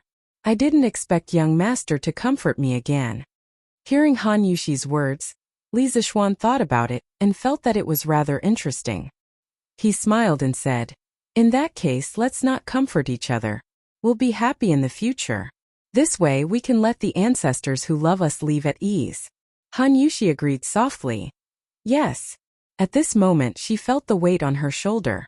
It turned out that Li Zixuan's hand had been resting on her shoulder. Han Yushi turned her head to look and immediately blushed. Li Zixuan followed her gaze and found his hand. He secretly blamed himself for forgetting to take it off when he patted her shoulder to comfort her. Of course, whether it was because he forgot to take it off or because he couldn't bear to take it off at that time, it wasn't for others to know. Feeling the warmth of his fingertips and smelling the feminine fragrance on Han Yushi's body, he couldn't help but feel a little restless. However, seeing that the tears at the corner of Han Yushi's eyes had not dried, Li Zixuan secretly scolded himself for being a beast. He quickly took his hand off and explained awkwardly, Sorry. I wanted to comfort you just now. I didn't mean it." Han Yushi's face turned even redder when she heard that. She clenched her small hands and looked down at her toes. She said softly, "It's okay. Yushi knows that young master is not a frivolous person." The ambiguous atmosphere filled the mountain. Li Zixuan didn't know what to say at this moment. Although he had a girlfriend in his previous life, he met her online. In reality, he was still clumsy when he spoke. He was an out-and-out otaku. He wasn't like the playboy in his dormitory. When he saw a girl, he could make her happy with just a few words. He couldn't wait to marry her immediately. He had always been envious of his roommate's ability to flirt with girls, but this thing couldn't be envied. Han Yushi naturally wouldn't speak. At this moment her heart was also in a mess. Li Zixuan was tall and handsome. He was also very gentle to her. Although she didn't love Li Zixuan very deeply, after all, they had only been together for a day, she still had a good impression of Li Zixuan. After a long time, Li Zixuan finally broke the silence and said, "Miss Han, let's go down the mountain. It's getting late. I should go home." When Han Yushi heard that, her face darkened slightly. She felt a little disappointed for no reason. She didn't know when they would meet again after parting today. She replied softly, "Okay." The two walked down the mountain side by side. Chapter 24. Li Zixuan was about to go down the mountain with Han Yushi when they suddenly heard a muffled tiger roar behind them. The two of them looked at each other in shock and hurriedly turned around. They saw a huge white tiger slowly walking out of the forest. Its ferocious eyes stared coldly at Li Zixuan and Han Yushi. Han Yushi was so scared that her face turned pale. "Young master, you go first. Nothing can happen to you. I will hold it back for a while." Han Yushi was extremely frightened. She had never seen such a huge tiger before. But she immediately thought of Li Zixuan. Li Zixuan absolutely could not have anything happen to him in the Han village. He was the hope of so many villagers in the Han village to live a good life. Li Zixuan was actually a little scared. It was his first time seeing such a huge tiger.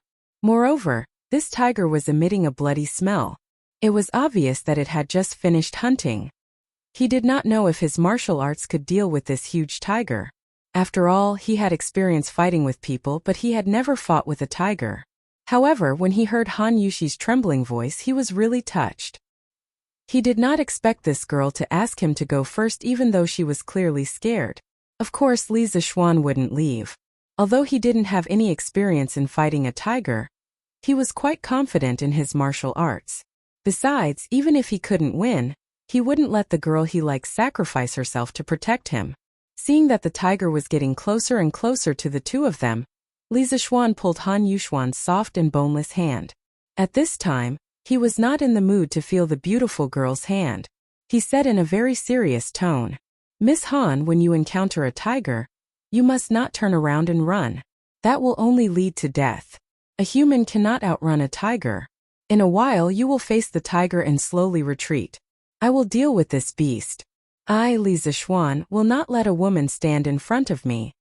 Han Yushi shook her head and refused to leave. She thought that Li Zixuan was going to use his life to buy time for her to escape. At this moment, the little girl's tears flowed freely. Li Zixuan was also a little helpless, but there wasn't much time left for them. He squeezed Han Yushi's hand and said very seriously, "Miss Han, listen to me. I have the confidence to deal with this tiger. But if you stay by my side, I'm afraid that the tiger will hurt you. I can't take care of you. Stay away from here. You have to believe me. I really can deal with it." Perhaps Li Zixuan's calmness had infected her. Han Yushi composed herself and nodded at Li Zixuan. She looked at the tiger and began to retreat step by step. When the tiger saw that someone was retreating, it was about to chase after him when it heard Li Zixuan shout, "Evil creature, your opponent is me." It was Li Zixuan who picked up a long stick from the ground with the tip of his foot and blocked in front of the tiger to buy some time for Han Yushi to retreat. After all, the tiger was extremely fast. If they fought and the tiger turned to attack Han Yushi, he was afraid that he wouldn't be able to save her. Li Zixuan didn't bring a sword when he came out in the afternoon. He could only pick up a stick as a weapon. After all, he didn't expect that he would be so unlucky to meet a big tiger when he went out. When the tiger saw that the person in front of it actually took the initiative to provoke it, it was furious. It roared angrily and kicked its hind legs hard. It flew towards Li Zixuan's face. It wanted to crush the head of the person who dared to challenge its dignity. Although the tiger was fast, it was not enough in Li Zixuan's eyes. He had full confidence that he could dodge this attack, but he couldn't. Han Yushi hadn't retreated far behind him. "How dare you?" Li Zixuan roared. Holding the long stick, he flew towards the big tiger and ruthlessly smashed it in the head. However, the tiger was quite intelligent. It was unwilling to use its head to receive this blow. It immediately turned its head in the air. Li Zixuan's fatal blow hit the tiger's butt. The tiger fell to the ground and cried out in pain. Not only did this blow not scare it away, but it also aroused the tiger's ferocity. The tiger bared its teeth and slowly moved, looking for the next opportunity to attack. Li Zixuan didn't want to give it a chance to think. He used the orchid butterfly steps and arrived in front of the tiger in a flash. The cloud-piercing steps that Li Zixuan used before was a light body technique. It was more useful for long-distance travel and climbing over high ground. The orchid butterfly steps was a close-range footwork technique.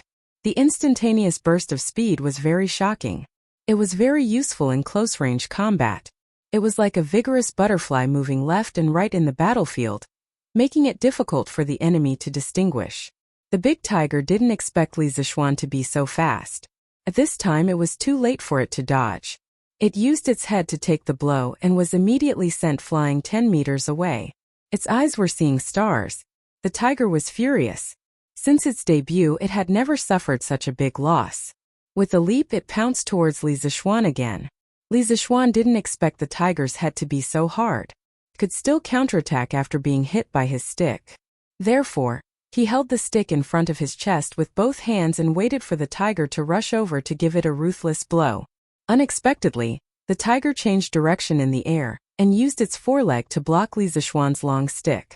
Its hind leg fiercely kicked Li Zixuan's arm and flew straight towards the retreating Han Yushi. It saw that Li Zixuan was not to be trifled with, so it changed direction and wanted to bite Han Yushi. When the tiger kicked his arm, Li Zixuan had a bad feeling and guessed its intention. He secretly cursed this beast for being so cunning, just like a tiger demon that had turned into a spirit. Ignoring the burning pain in his arm, Li Zixuan hurriedly turned around. He couldn't bear to see such a beautiful girl like Han Yushi die in the tiger's mouth. He saw that the big tiger was now less than 5 feet away from Han Yushi, and he was now more than 10 feet away from Han Yushuan. Li Zixuan's eyes were about to split open. He used all his strength to activate the 5th level of the Taishin Sutra, and poured all his inner strength into his legs. His lower clothes couldn't stand the violent power of the true essence. His trousers were immediately torn apart and blood seeped out of his calves. Li Zishuan roared and used the orchid butterfly steps with all his strength. His speed had reached the limit in an instant. Like a sharp arrow, he flew towards the tiger. Li Zishuan even heard a sonic boom at this moment. The air rushed back from his cheeks and scraped his face painfully. Seeing that the tiger's front claws were about to grab Han Yushi's face, Li Zishuan arrived first. He had already reached the top of the tiger's head. He held the long rod tightly with both hands and poured his inner strength into the long rod. Then he ruthlessly pierced the tiger's neck. The tiger let out the last scream of its life. For a moment, blood splattered everywhere. Li Zishuan and the tiger fell at Han Yushi's feet. When the tiger jumped from Li Zishuan's body to her, Han Yushi was already a little scared and didn't know what to do. She couldn't move her legs. When she saw that the tiger's front claws were about to touch her face was filled with despair. Although her heart was filled with the fear of death, at this moment, she still prayed in her heart that the young master could escape. Just as she was about to close her eyes and welcome death, she saw a man holding a long rod above the tiger. It was Li Zishuan. Because he was too fast, the wind blew Li Zishuan's long hair. His handsome face was full of anxiety and worry. He held the rod with both hands like a hero. When the tiger was about to grab her face, he stabbed the tiger's neck. Han Yushi, who was in despair, couldn't help but be a little dazed when she saw this scene. She would never forget this scene for the rest of her life. Bang! Two muffled sounds came from the woods. All the dust settled, and the mountains returned to peace. When the tiger's warm blood splashed on Han Yushi's face, Han Yushi came back to her senses and realized that she was saved. She looked lovingly at Li Zishuan, who was kneeling on one knee on the tiger's stomach but still holding the long rod on the tiger's neck tightly with both hands. At this moment, Han Yushi felt that a person had entered her heart, a man that she would never forget for the rest of her life. "Young master, are you okay?" Seeing the bloody scratches on Li Zishuan's arm, Han Yushi hurriedly squatted down and cried. Seeing this peerless beauty crying in front of him, Li Zishuan hurriedly said, "Miss Han, I'm fine. I was just scratched by that beast. It's not a big deal. Don't cry." Han Yushi grabbed Li Zishuan's hand and looked at his bloody arm and calf. She couldn't help but cry out. "What do you mean you're fine? You've lost so much blood. How can you be fine? Why are you in such a hurry to save me? I won't die if I'm scratched by that tiger." Boo-hoo. As she spoke, she couldn't help but throw herself into Li Zishuan's arms and cry bitterly. Li Zishuan didn't care about enjoying the beauty in his arms. He wanted to pat Han Yushi's back with his hand, but seeing that his hand was full of blood, he was afraid of dirtying her clothes. He could only give up and comfort her softly. "Miss Han, I'm really fine. This is all the blood on the tiger's body. I'm not seriously injured. I'll be fine after I go back and bandage it. Don't cry. You won't be beautiful if you keep crying." After comforting her for a long time, Han Yushi stopped crying. She raised her head and looked at Li Zishuan with tears in her eyes. "Young master, can you not call me Miss Han in the future?" Li Zishuan was stunned for a while before he reacted. He was a little happy and said, "Then I will call you Yushi, okay?" Han Yushi's face was slightly red as she replied in a low voice. His relationship with this beautiful girl had finally improved a little. Li Zishuan was a little excited. At this moment, seeing Han Yushi's blushing face, he wanted to tease her a little. He smiled and said, "Then Yushi, can you not call me young master in the future? As a good friend, isn't it too distant for you to call me young master?" Han Yushi also felt that what he said seemed to make sense, so she asked, "Then, what should I call you?" "Why don't you call me Brother Xian, Yushi?" Li Zishuan shamelessly suggested. "No way, I'll call you young master." Han Yushi's face suddenly looked as if a big red cloth was hanging on it. Sigh, the revolution had yet to succeed. He still needed to work hard. After failing to fool her, Li Zishuan was not discouraged. He continued, "Yushi, let's go down the mountain now. Lanner and the rest must be waiting anxiously." "Are we leaving just like that?" Han Yushi felt a little sad. After all, she was not someone from the same world as him. Li Zishuan used the long rod to pick up the big tiger and brought Han Yushi down the mountain. However, he did not know that something big had happened at the foot of the mountain. Chapter 25. 2 hours ago, at the threshing field of the Han village. Brother Iron Egg, what's so fun about the threshing field? As soon as they arrived at the threshing field, Lanner couldn't wait to ask. I made an appointment with Denyo, Ernyo, and Juzi this morning to fight grasshoppers in the threshing field in the afternoon. Iron Egg replied. At this time they saw that there were already 3 children squatting on the ground waiting for them on the threshing field, so they hurried over. Iron Egg, why are you so late? A chubby boy with a runny nose pointed at Iron Egg and said discontentedly. Ernyo, I have something to do at home today. Iron Egg touched his stomach and said embarrassedly. In fact, the chicken he ate at noon was too delicious, so he ate happily and forgot that there was such a thing in the afternoon. Iron Egg, who is she? A slightly taller chubby boy next to Ernyo pointed at Lanner and said. Hello, my name is Lanner. I'm Iron Egg's elder sister. Lanner didn't wait for Iron Egg to speak and hurriedly introduced herself. Didn't Iron Egg have an elder sister? The children were a little confused, but seeing that Iron Egg didn't refute, they just thought that Lanner was Iron Egg's distant elder sister. The taller chubby boy said, Oh, hello, Iron Egg's elder sister. My name is Denyo. Another dark skinny boy also introduced himself. My name is Juzi. At this time Ernyo said, Iron Egg, you and your elder sister came late and haven't caught grasshoppers yet. Go and catch them quickly. The 3 of us have already caught them. After saying that, he proudly showed the grasshopper in his hand. Iron Egg heard this and immediately pulled Lanner to the field to look for grasshoppers. At this time grasshoppers haven't grown up yet. They were all small green grasshoppers, so it was difficult to find them in the green grass. Lanner looked for a long time but couldn't find one. She was a little anxious. At this time she heard Iron Egg exclaim, I caught one. Lanner hurriedly went over and saw a medium-sized green grasshopper in Iron Egg's hand. In this season, such a big grasshopper was already considered big. Lanner quickly said, Brother Iron Egg, give this to me. Go and catch another one. Before he could finish speaking, he quickly snatched the grasshopper from Iron Egg's hands. Iron Egg had a bitter expression on his face. It was not easy for him to catch this, but it was snatched away before he could even warm it up. At this moment Lanner whispered, The next time you come to the Han Manor, I'll bring you 2 plates of nibbled chicken. Hearing this, Bruiser was immediately overjoyed. He eagerly went to catch more grasshoppers. Lanner looked at the little grasshopper in her hand. The more she looked at it, the more she liked it. She said to the grasshopper, Wow, you look so mighty. You look like a general. I'll name you Wei Qing. After naming it, Lanner was quite pleased with herself. After a while, Iron Egg caught another grasshopper. Although it was not as majestic as the one in Lanner's hand, it was not small either. Lanner looked at it and said to Iron Egg, Brother Iron Egg, your grasshopper will be called Huitsubing. Let's go and kill them all. The 2 of them brought their grasshoppers back to the threshing field. After greeting Denyo, Ernyo, and Juzi, the 5 of them took out their grasshoppers and started to fight. After a while, as expected, only Lanner's Wei Qing and Iron Egg's Huitsubing were left. At this moment Lanner picked up Wei Qing and said, There's no need to fight anymore. My Wei Qing is first. Brother Iron Egg's Huitsubing is second. Iron Egg heard this and had a bitter expression. He was about to object when Lanner raised a finger to signal him. A plate of nibbled chicken?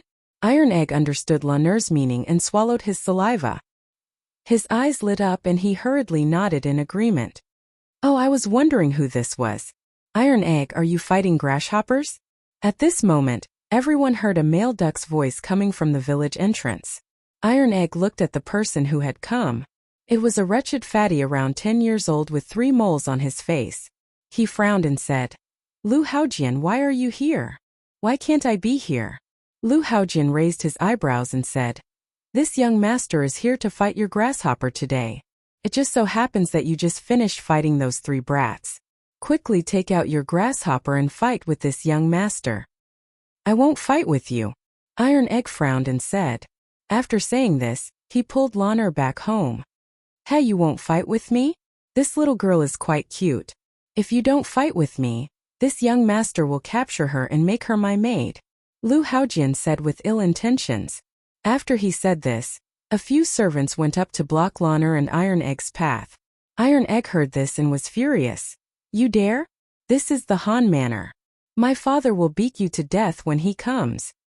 Hearing Iron Egg mention his father, Lu Haojian's eyes flashed with a trace of hatred. He said hatefully, "Bah, your father is a lame old thing.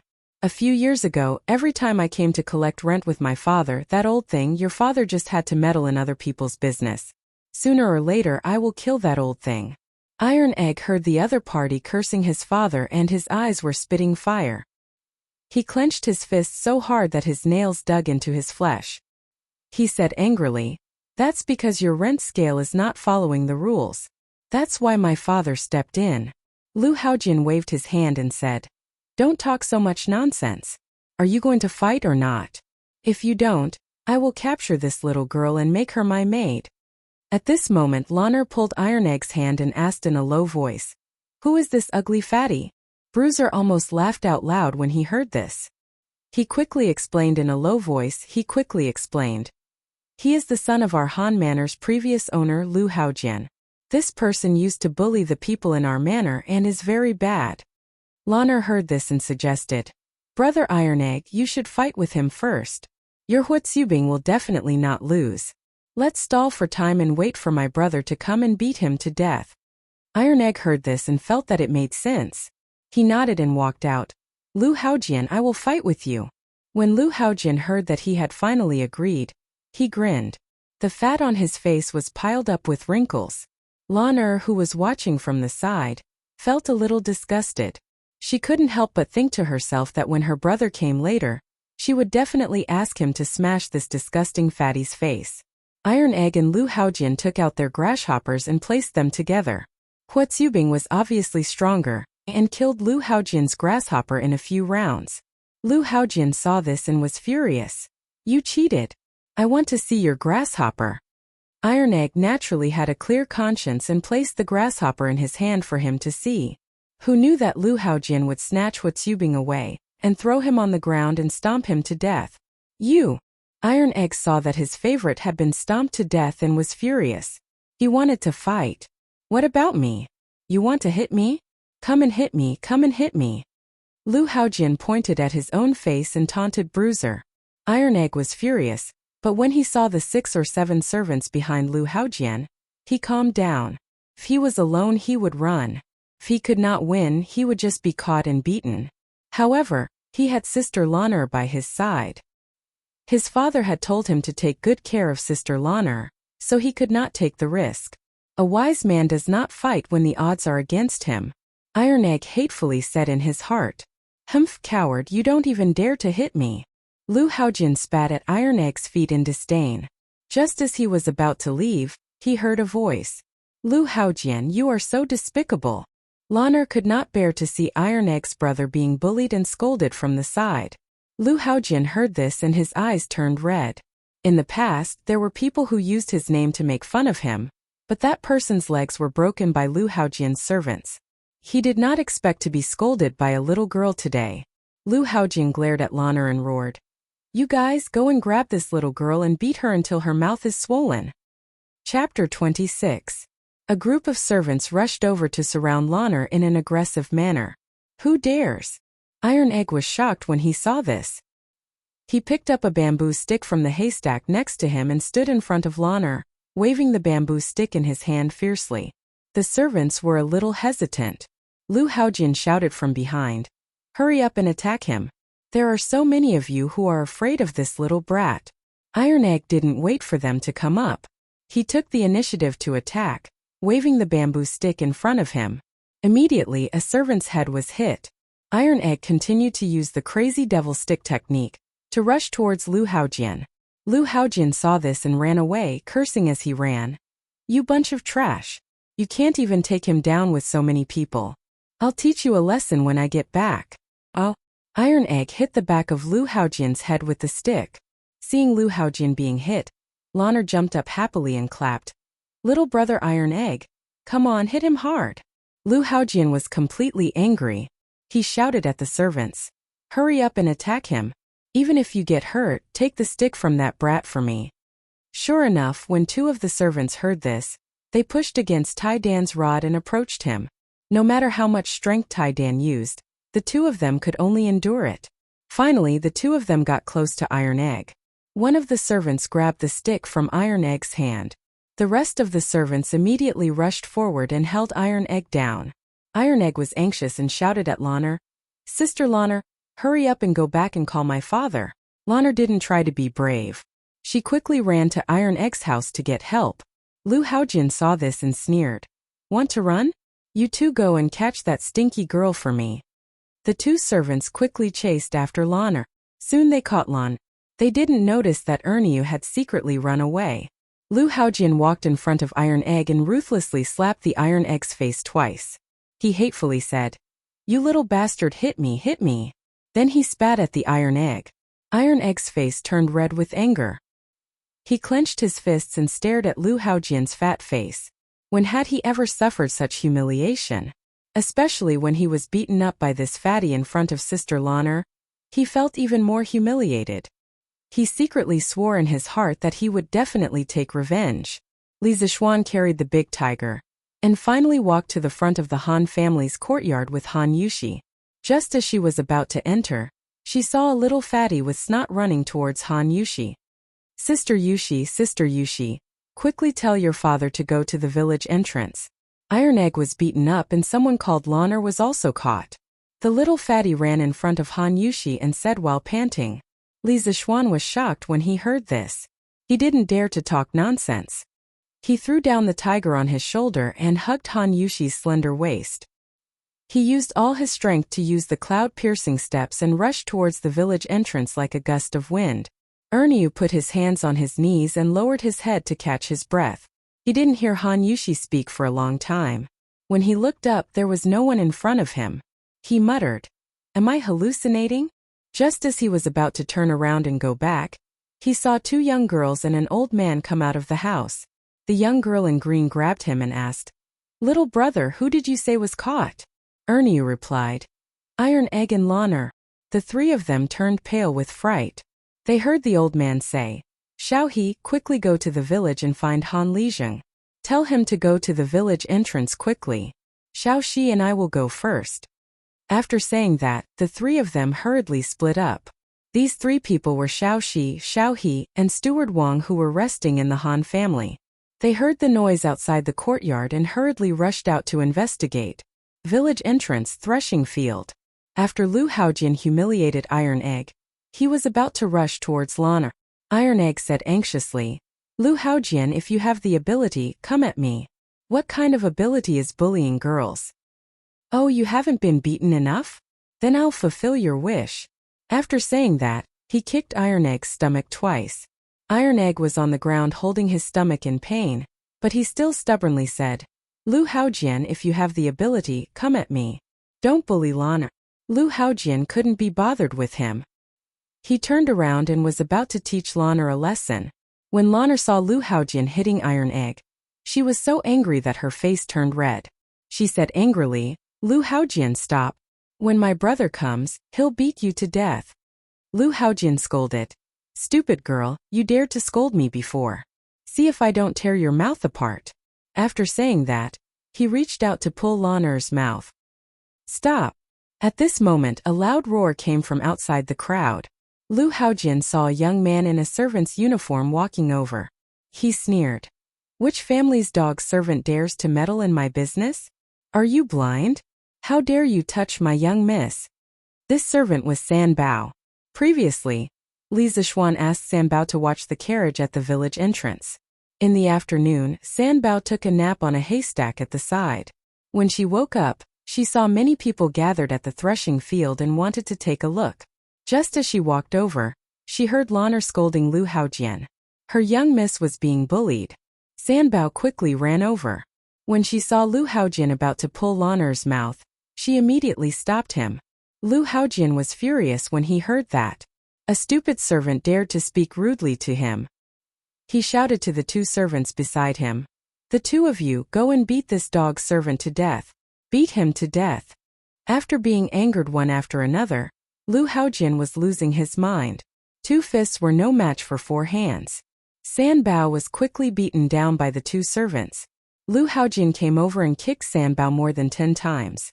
Sanbao felt something sweet in her throat and finally couldn't help but vomit a few mouthfuls of blood.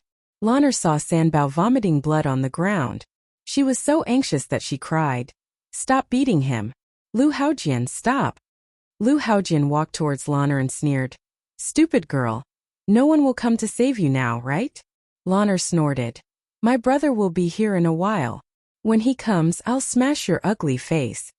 Hearing this little girl call him ugly, Lu Haojian was furious. He reached out to tear Lanner's mouth. At this moment, Lu Haojian suddenly heard the sound of something breaking through the air. Following that, he saw a foot getting bigger and bigger in front of his eyes.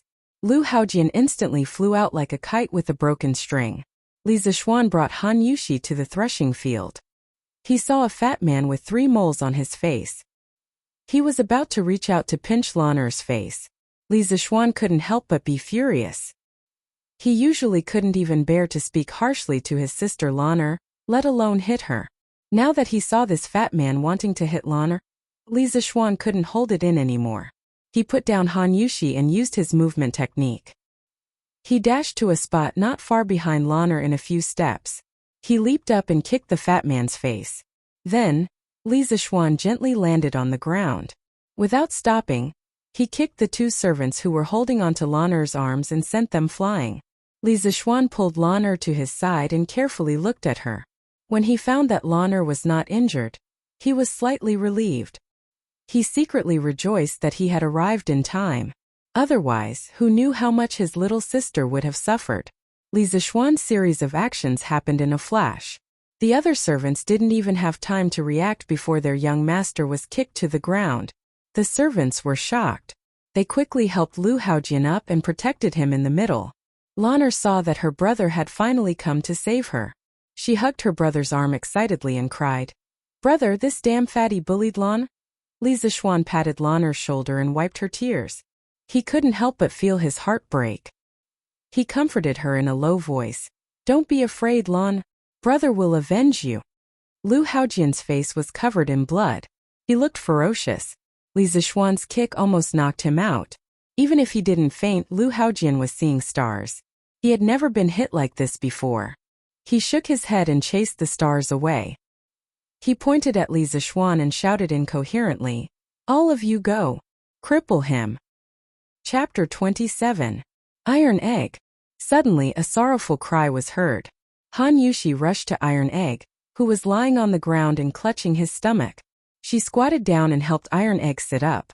Looking at Iron Egg's red and swollen face, Han Yushi couldn't help but cry out, "Iron Egg, how are you? Does it hurt?" "Sister, Iron Egg is fine. Iron Egg doesn't hurt." "Iron Egg didn't hurt, Sister Lanner." Hiss. Iron Egg tried hard to squeeze out a smile to comfort his sister, but it affected the wound on his mouth. At this moment, Li Zishuan also saw Iron Egg, who was lying on the ground with red and swollen cheeks, and Sanbao, who had blood on the corner of her mouth and her clothes were dyed red. When he heard Iron Egg's weak voice, he guessed that the 2 of them were injured while trying to buy time to protect Lan. His heart ached. He liked Iron Egg, this clever child, very much. He wanted to bring him to his shop to learn something in the future, but he didn't expect him to be so seriously injured today. Sanbao was also loyal to him, but today she was beaten to the point of vomiting blood to protect Lan. Li Zishuan's anger rose. He stared at the servants and Lu Haojian in front of him with murderous intent. If he hadn't rushed over in time today, the consequences would have been hard to say.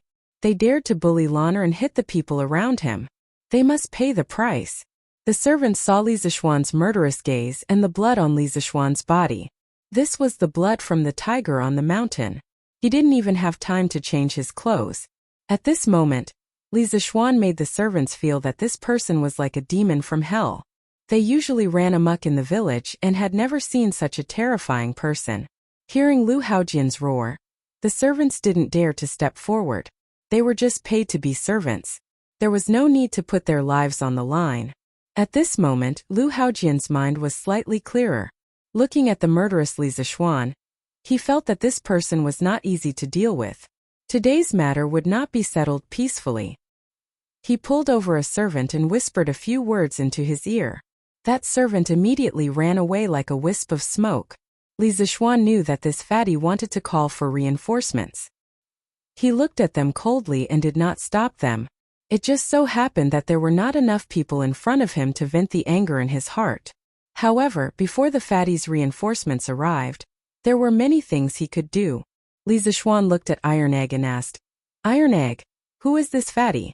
Why did he hit you?" When Iron Egg saw that Li Zishuan had come to the rescue, he let out a sigh of relief. The task given to him by his father was finally completed. Now that he heard the young master's question, he stood up with the help of his sister and told Li Zishuan everything that had happened in the afternoon. After he finished, he stared at Lu Haojian with eyes full of hatred. After hearing this, Li Zishuan could no longer hold back his anger.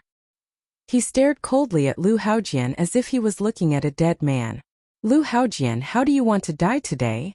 Lu Haojian trembled under this cold stare. He had never felt that death was so close to him. He did not care about Li Zishuan's scolding and trembled in fear. You can't kill me. I only beat up these two brats. You can't kill me. My father is Lu Shuren. If you kill me, my father won't let you off. Humph. Let's see if I dare to do it today. Li Zishuan dodged to the side. Lu Haojian didn't even see his movements clearly. He only heard the miserable screams of the guards protecting him. He saw those guards fly a dozen or so meters away like kites with their strings cut. They crashed heavily onto the ground, unable to crawl back up. Then Lu Haojian's vision blurred. He only felt a sledgehammer ruthlessly hit the left side of his face. Before he could scream, he was sent flying. Brother hit that fatty's face. He just wanted to tear Loner's mouth. Brother wants to avenge Loner and Brother Iron Egg. Loner jumped up and said to her brother. She was not as scared as before when she saw her brother showing off his power. Young master, you also want to avenge Sanbao. Sanbao was almost kicked to death by this fatty. Sanbao saw that Loner did not mention her, so she quickly added. Li Zishuan naturally wanted to avenge his sister. He went forward and picked up Lu Haojian, who was lying on the ground. Lu Haojian shouted in fear. Don't hit me, don't hit me. I'll give you money, a lot of money. Don't hit me. Li Zishuan could not be bothered with him. He used 10 dragon subduing slaps on his fat face. Li Zishuan's palms flew left and right. It was dazzling. Lu Haojian's head was twisted rapidly. Soon his cheeks were swollen. His already fat face became even fatter. His face was even taller than the bridge of his nose. Loner, Iron Egg, and Sanbao were watching from the side. They were very satisfied. Loner waved her arms and jumped up. Good hit, brother, good hit. Li Zishuan slapped more than 10 times. He was tired and felt that it was meaningless. The main reason was that these people were too weak. They were not even as powerful as the big tiger on the mountain. If Lu Haojian heard Li Zishuan's words, he would definitely vomit blood. If he was half as powerful as the tiger, would he just stand there and let you hit him? Lu Haojian's face was so swollen that he could no longer speak. Li Zishuan picked him up with one hand and threw him in front of Iron Egg and Sanbao. Iron Egg, Sanbao, how did he hit you just now? Give me 10 times the amount. Young master, what happened to you? A worried voice came from outside. Li Zishuan looked and saw that it was Xiaoxi. Behind her was Wang Zhong. Xiaoxi saw that Li Zishuan was covered in blood and was shocked. She quickly ran over and asked worriedly. Li Zishuan waved his hand and said, I'm fine. The blood on me is not mine. He then looked at Wang Zhong and said, Uncle Wang, why are you here? Wang Zhong was also worried. When he heard that the blood was not his, he was slightly relieved. He said, Young master, we heard that something happened to young miss at Han Lijing's house, so we rushed over. Oh, I also saw a dead tiger at Han Lijing's house. Li Zishuan nodded and said, Uncle Wang, that tiger was killed by me. Loner is fine now. At this moment, a series of footsteps came from afar. Li Zishuan turned his head to look and saw a chubby middle-aged man leading 50 or so servants to protect the courtyard. Surprisingly, the servant who had just escaped was among them. The group of people rushed over in an aggressive manner. These should be the reinforcements that Lu Haojian had called for. Li Zishuan sneered. Humph, they came at the right time. I haven't finished venting my anger. Xiaoxi and Wang Zhong saw that there were so many people coming over aggressively. It was obvious that they did not come with good intentions. They were very worried. Wang Zhong could not help but say, "Young master, you should hide in the village first. I have already asked Xiaohe to find Han Lijing. Everything will be fine when Han Lijing comes." Xiaohe also quickly nodded in agreement. Iron Egg, Han Yushi, and Lanner were not very worried. They had seen Li Zishuan's martial arts. They felt that even if Li Zishuan could not defeat so many people, he would definitely be able to hold on until the villagers came to help. With such a big commotion, the villagers would definitely notice it. Li Zishuan shook his head and said, "Uncle Wang, Xiaohe, don't worry. These dozens of clowns will not be able to hurt me. Stand aside." After saying that, he took the initiative to go up to those people. Oh! Chapter 28. Li Zishuan walked a dozen steps towards the group of people, and stopped when he was about 20 to 30 feet away from them. He crossed his arms and waited for them to come over. When the distance was about right, Li Zishuan shouted at the group of people, "Is Lu Shuren here? If you are, come out and say something. Today I will turn you, Lu Shuren, into a dead man." Li Zishuan was also speechless at the Lu family's naming skills. The father was called Lu Shuren, and the son was called Lu Haojian. How uncultured. How scary. When Wang Zhong heard Li Zishuan call out Lu Shuren, he was slightly stunned. He was only concerned about his young master and young miss, so he didn't know who the other party was. At this time he looked at Lu Haojian, who was lying on the ground with his face swollen. After looking at him for a long time, he recognized that he had seen this person before. His face was ashen. When the leader of the group of people saw Li Zishuan, a 14 to 15-year-old child, speak rudely, he was so angry that he shouted, "Where did this stinking child come from? Today I will teach you a lesson on behalf of your parents. I will teach you how to behave.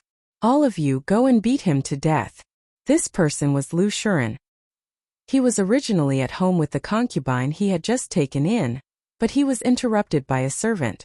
When he heard that his precious son had been beaten up in the Han family manner, he was shocked and angry. He put on his clothes and led all the servants and guards in the family to storm towards the Han family manor. When Li Zishuan saw that this person was so angry, he concluded that this was most likely Lu Shuren. When he heard his unpleasant words, he was furious. He didn't wait for the servants to come and took the initiative to attack. He was mainly afraid that so many people would hurt Lanner and Yushi. Using the orchid butterfly steps, he flashed in front of Lu Shuren and fiercely punched his chin. Then he flew up and kicked his round stomach. Lu Shuren was like a heavy artillery shell, smashing into the group of servants behind him. The group of servants didn't even have time to dodge and were all injured. When Li Zishuan landed on the ground, his expression was not good. He originally wanted to kick the middle-aged fatty more than 10 meters away to intimidate these people, who knew that he underestimated Lu Shuren's weight and kicked the wrong place. At that time, when he kicked Lu Shuren's round belly, he used too much strength. Although he kicked Lu Shuren away, the rebound from Lu Shuren's belly almost sent him flying. He spun twice in the air before stabilizing his body and landing on the ground. Li Zishuan's expression turned ugly as he had almost failed to act tough. The servant who had gone back to report the news was horrified.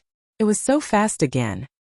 He thought it was a fluke that his young master was kicked away so fast. Now, he kicked away his master, who was obviously several tons heavier than his young master. Moreover, the speed was so fast that no one could react. At this moment, even if he was stupid, he knew that he had encountered a legendary martial arts master. At that moment, he didn't care about his master and those servants. He turned around and ran away, wailing in his heart, "Go back to your hometown. I'm not going to be a servant here in Chang'an anymore. Whoever falls in love with this god of killing can have him." Lu Shuren was in so much pain that his face turned the color of pig liver. There was still blood on his chin. After he landed on the ground, he was like a turtle that flipped its shell. He twisted his buttocks a few times but couldn't get up. This made the dozen servants under him suffer. Originally, when he smashed them, a few of their bones were broken.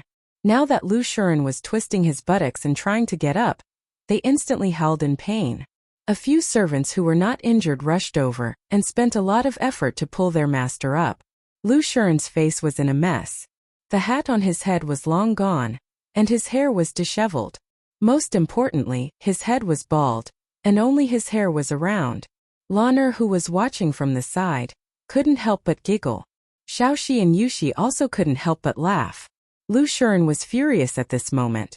Just as he was about to fly into a rage, he saw Wang Zhong. He was shocked and didn't bother to tidy up his appearance. He staggered over and said flatteringly, "Butler Wang, why are you here?" Wang Zhong's face was ashen. He pointed at Lu Shiren's nose and roared, "Why am I here? Lu Shiren, you have guts. Your son dared to bully my family's young miss, and you brought people to beat up my family's young master. You have guts. Just you wait, my master won't let you off." Lu Shiren was confused at this moment and said, "Ah, that young man just now was your family's young master?" Wang Zhong snorted and said, "What do you think?" Lu Shiren staggered back 2 steps when he heard this, and his face turned even paler. He had met Wang Zhong many times before. Back then, when he sold the Han family manor, he had contacted Wang Zhong. He naturally knew that the master Wang Zhong mentioned was someone he couldn't afford to offend. He was just a landlord in the countryside, but Li Jingma was a tycoon in Chang. He knew many high-ranking officials and dignitaries. He could crush the Lu family with just a finger. Just now he heard Wang Zhong say that his bastard son bullied Li Jingma's daughter. It's all over. Lu Shiren sat on the ground in despair. At this moment, there was a rush of footsteps in the village. Li Zishuan saw Xiao He and Han Lijing running over with a group of farmers holding hoes and machetes. Well, Li Zishuan also saw a fool holding a rolling pin. He couldn't help but feel speechless. "Damn it, did you come to fight or to roll dough to make dumplings?" Before this, Han Lijing had gathered the farmers and told them about the big deal that Li Zishuan had told him. When the farmers heard it, they couldn't believe that there was such a good thing. After confirming it over and over again, they thanked the master's family's young master and young miss for their kindness. At this moment, Xiao He hurriedly ran over and told Han Lijing that someone at the entrance of the village had caught the young miss. Han Lijing was furious when he heard this. A burly man with a full beard stood up and shouted, "Han Lijing, what are you waiting for? Kill them. The master has been so good to us. Not only did he reduce our rent, he even brought us such a business deal. Yet the young miss was caught here. We can't let down the master and Madam Li. Kill them. I old Hu will be the first to go." "That's right, no matter who the other party is, kill them. I old Han will go too. Kill them, kill them. Count me Han in." Instantly the crowd was enraged. They all shouted that they wanted to save the young miss. The master's family had always been good to the Han village. This time they had brought them such a good business deal. They were grateful from the bottom of their hearts. Now that the young miss was in trouble at the Han village's good days would be ruined. How could they tolerate this? "Alright, our Han village doesn't have any cowards. If they dare to bully us and want to ruin our good days, we will fight it out with them." At this moment, Han Lijing stood up and shouted, "Fight it out, fight it out." Han Lijing led these angry villagers, picked up the farming tools beside them, and the group of people majestically charged towards the threshing field.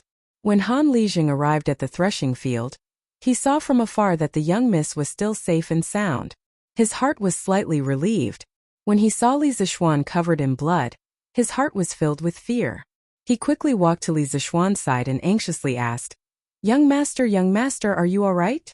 Li Zishuan waved his hand and smiled. "Uncle Han, I'm fine. The blood on my body isn't mine. It's just that I came late and caused your family's iron egg to be injured." Han Lijing looked at Iron Egg and saw that his face was only a little swollen. He said, "It's good that young master and young miss are fine. Otherwise this Han would have died 10,000 times. Iron Egg being beaten up is fine. That stinky brat's skin is thick." When Li Zishuan heard this, the corner of his mouth twitched. He silently mourned for Iron Egg. Was this Iron Egg's father really his own? At this moment, Han Lijing held his sickle and walked in front of Lu Shiren. Facing the dozens of servants beside Lu Shiren, he was not the least bit afraid.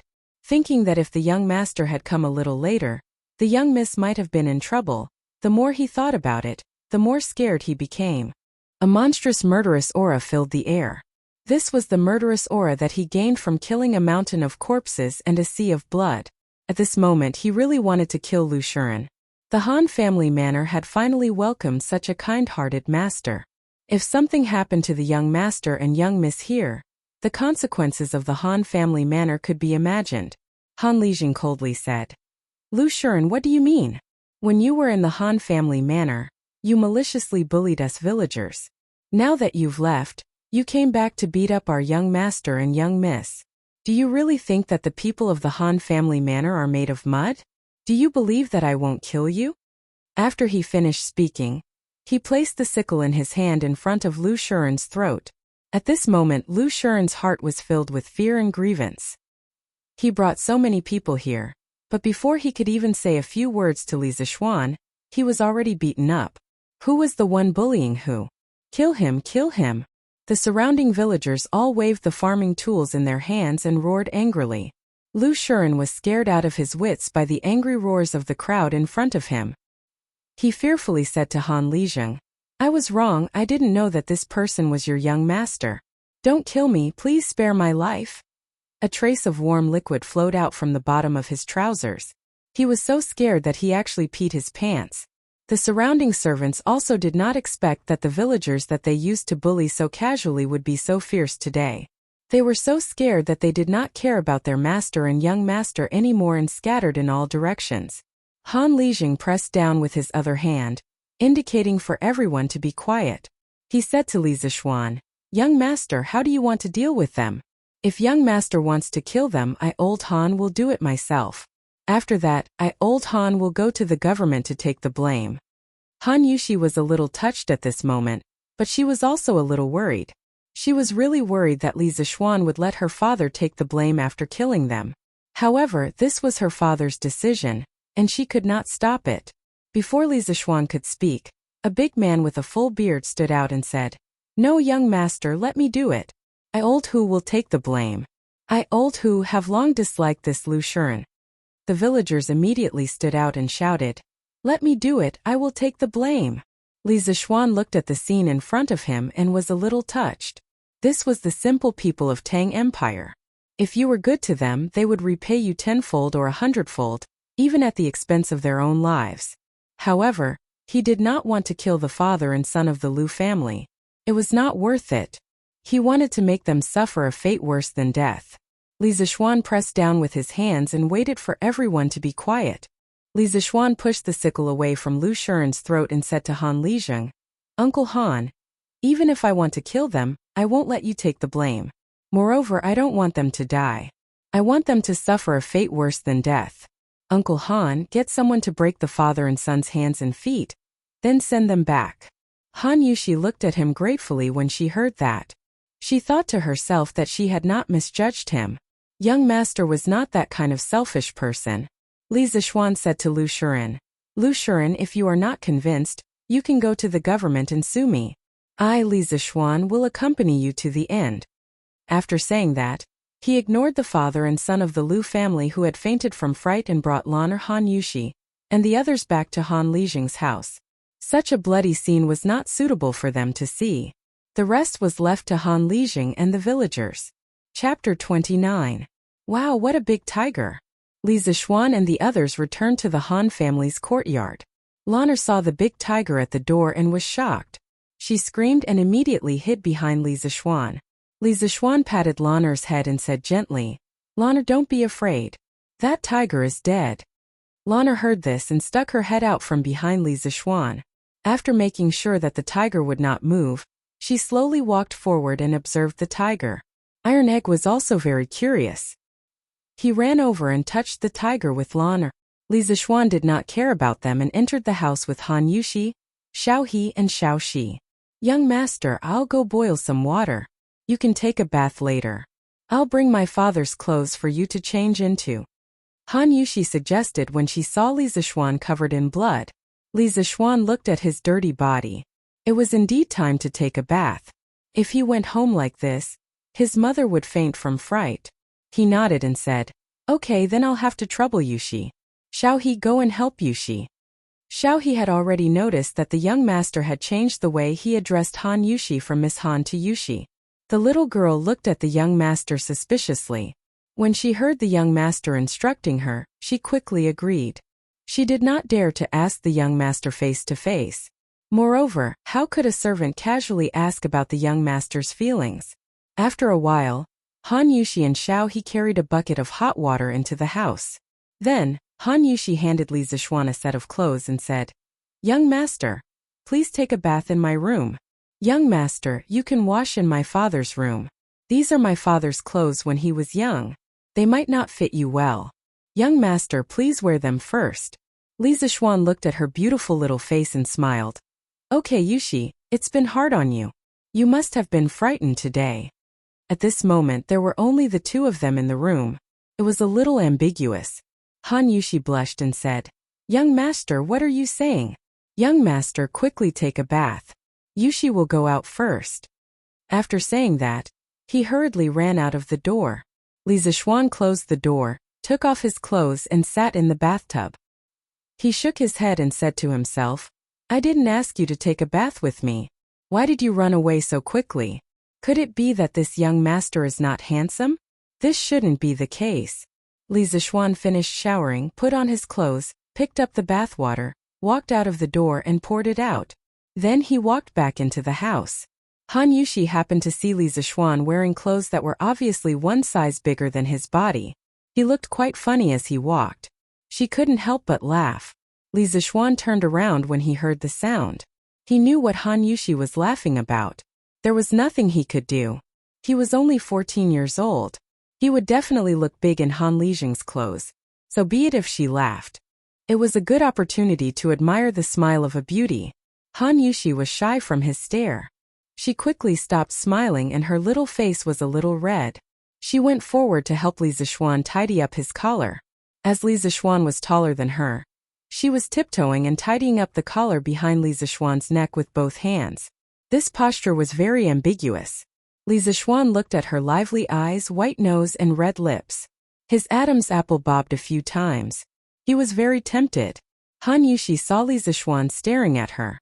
She smelled the strong masculine scent on his body, and thought about how he flew over to save her from the tiger's mouth on the mountain. For a moment she was also a little moved. Li Zixuan was about to lower his head and kiss her when he heard a child's voice. "Wow, brother, sister Yushi, what are you playing? Lanner wants to play too." Lanner finished touching the tiger and was looking around for her brother. When she came to the room, she saw her brother and sister Yushi hugging each other. She shouted excitedly. When Han Yushi heard that, she immediately pushed Li Zixuan away as if she had been electrocuted. She retreated to the corner and blushed. She lowered her head and did not speak. Li Zixuan was helpless. He said to Lanner, "Lanner, your sister Yushi is helping brother tidy up his collar. Lanner, why didn't you knock when you came in? Aren't you afraid of the door demon?" When Han Yushi heard Li Zixuan mention the door demon, she raised her head and looked at him curiously. She did not know what story was inside. Lanner said a little fearfully, "But brother didn't close the door. Do I have to knock?" Li Zixuan was stunned. He had made a mistake. He had actually forgotten to close the door. After a long time, Han Lijing finally came back. Wang Zhong and San Bao followed behind. Li Zixuan did not ask how Han Lijing had handled it. He stood up and said goodbye to Han Lijing. "Uncle Han, sorry for disturbing you today. It's getting late. We should go back." "Oh right, you need money to buy the mountain fruits. Uncle Wang, how much money did we bring this time?" "Young master, we only brought 10 strings of cash." "Okay, then give it all to Uncle Han. If Uncle Han doesn't have enough money in the future, you can ask Uncle Wang for more. This money can be deducted from the money from selling alcohol in the future," Li Zixuan said.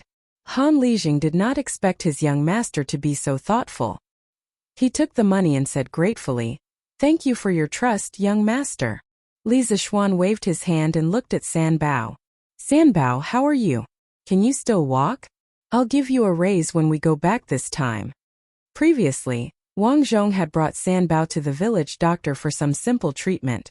After such a long time she had recovered. When she heard her young master's question, she felt warm in her heart. "Young master, San Bao is fine. San Bao is strong."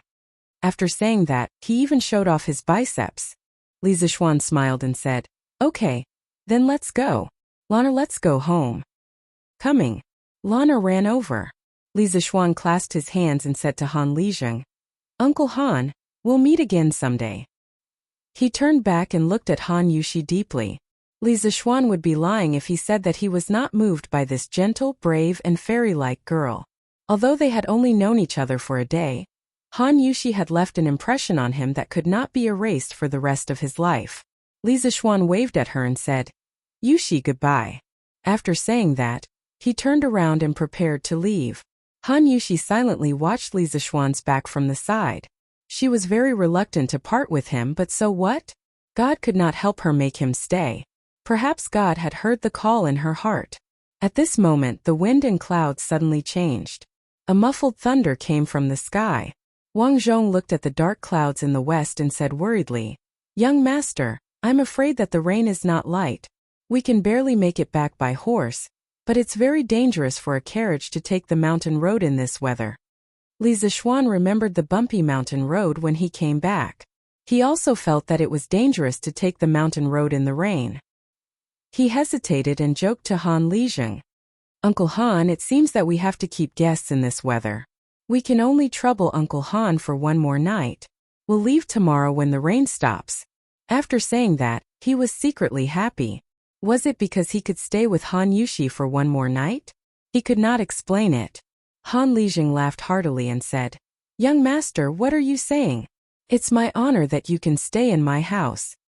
I still need to trouble Uncle Han with one more thing.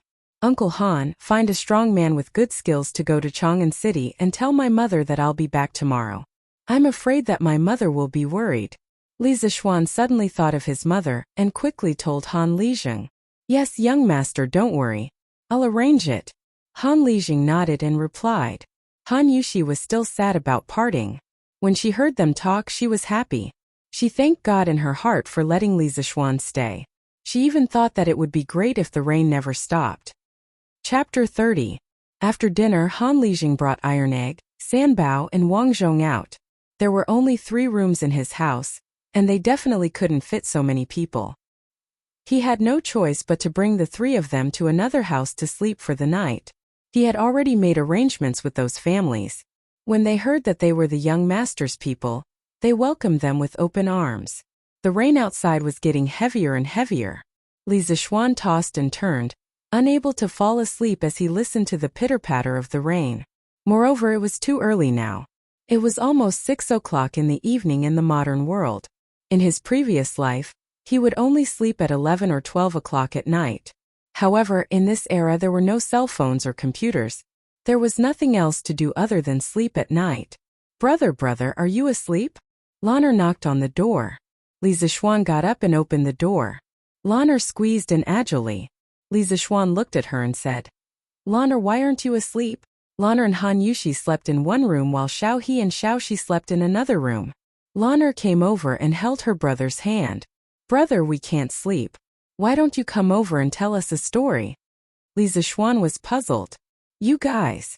Lan'er nodded. "That's right. Sister Yushi, Sister Xiao He, and Sister Xiao Shi can't sleep. We're all in Sister Yushi's room waiting for you to come over and tell us a story." Li Zixuan was really tempted. He also wanted to go to Han Yushi's room to take a look.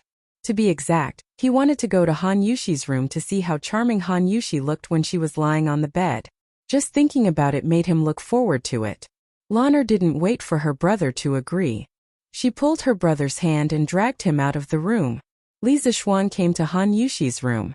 A faint girl's fragrance seeped into his nostrils. Li Zixuan couldn't help but greedily take in a breath. The 3 girls in the room quickly stood up and greeted him. "Young master." Li Zixuan nodded at them and then began to look around Han Yushi's boudoir. Although the furnishings in the room were not luxurious, they were placed very neatly. In addition to the dressing table, there was also a small table in the room. Han Yushi naturally wouldn't lie on the bed and wait for him to come over like he had just fantasized.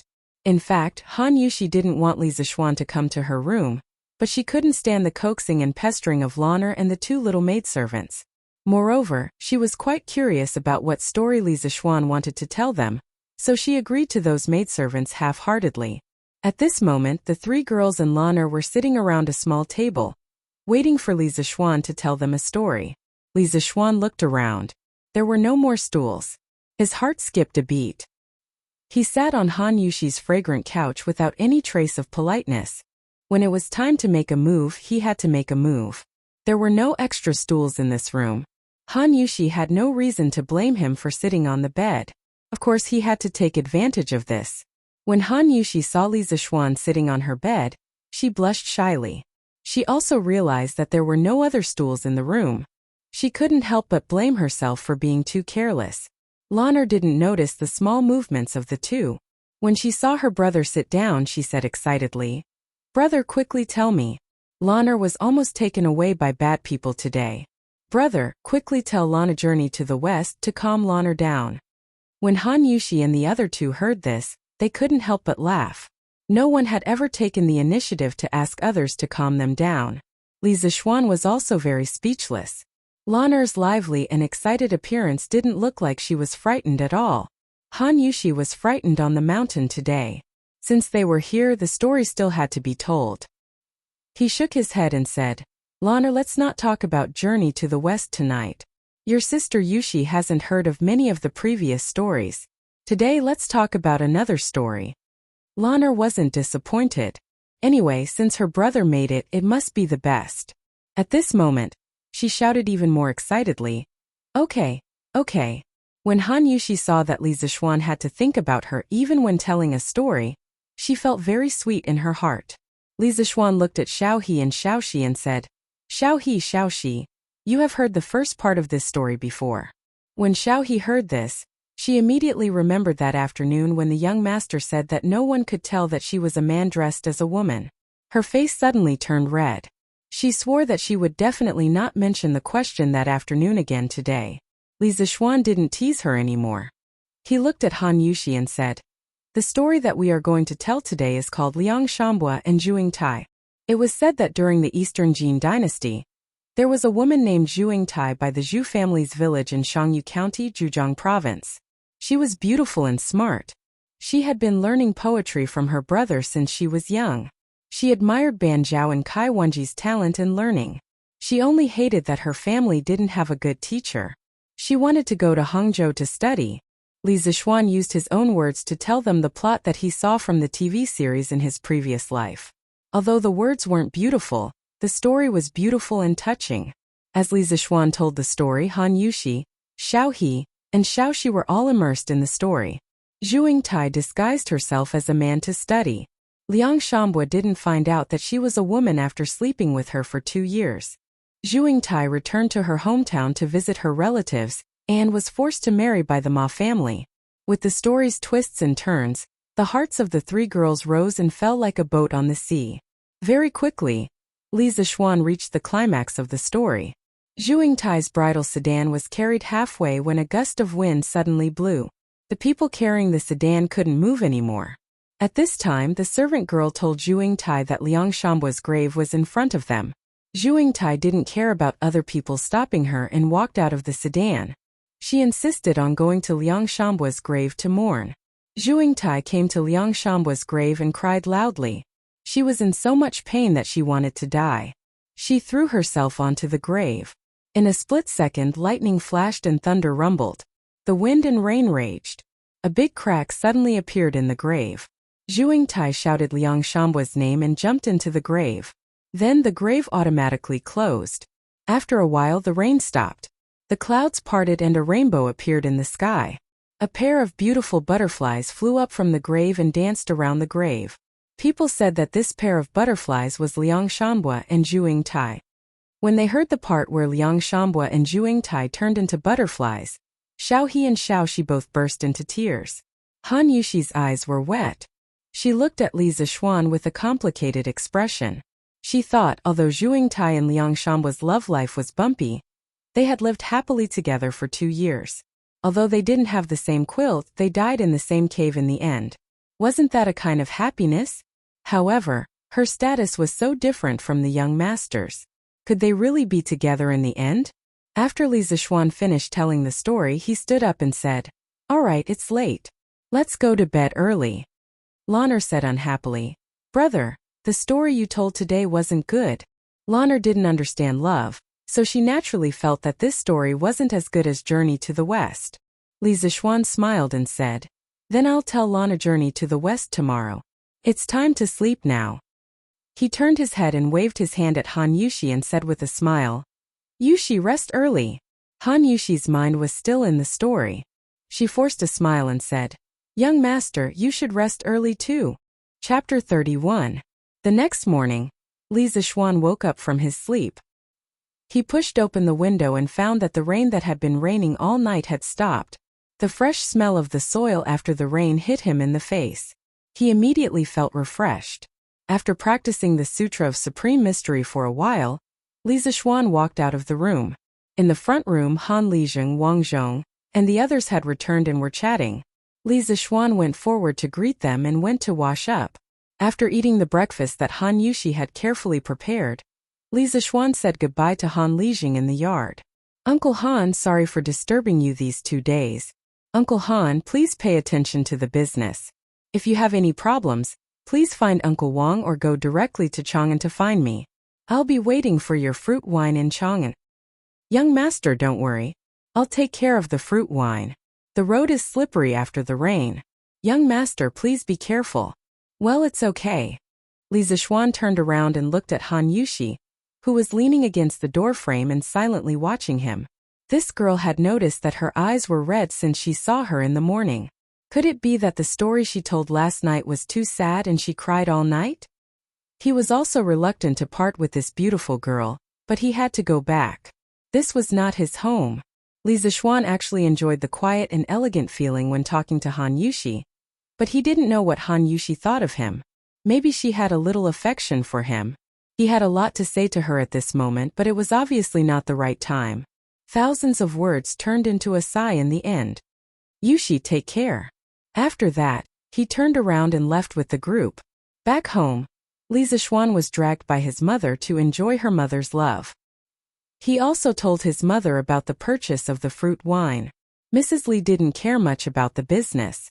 Since her son felt that it could make money, she would certainly support him. She gave Li Zixuan 1,000 strings of cash for him to use first. As for his father, his mother would talk to his mother. Li Zixuan was very happy to receive 1,000 strings of cash from the chairman of his family. It was good to be a rich second generation. If he liked a business, he could just ask his mother for money to invest.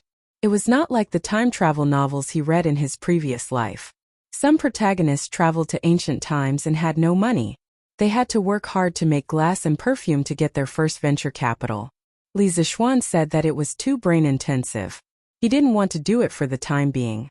His family was already so rich. He didn't need to invent those inventions. What he needed to do now was to think of ways to spend money. A few days ago, his mother was still encouraging him to be a prodigal son. He had a long way to go. When he arrived at the West Court, he was about to go back to the study to plan the modification of the fruit wine when he found Lanner waiting for him in the side hall of the West Court. Lanner, what's in the thing you're holding? Li Zixuan pointed at a thick bamboo tube in Lanner's hand and asked. This is Lanner's general, Wei Qing. He's amazing. Brother, let me show you. Lanner handed over the bamboo tube in her hand as if she was presenting a treasure. Li Zixuan was puzzled. Wei Qing. What the hell? He took the bamboo tube and lifted the lid slightly. When he looked inside, he saw a green locust. Only then did he remember that the source of the conflict in the threshing field of the Han family village yesterday was the few of them fighting the locust. He didn't expect Lanner to name this locust Wei Qing. Li Zixuan couldn't help but find it funny. However, Li Zixuan's smile froze on his face before it could bloom.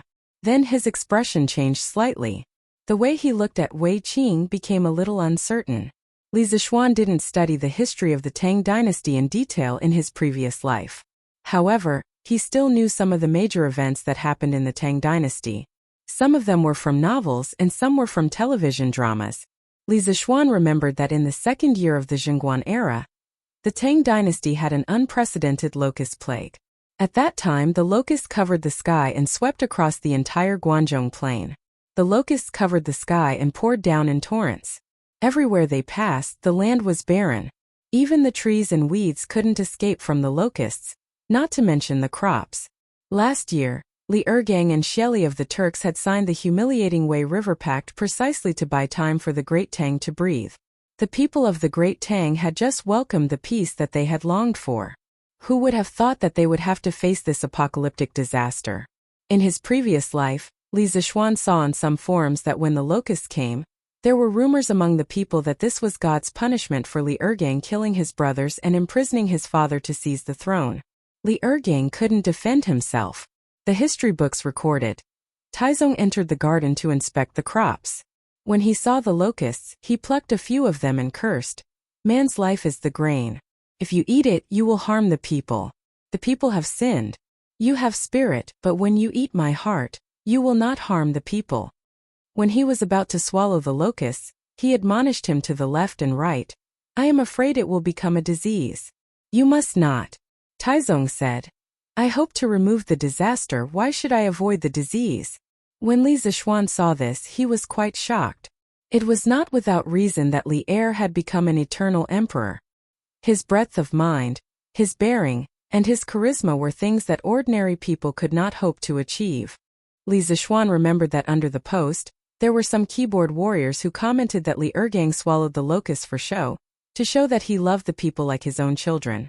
Li Zixuan snorted at this. Li Ergang swallowed the locusts despite the danger. No matter what his purpose was, he was worthy of respect. Li Zixuan asked himself if he was himself, he wouldn't dare to swallow the locusts. Although the Tang dynasty was beginning to show its prosperity, with the current foundation of the Tang dynasty, it obviously couldn't withstand this catastrophe. Once the locusts came, starving people would be everywhere.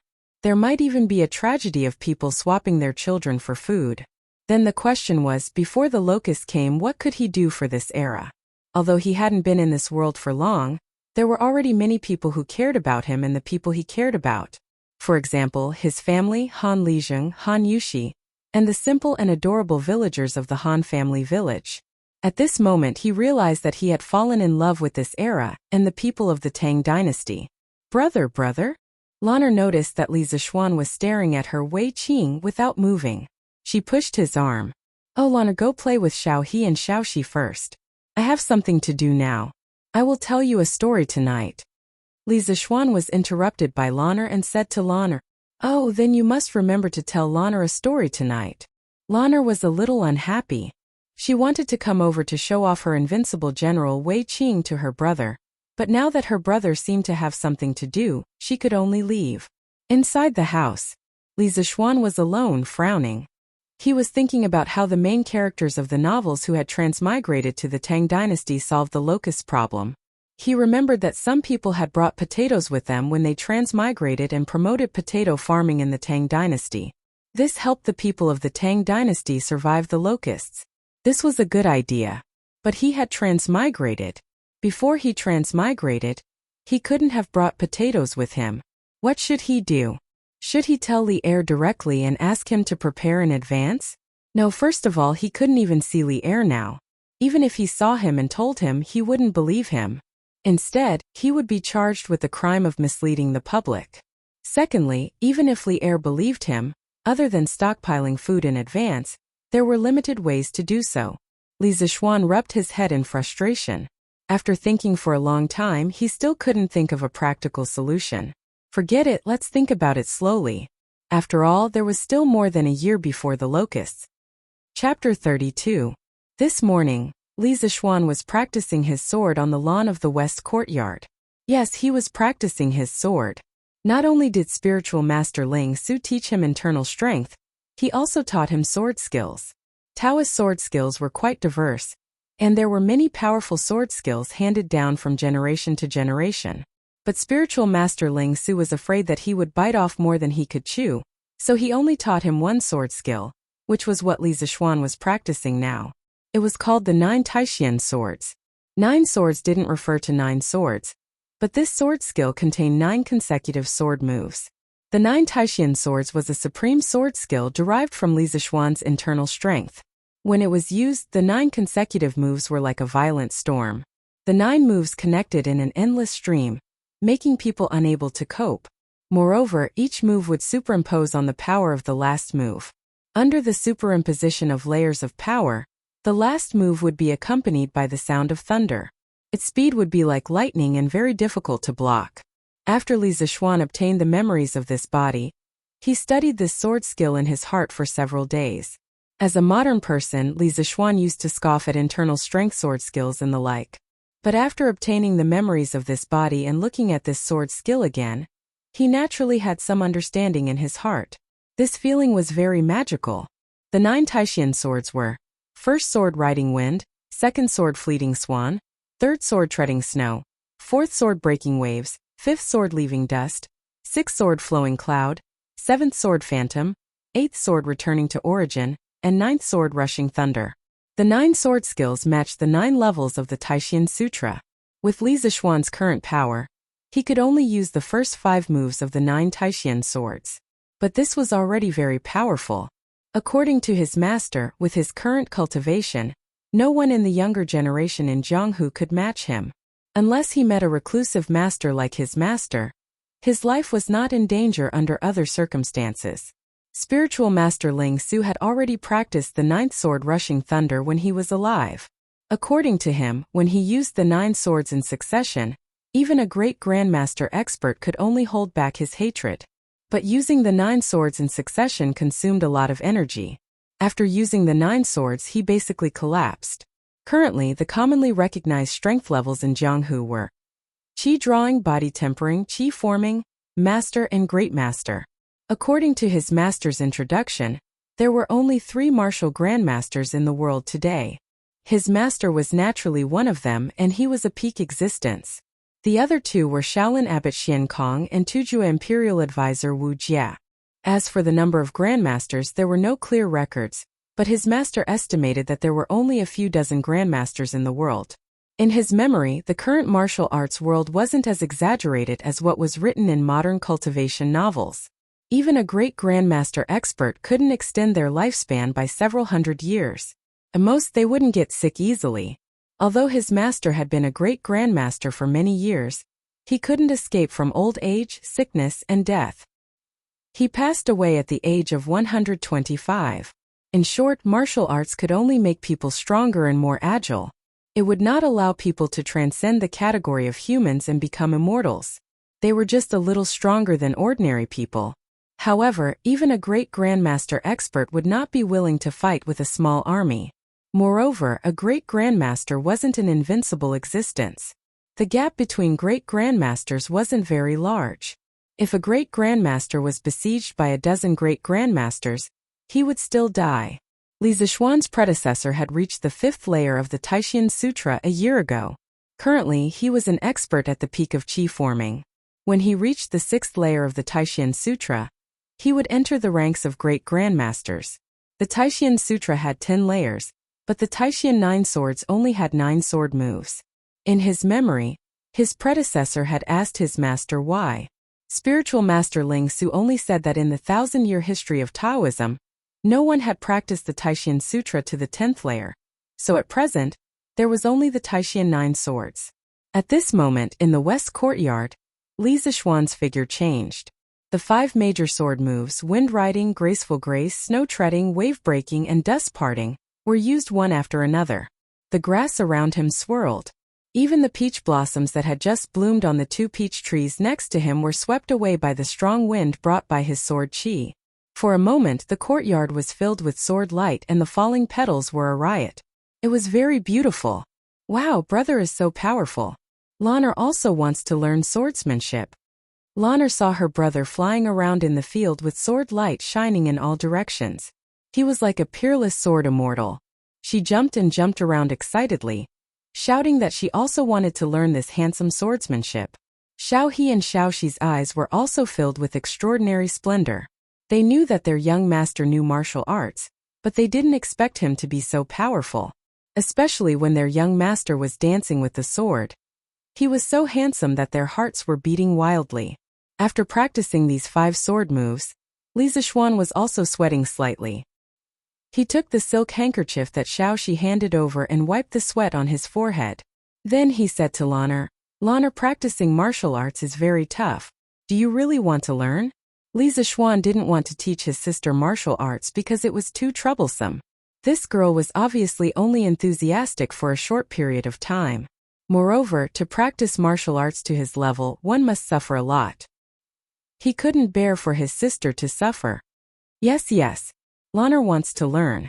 Lanner is not afraid of suffering. Lanner seemed to be very determined as she nodded her head. She was just captivated by her brother's handsome swordsmanship, and really wanted to learn this swordsmanship. But to learn this swordsmanship, you have to wake up at 3 in the morning to practice. Moreover, you have to continue practicing regardless of whether it's winter or summer. When that time comes, our cute little Lanner will become a tanned girl. Lanner, do you still want to learn? Li Zixuan said in distress. Lanner was a little hesitant. Which girl didn't want to be beautiful? Although Lanner wasn't even 7 years old, this little girl had already started to want to be beautiful. She often asked Xiaoxi for advice on how to dress up. When she heard that practicing martial arts was so scary, and that she had to get tanned, Lanner was a little scared. Although the swordsmanship was handsome, she would become ugly if she got tanned. No matter how good the swordsmanship was, it was useless. Seeing that Lanner was a little scared, Li Zixuan was a little proud. Just as he was about to turn around and return to his room, he heard Lanner shouting, "No, smelly brother, you are lying. You wake up at 3 in the morning every day. You wake up later than Lanner. Also brother, your face is so white. You didn't get tanned at all." After Lanner reacted, she immediately grabbed onto Li Zixuan and didn't let go. Damn, I didn't expect to be used as a model by my sister because I slept in. Li Zixuan was a little embarrassed. He could only justify himself. He lowered his body and looked into Lanner's eyes. He tried to make his eyes look more sincere. Li Zixuan brewed his emotions and said to Lan, Cough, Lan, your elder brother is one of those rare martial arts geniuses that only appear once in 100 years. It only took me 8 years of hard work to learn this martial art. It's very difficult for others to learn it as quickly as I do. As for why I didn't get tanned in the past 8 years, it can only be said that there is a type of skin that belongs to the natural beauty type. No matter how much you get tanned, you won't get tanned. Do you understand? As he spoke, Li Zixuan was a little embarrassed to continue. Damn, I have never seen such a shameless person. At this moment, Lanner looked at Li Zixuan in surprise. It was as if she was meeting him for the first time. Her wide eyes were very cute. Lanner held back for a long time, but she still said what was in her heart.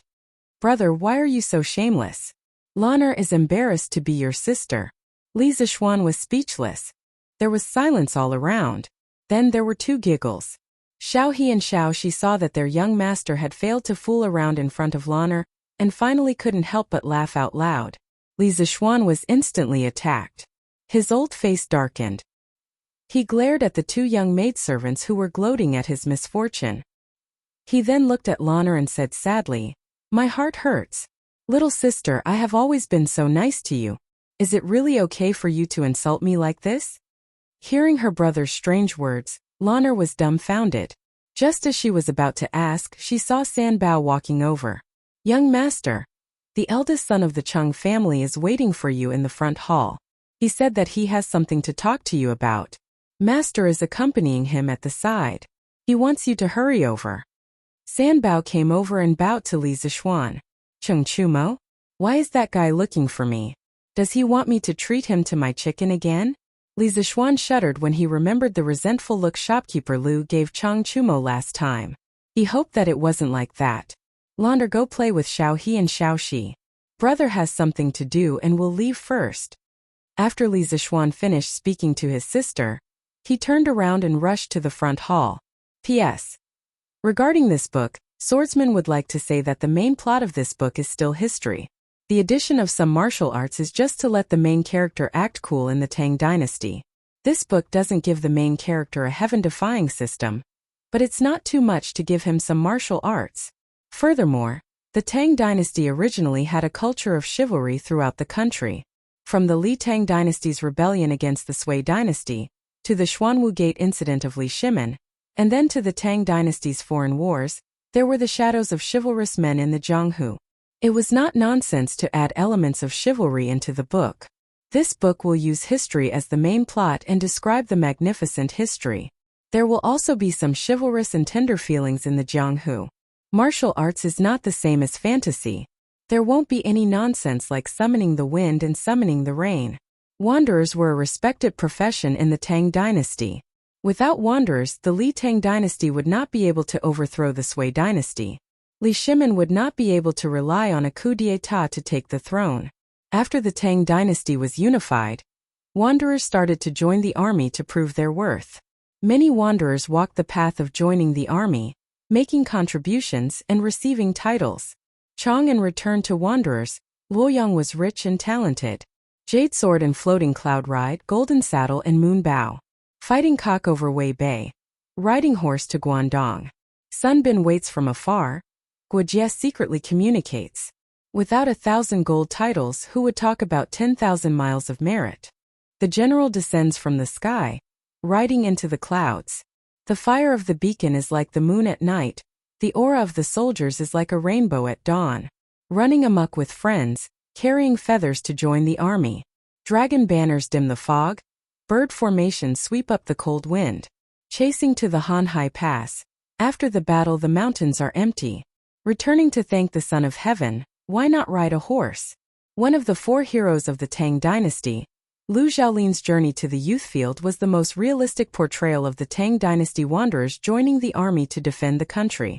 It reproduced the heroic scenes of wanderers fighting on the border, fighting on horseback, and not fearing death.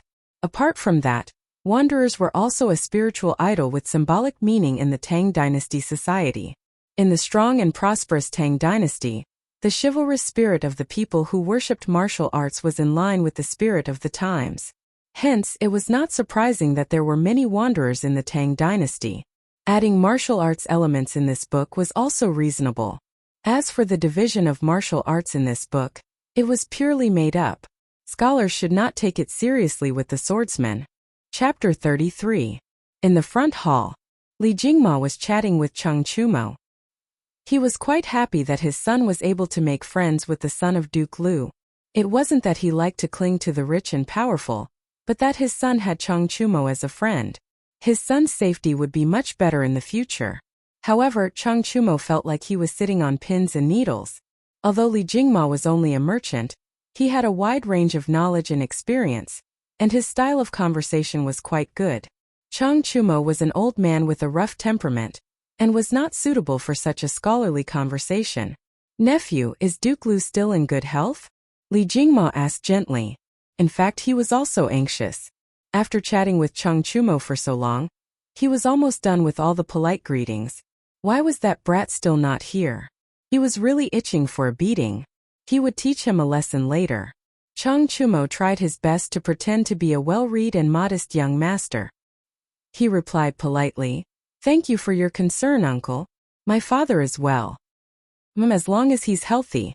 Li Jingma stroked his short beard and nodded with satisfaction. Then he didn't know what to say. This was the first time he had met Cheng Chumo. He had already said everything he needed to say. Father Li was secretly anxious. Finally, at this moment, footsteps came from outside the door. The two of them heaved a sigh of relief. Cheng Chumo thought to himself, "I'm finally free. If it were anyone else who dared to dawdle with me for so long, I would have beaten them up long ago. Unfortunately, this is my good brother's father. I can't beat him up." Li Zishuan walked through the door and greeted his father first. Old man Li nodded, stood up and smiled.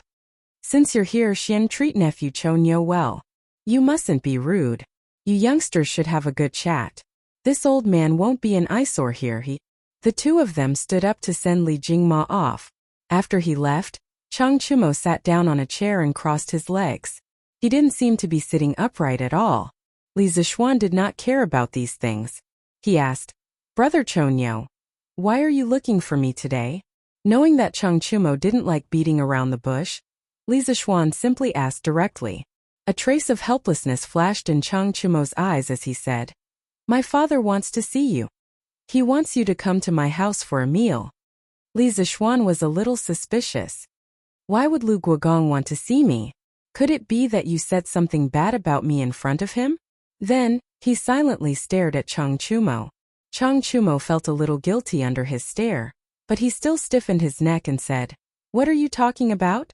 How could I, Cheng Chumo, harm my own brother? It's really just a meal." Li Zixuan stared at Cheng Chumo for a long time. Although he still felt that something was wrong, he couldn't find any flaws for the time being. All right then, I'll pay a visit to Duke Lu. What is your father like?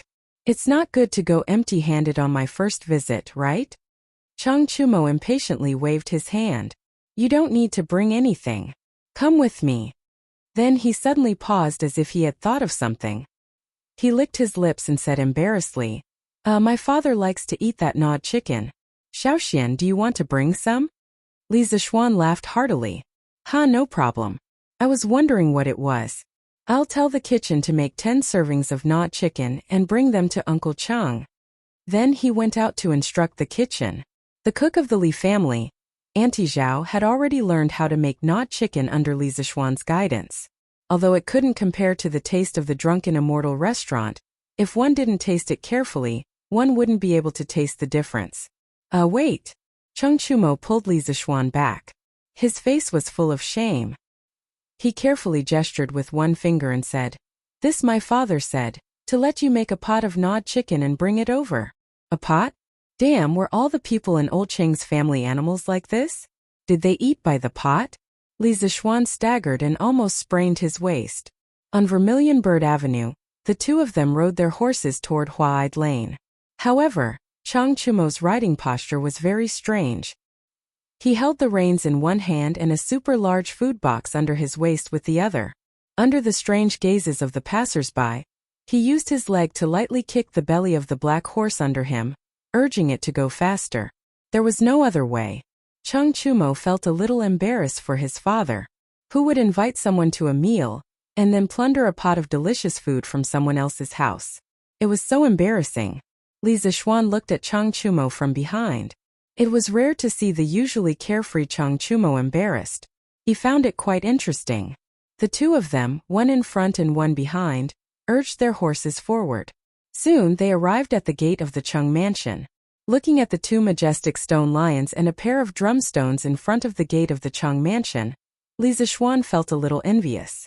Previously, he also wanted to get 2 stone lions in front of his house, but he was scolded by his father when he found out. These things could not be bought with money. Although the Li family was rich, they were still businessmen and did not have the qualifications to buy such things in front of their house. Walking into the Cheng mansion, Cheng Chumo pulled a servant over and asked where his father was. Then he turned to Li Zixuan and said, Xiaoxian, my father is now practicing martial arts in the backyard. It's still early for lunch. Come with me to pay a visit to my father. Li Zixuan nodded and agreed. Well, there's no hurry to eat. We should pay a visit to the old duke first. He was also very curious about the famous historical figure Cheng Yaojin. He had seen many versions of Cheng Yaojin on TV, but he had never seen the real person.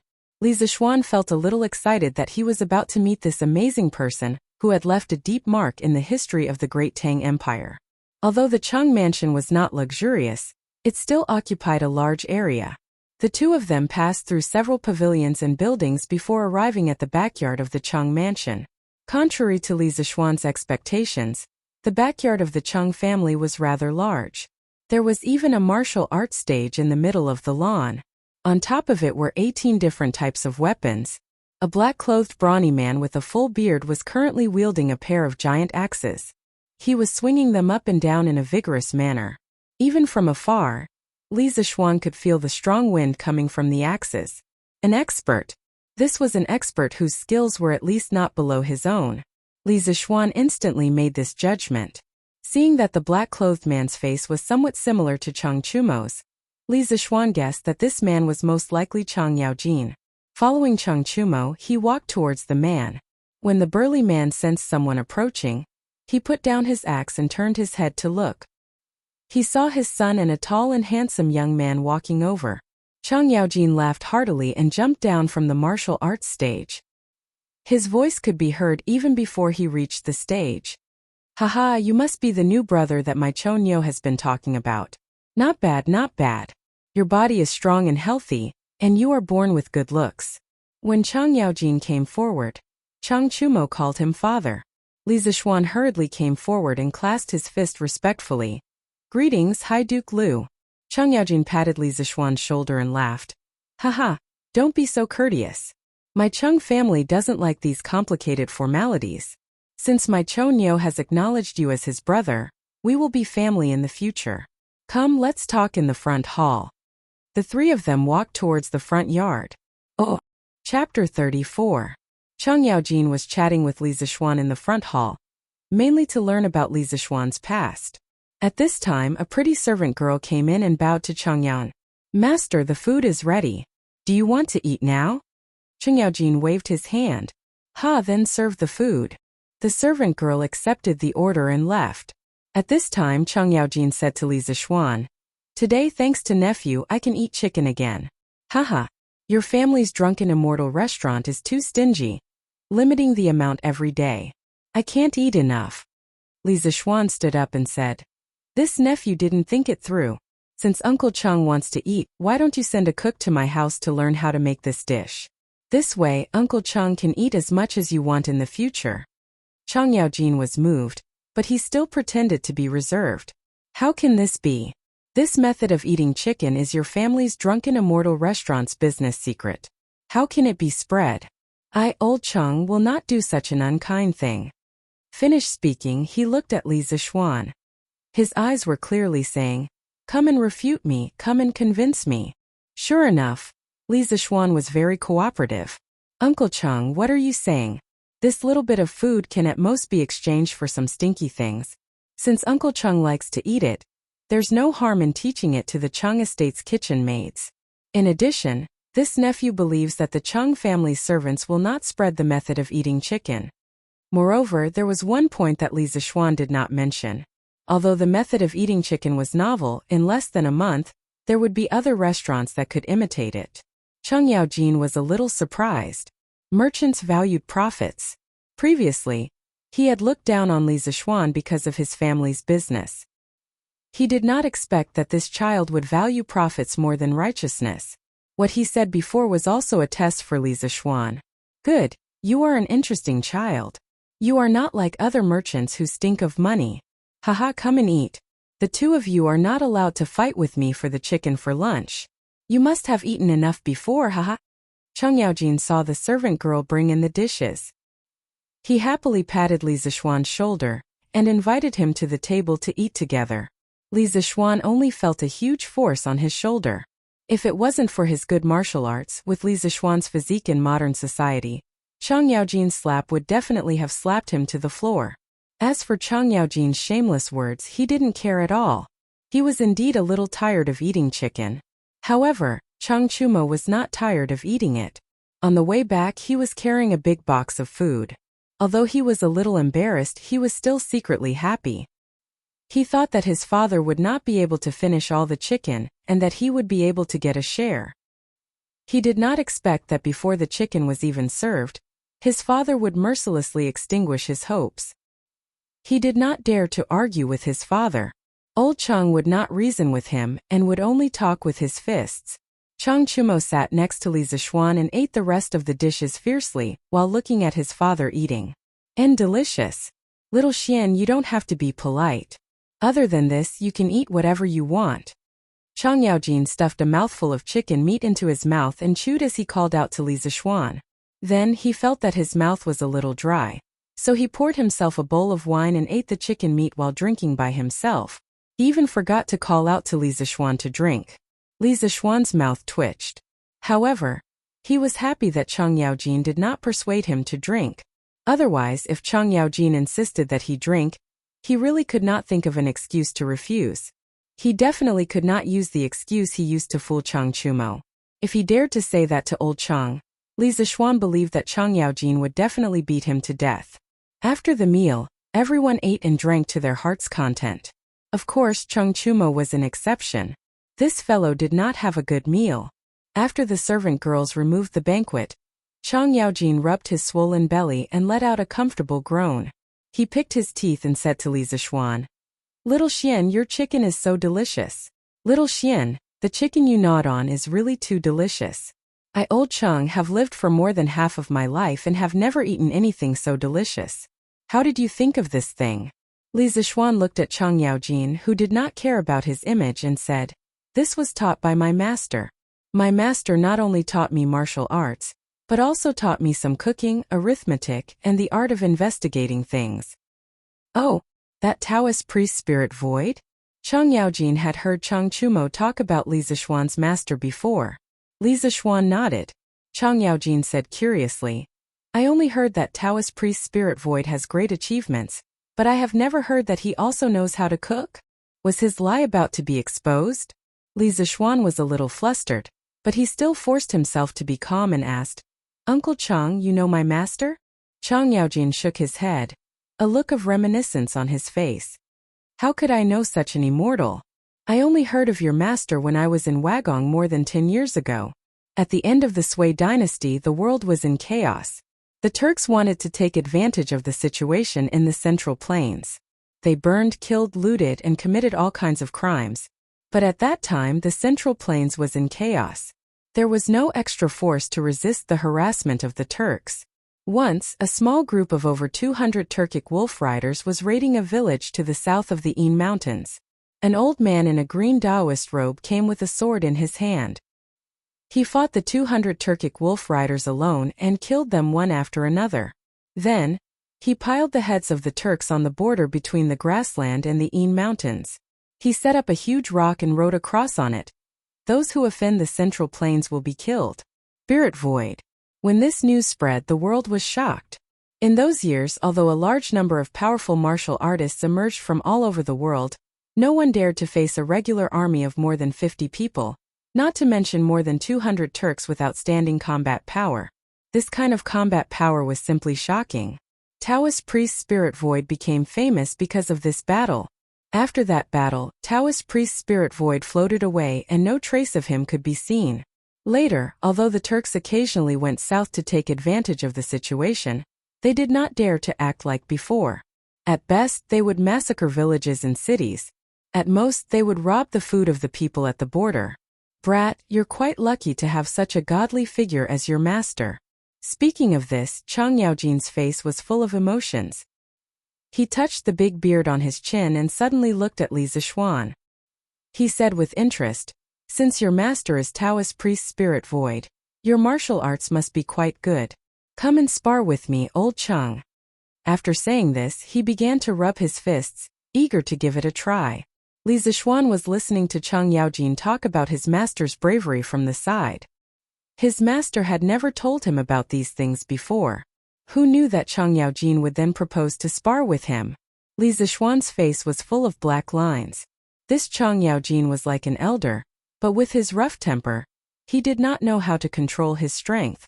Li Zishuan was not willing to spar with him. Li Zishuan hurriedly cupped his hands and declined. My martial arts are low. How could I dare to spar with Uncle Chang? Chang Yaojin patted him on the shoulder and said carelessly, You're so wishy-washy like a girl. What are you afraid of if your martial arts are not good? Just as well old Chang can give you some pointers. I'll teach you a few moves, haha. Then, without waiting for Li Zishuan's agreement, he pulled Li Zishuan to the practice field in the backyard. Cheng Chumo also followed quickly, worried. Chapter 35. Duke Lu's Mansion Martial Arts Practice Field. Chang Yaojin took a lance from the weapon rack and said to Li Zishuan, The 2 axes from before were too heavy. I was afraid they would hurt you, so I will use this lance to spar with you. Boy, what weapon are you going to use? Go and pick one. Li Zishuan did not bring his sword with him, but even if he did, he was too embarrassed to use it because it was too sharp. Since he could not refuse this duel, Li Zishuan had no choice but to pick a long sword. Isn't there a saying? Life is like that. Since you can't refuse it, then you should enjoy it.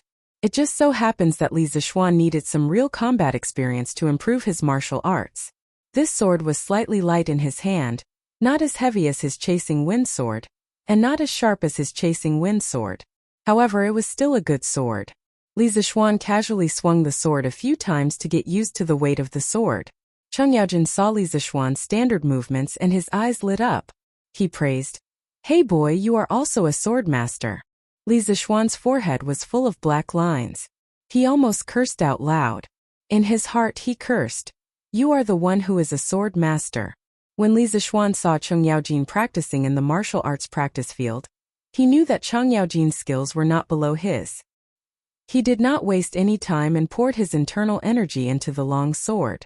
He took the initiative to attack. The first style of Taishan 9 swords, ride the wind. Li Zishuan held his sword and rode the wind. Chang Yaojin's pupils shrunk as he thought to himself, what a fast sword. Indeed, a great teacher produces a great disciple. He put away his contempt and held his lance as he flew up to meet the enemy head-on. No matter how fast this sword was, Chang Yaojin would not retreat. The sword and lance collided in the air, producing a sonorous sound of metal. Then both of them were sent flying back. Chang Yaojin was forced back 2 or 3 steps, while Li Zishuan was forced back 10 steps. It was clear that in the first round of confrontation, Li Zishuan was completely defeated in terms of strength. Li Zishuan was not discouraged. As soon as he landed and stabilized his body, the second style of Taishan 9 swords came right after. The sword in Li Zishuan's hand moved even faster, its trajectory like a flying dragon soaring in the sky. Carrying the remaining power of the first sword, riding the wind, its trajectory was like a flying dragon soaring in the sky, erratic. Chang Yaojin was also unable to predict the trajectory of the sword. He could only wield the lance in his hand in a vigorous manner, not allowing even a drop of water to leak out. At this moment, Chang Yaojin suddenly felt a chill behind his back. He immediately knew that something was wrong, but it was too late to turn around. He could only rely on his many years of experience in life and death battles to thrust the lance in his hand behind him with all his strength. A loud and clear sword hum could be heard from behind him. Li Zishuan's sword had been blocked. Li Zishuan also knew that this was not enough to stop Chang Yaojin. He immediately changed his move. The third style of Taishan 9 swords, snow treading, left no trace. Li Zishuan's footsteps constantly changed. He waved his sword in all directions. For a moment, only the sound of sword and lance clashing could be heard. After more than 10 attacks, Li Zishuan changed his move again. He used the fourth style of Taishan 9 swords, Wavebreaker. Wavebreaker was furious. Li Zishuan's momentum changed. He stepped on the ground and his whole body soared into the air. He raised his long sword and bent his waist. His whole body bent into a circle. Then, he and his sword were like a large wheel with sharp blades. He spun rapidly. It was as if he was riding the wind and breaking the waves. He flew towards Chang Yaojin. Facing this ferocious and bizarre sword, Chang Yaojin turned pale with fright. He no longer dared to hold back. Both of his feet fiercely stomped on the ground, causing the martial arts stage to rumble. Chang Yaojin also soared into the sky, using his horse lance as a battle axe. He used the flying axe to attack Li Zishuan. The two collided fiercely in the air. It was like a comet hitting the earth. The rumbling sound spread throughout the Chang mansion. The sword and lance separated upon contact. The two were once again sent flying. The difference was that this time, Chang Yaojin retreated 5 steps before stabilizing himself. Li Zishuan only retreated 8 steps before stabilizing himself. Li Zishuan used 4 swords in succession. The power stacked layer by layer. In terms of strength, the gap between him and Chang Yaojin became smaller and smaller. After stabilizing himself, Li Zishuan did not stop. Using the power of the first 4 swords, he continued to use the 5th sword of the 9 Taishan swords, Absolute Dust.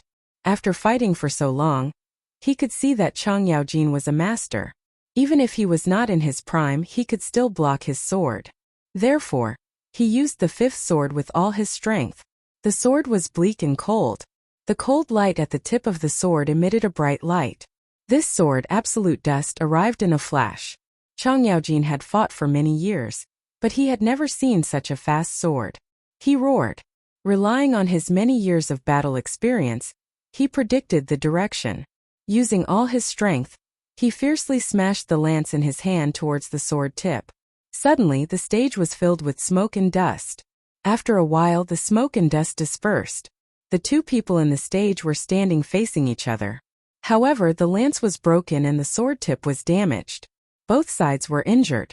Cheng Chumo was below the stage. Since Li Zishuan used the first sword, his mouth had not closed. He had judged that Li Zishuan's martial arts were above his, but he did not expect that his martial arts would be so powerful. He could even fight his father to a standstill. His father was a veteran who had experienced hundreds of battles on the battlefield. People called him the devil incarnate. What kind of monster was this brother of his?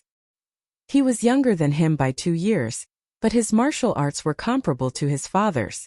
Watching Li Zishuan's dazzling swordsmanship raining down like a torrential storm, his father was barely able to resist by relying solely on his advantage in strength and years of battle experience. No matter how stupid Chang Chumo was, he knew that Li Zishuan's martial arts were not on the same level as his own. Li Zishuan had already begun to draw closer to the masters of the older generation. Comparisons were odious. Chang Chumo's little heart had received tens of thousands of blows. Haha, not bad, not bad. Little Xian, you've reached the peak of qi transformation at such a young age. The younger generation will surpass us in time. I haven't had such a good fight in a long time, ha ha ha. Chang Yaojin threw away the broken lance in his hand and laughed loudly. His laughter was so loud that it reached the clouds. He stepped forward and squeezed Li Zishuan's shoulder, sighing with emotion. In this battle, Li Zishuan had used his full strength for the first time. He had also fought to his heart's content. He threw the sword in his hand into the weapon rack and wiped the sweat off his face. He modestly said to Chang Yaojin, "Uncle Chang is too kind. Thank you for holding back. Otherwise, this nephew would not have been able to last until the end." He was right. If Chang Yaojin had used his full strength from the beginning, he would not have had the chance to use these 5 swords. After all, there was an absolute gap in strength. In the end, he was able to tie with Chang Yaojin. On one hand, Chang Yaojin was old and definitely not as strong as he was in his prime. On the other hand, he relied entirely on the mysteries of the 9 Taishan swords. Every move was linked and the power was constantly superimposed. Chang Yaojin laughed and waved his hand. "If I say you're strong, then you're strong. What's there to be modest about? You're too hypocritical. Young people should be arrogant. Don't be like those old scholars who are sour." What else could Li Zishuan say? These words could be said by Chang Yaojin, but he could not say it himself. He was also very helpless. He could only bow and accept the advice. Uncle Chang is right. Chang Yaojin sighed in admiration. Your swordsmanship is exquisite. On the battlefield, I have always liked to use my strength to defeat 10 people. No matter who the opponent is, I'll smash them to death with an axe. I didn't expect that when you fully use this sword move, the power that erupted would not lose to mine. It's not easy for you to cultivate to the qi transformation realm at such a young age. I never expected that you would be able to fight a great master with your qi transformation realm cultivation. You really are worthy of being the disciple of an immortal. I, Chang Yaojin, am completely convinced by Priest Spirit Void. Li Zishuan bowed and cupped his fists. Uncle Chang is too serious. How can my insignificant martial arts compare to Uncle Chang's? My master also praised Uncle Chang's courage and loyalty when he was alive. He often mentioned you in front of this nephew. Chang Yaojin's expression shook, and he asked urgently, "What? You're saying that Priest Spirit Void has passed away?" He had heard from Chang Chumo that Li Zishuan had taken Spiritual Master Spirit Void as his master when he was young, but he really did not know that he had passed away. Hearing this, he was extremely shocked. Li Zishuan's expression also darkened, and he replied, "My master passed away 3 months ago from Mount Longhu." Hearing this, Chang Yaojin's expression was complicated. He pinched his beard and sighed heavily. I didn't expect that even an immortal like Priest Spirit Void would not be able to escape death. Alas! Chapter 36. In the backyard of the Chang mansion, Chang Yaojin sighed with emotion. Suddenly, he thought of something and looked at Li Zishuan with a smile. "Boy, your kung fu is so good. Are you willing to go to the army to gain some military merits and be bestowed with a title?" Li Zishuan's heart skipped a beat. He knew he was in trouble. He quickly shook his head and said, "Uncle Chang, I've been away from home for many years and have yet to fulfill my filial duties. I really don't want to be away from home." After a pause, he continued, "But if one day the foreign tribes in the north dare to covet the national treasure of the Central Plains, I'm willing to go to war and be a small soldier in the border army. Just like my master, I'm willing to go to war and protect the country." The main reason was that Li Zishuan was lazy and didn't want to be restricted by the army. Thus, He declined Chang Yaojin's offer on the grounds of filial piety. But the second half of his sentence was also sincere. If the Turks really attacked the Tang Empire, he would also go to war in armor. He couldn't disgrace the reputation of priest spirit void. Besides, if the Central Plains were to fall into the hands of the foreign races, the tens of millions of Han would definitely be massacred. He had many loved ones in Great Tang. And if he wanted to live a peaceful life as a wealthy man, he needed a stable external environment. When Chang Yaojin heard Li Zixuan mention filial piety, he frowned slightly but didn't insist. He knew the situation of Li Zixuan's family. He was the only child. Although he was good at kung fu, the battlefield was ever-changing. No one could guarantee his safety. If anything happened to him, Chang Yaojin would be too ashamed to tell his parents.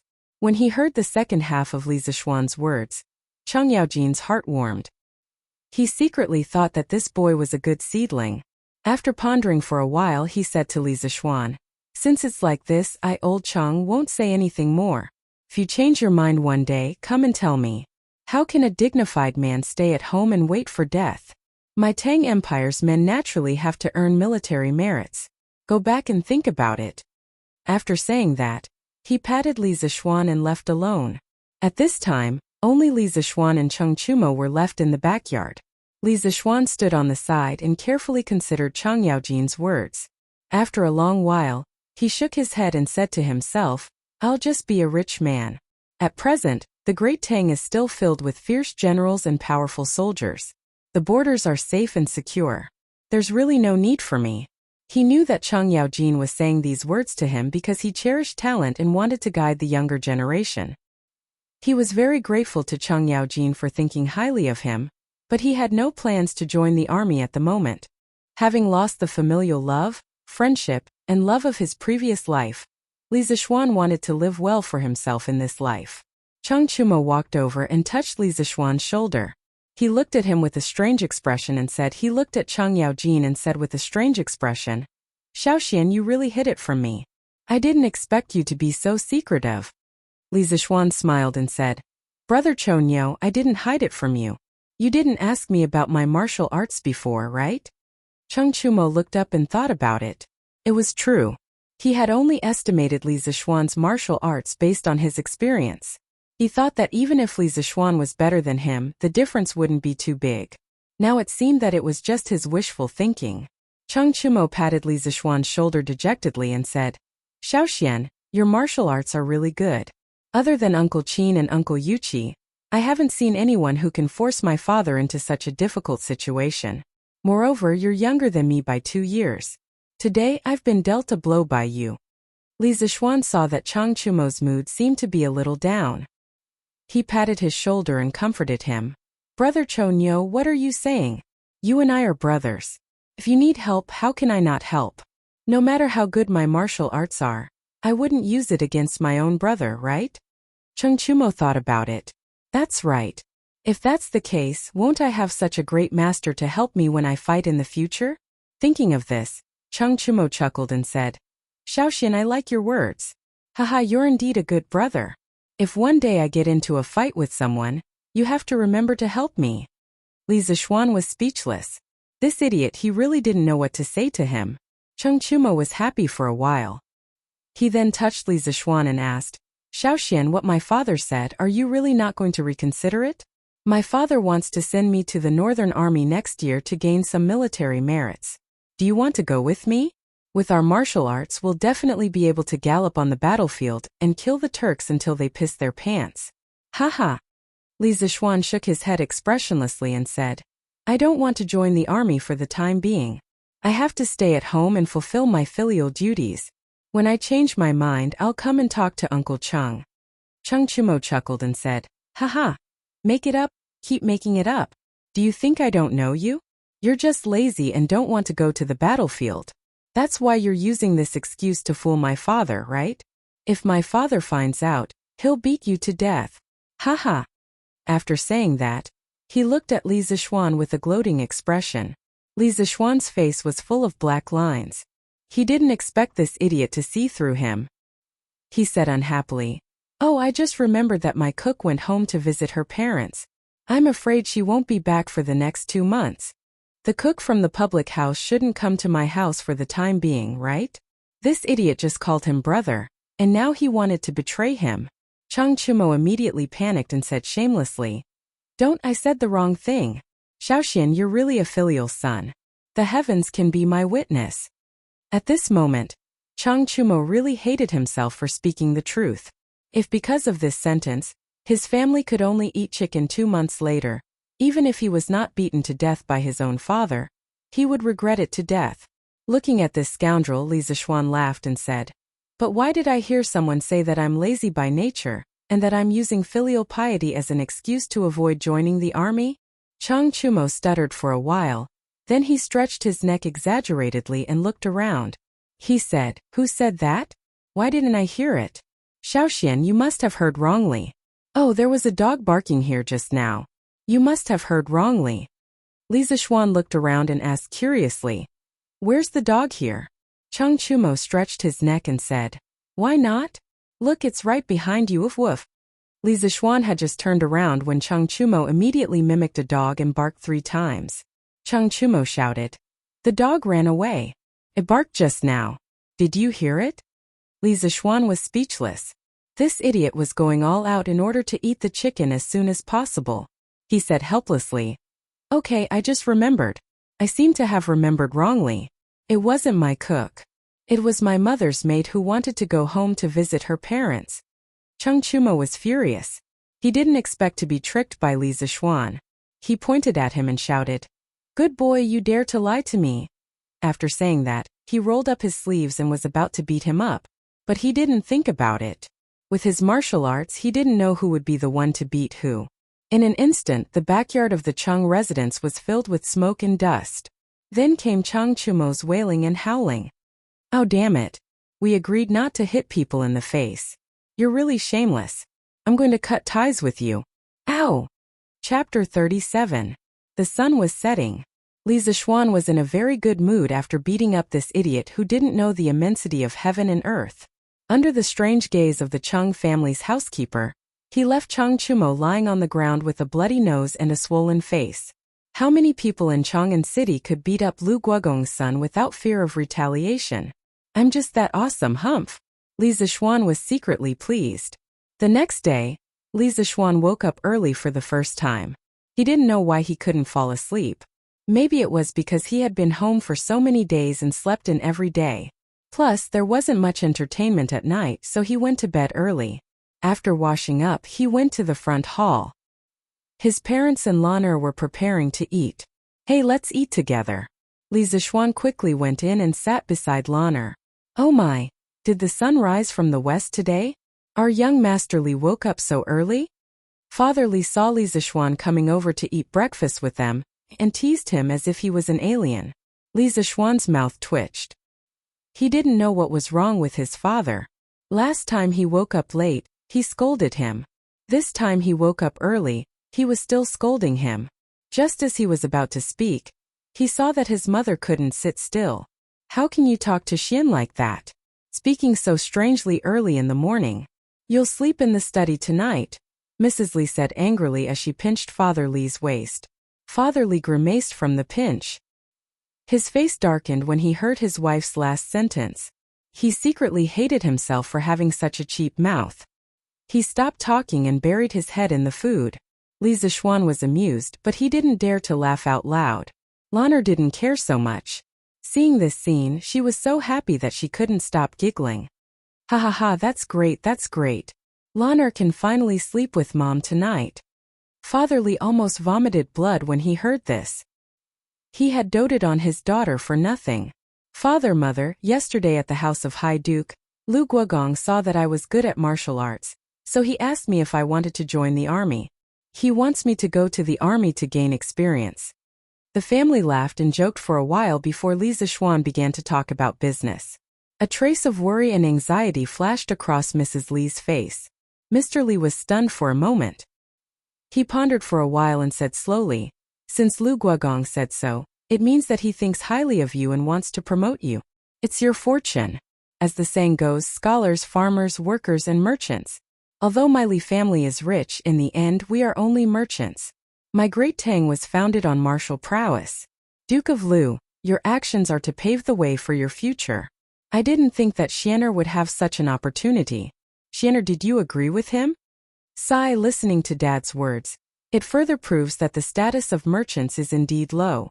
It seems that I have to find an opportunity to make a contribution and become a marquis or a duke so that Dad and Mom can be happy. Does this guy think that marquis and dukes are cabbages? Interrupting his thoughts, Li Zishuan shook his head at Dad and said, I didn't agree. I've been away from home for 8 years and have just returned. I haven't fulfilled my filial duties in front of my parents, so how can I go to the battlefield? Mrs. Li heard and immediately breathed a sigh of relief. She was gratified and happy. Her son had been away from home for so many years and finally came back. She was really worried that her son would go to war. She didn't expect her son to be successful, just safe and sound. Mr. Li heard and sighed softly. He was a little disappointed but also relieved. He asked, Then Lu Guogong didn't blame you, right? Li Zishuan smiled and said, Father, Lu Guogong is such a person. Why would he blame me for such a small matter?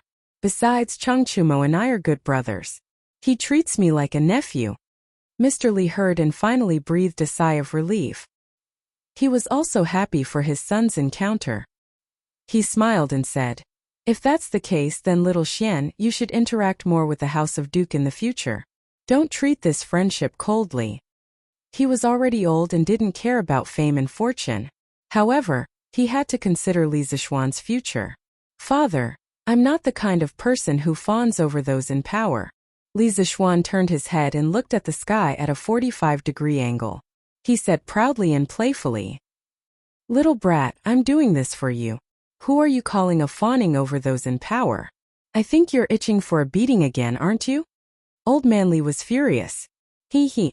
Lanner giggled happily at the side. Mrs. Li looked at them and smiled. This is what a family should be like. It's good to have a family reunion. Brother, it's so boring. Why don't you tell Lanner some more stories? Lanner followed her brother to the west courtyard after breakfast. However, she didn't see anything interesting. She just wanted to listen to stories. This girl had been sticking to him all the time recently. Li Zishuan squatted down and casually plucked a weed in front of him. He twisted it a few times in his hand and said gloomily, Didn't I already tell you Journey to the West? What else is there to tell? The Journey to the West in his stomach had already been tricked by Lanner with all kinds of excuses.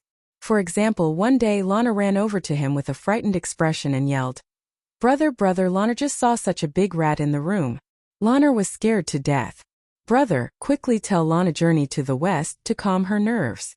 This girl's expression and actions were really on point. They were so vivid and lifelike. It would be a pity if she didn't become a child star in the modern era. Li Zishuan knew that the girl was lying. How could there be a rat in her room? He wouldn't believe it even if he was beaten to death. However, he couldn't resist her coaxing and pestering. He could only obediently tell her the story. Another example was one day, Lana ran over while wiping her tears. She cried and said, Brother, little Gray is dead. Boo-hoo, Lana is so sad. Lana wants to listen to brother's story. Boo-hoo. Little Gray was a little gray dog that Lana had raised for more than 2 years.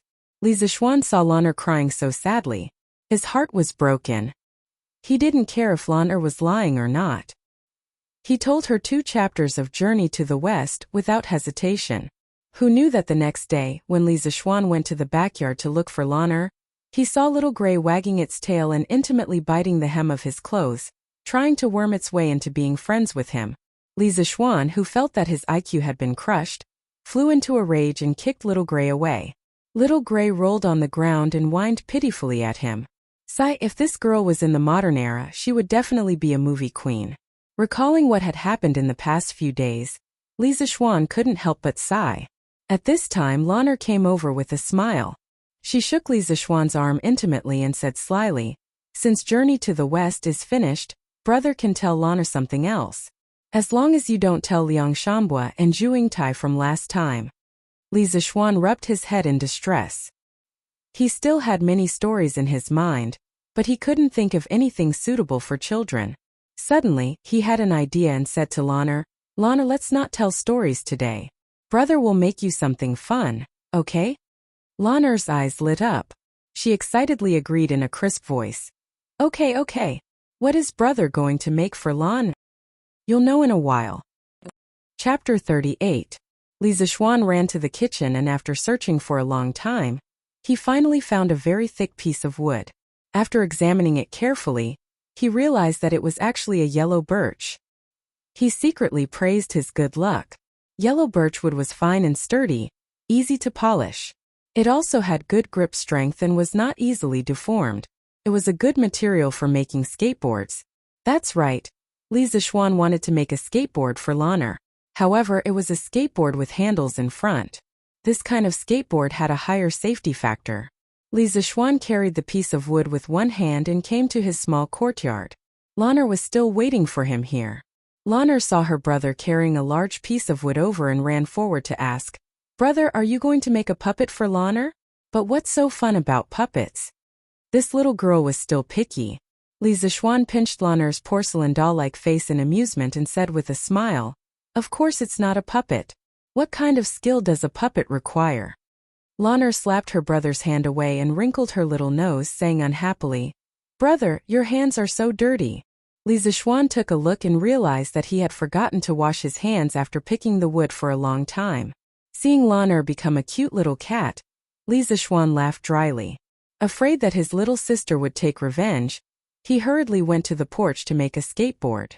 Li Zishuan first used the wind-chasing sword to cut a piece of wood that was about 40 centimeters long, 10 centimeters wide and 5 centimeters thick. The wind-chasing sword could cut iron like mud and cut wood as easily as cutting tofu. Moreover, the wood that was cut out was as smooth as a mirror and did not require any additional polishing. Li Zishuan sighed inwardly. This wind-chasing sword was a divine tool for woodworking. If spiritual master Lingshu heard his current sigh, he wondered if he would climb out of his grave in anger and clean up the house. Li Zishuan cut the exterior of the skateboard, took out a ruler, measured the dimensions, and drew the central axis of the force acting on the skateboard as well as the connecting rod of the wheel. Then he picked up the wind-chasing sword and aimed it at the connecting rod of the wheel. Circulating his true qi, the wind-chasing sword began to rapidly spin in Li Zishuan's hand. Not long after, 2 holes were drilled out from the side of the skateboard.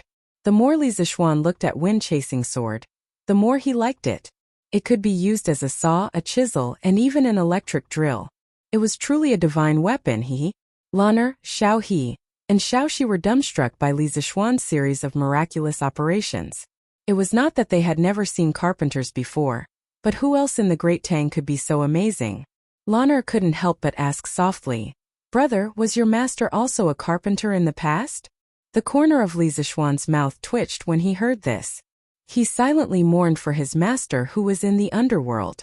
He was the #1 expert in the Jianghu, a martial arts grandmaster, and a godlike figure. Yet Laner, this little girl, called him a carpenter. Li Zishuan said unhappily, "What nonsense are you talking about? Your brother taught himself carpentry. Don't simply talk about my master." Laner also realized that she had misspoken. She agreed and continued to watch her brother make toys for her at the side. Li Zishuan cut 2 short sticks that were slightly longer than the width of the skateboard. After polishing them until they were extremely smooth, he inserted them into the holes that he had just drilled and used them as the wheel axles. There were no ball bearings in this era, so he could only make do with them for now. Without rubber tires, Li Zishuan could only make 2 pairs of wooden wheels and nail them onto the wheel axles. He thought to himself that he would find a blacksmith to make a cast iron one in the future. Wooden wheels were not resistant to wear. In the end, he made a T-shaped wooden pole and fixed it in front of the skateboard as a handlebar. Just like that, the first super simplified version of the Tang Dynasty's scooter was born. "Laner, come here. Put your hand on this, 1 foot on the skateboard and the other foot on the ground. Give it a try." After putting away the tools, Li Zishuan demonstrated the movement and encouraged Laner to come forward and try it. Laner was already eager to try, but she didn't know how to play with this thing. When she heard her brother's words, she immediately couldn't wait to snatch the scooter. Following her brother's instructions, she began to slowly slide forward. The wooden scooter was indeed much more rusty than the ones made with modern technology. Li Zixuan stood at the side and could hear the rusty friction sound when the scooter started moving. But fortunately, his wheel holes and wheel axles were polished smooth. Lan'er used a little strength and the scooter began to slide. Ah! Lan'er just stepped on the ground and the scooter slid forward. She didn't control her center of gravity, and her small body couldn't help but lean back. She couldn't help but cry out in shock. The two little maids were watching with their hearts in their throats. Li Zixuan wasn't worried. The scooter wasn't fast. Once Lan'er adjusted her center of gravity, she would be completely fine. Even if an accident happened, he was confident that he could save his little sister. Sure enough, at first, the little girl was very careful and didn't dare to step too fast. She was like a graceful lady, stepping there with small steps. After she got used to it, the little girl became bold and began to go crazy. "Oh, brother, look, Lan'er knows Qinggong. Come and catch up." Lan'er stepped lightly and saw the scenery around her rushing back. Feeling the speed of the wind, Lan'er was extremely happy and couldn't help but cheer. Sure enough, no matter what era it was, the scooter had a fatal attraction for children. Looking at his little sister who was cheering in front of him, Li Zixuan's thoughts flew back to his previous life. At that time, the streets were filled with naughty children who rode on scooters and raced with each other. They would play for a whole day and never get tired of it. Perhaps, he could give this scooter to the children of Tang Dynasty more than 1,000 years in advance. As for whether the parents of the naughty children would have a headache or not, it was none of his business. By that time, Chang'an City would be filled with naughty children riding on scooters. It was quite interesting when he thought about it. Lan'er played for a while and felt that her brother's west courtyard wasn't big enough. She stepped on the scooter and went to the front courtyard to play. Li Zixuan shook his head in amusement and followed her with Xiao He and Xiao Shi. Li Jingma went to the clothing store in the West City this morning. A few days ago, after the introduction of a few old business friends, he recruited a new shopkeeper for the clothing store. His name was Sun Huaiming, who was in his 30s. He was smart and capable, and he was also quite honest. Today, Li Jingma went to take a look at the business situation of the clothing store, and found that Sun Huaiming was extremely smart. He had introduced many new ready-to-wear styles, which were very popular. In just a few days, the business situation of the clothing store was obviously much better than before. Li Jingma was in a very good mood after reading it. He gave Sun Huaiming some words of encouragement before returning. As soon as he entered the house, he saw his daughter stepping on a strange wooden board and rushing toward him. Lan'er saw her father at the door and was overjoyed. She wanted to show her father her new toy immediately, so she shouted happily, "Daddy, Daddy, look, Lan'er knows Qinggong." As she spoke, she stepped hard on the scooter and rushed toward Li Jingma. The speed of the scooter was getting faster and faster, and she was getting closer and closer to Li Jingma. "Ah!"